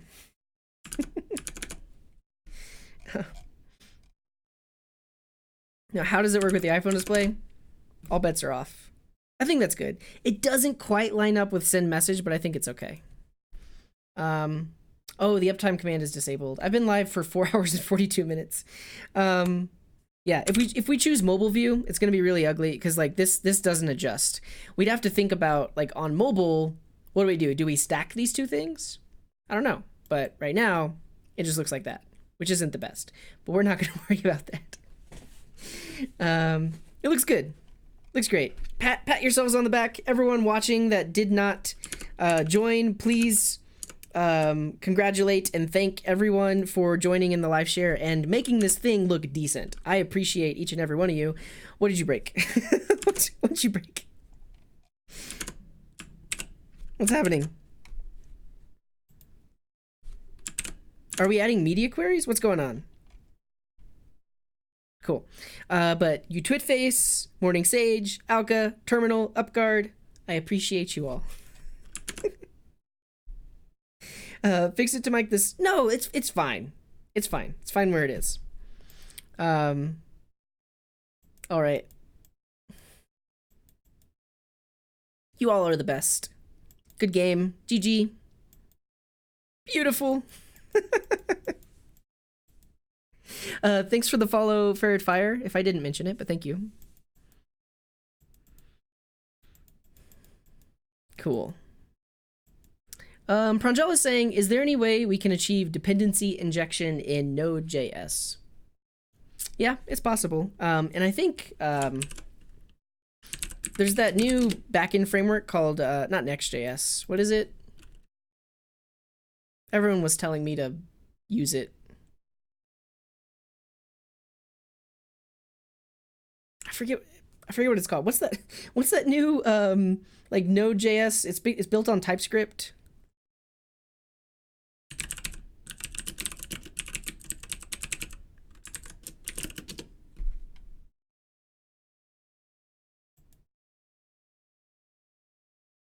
Nest? I think it's Nest. Yeah, the progressive Node.js web framework. This framework, Pranjal, actually, I believe has dependency injection in it. Yeah, dynamic modules, injection scopes. No, Deno is the runtime, but this is the thing that I was thinking of, because this is actually somewhat modeled off of how Angular does things, and it has dependency injection in it. So it's possible. Basically, you would need to have a registered list of all of your dependencies somewhere, like, or a way of registering a thing as a dependency, and then you would need to invoke functions like on behalf of the thing itself to then pass in the correct references based on what they're asking for. It's possible, especially with JavaScript, which is dynamic by nature, but we gotta go. Whew, we did it. Oh, wait. Oh, somebody did display none. Is that what broke it? Sleepy time. Good game. Can you share the port so we can log in ourselves? Not today.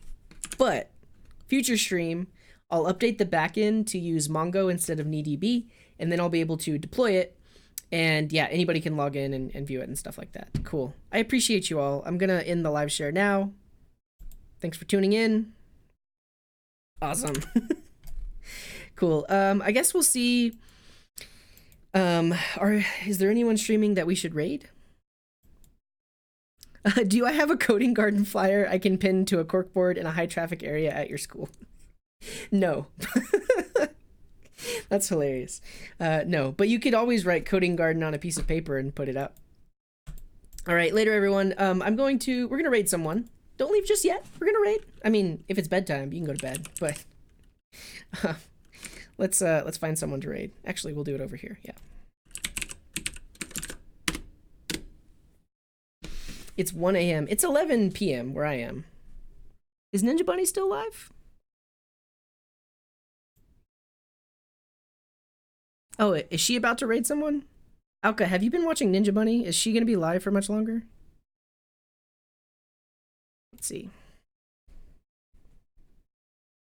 Hello, Programming with Peter. We're actually on the way out.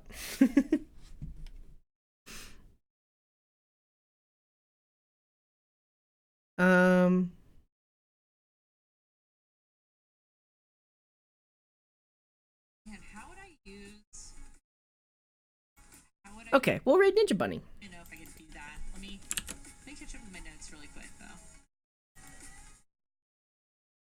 though. My channel. Is my keyboard shared on your stream PC and coding PC? Yeah, so I use share mouse so that I can use this keyboard and mouse on my streaming computer as well. Bed? What's that? I slept 28 minutes today. Oh, man. You should get some rest, Peter. But yeah, I've been streaming for, let's see, almost 5 hours. So we gotta go. We're gonna raid Ninja Bunny on Twitch. So head over to Twitch if you want to join us in the raid.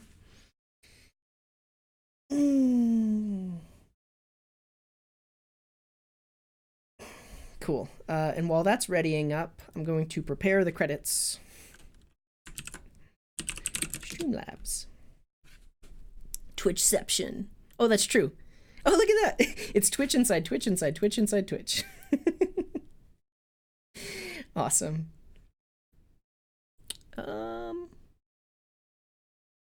Wait, widgets. Need the credits widget. Here we go. Alrighty, everyone, please join me in this raid. Actually, let's get a raid message. We're gonna do the Coding Garden logo,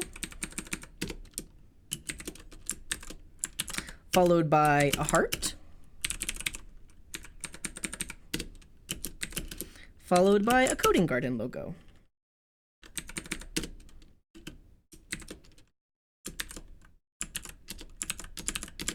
That's our raid message. So when we go over there, send that message in. Thank you everyone for tuning in. This was super fun. We definitely have to do the live share thing again, where a collaborative styling challenge. That's awesome. Oh, and if I... Cool. Okay. Well, wherever you are in the world, have a wonderful morning, afternoon, evening, or night. Until next time, here's this.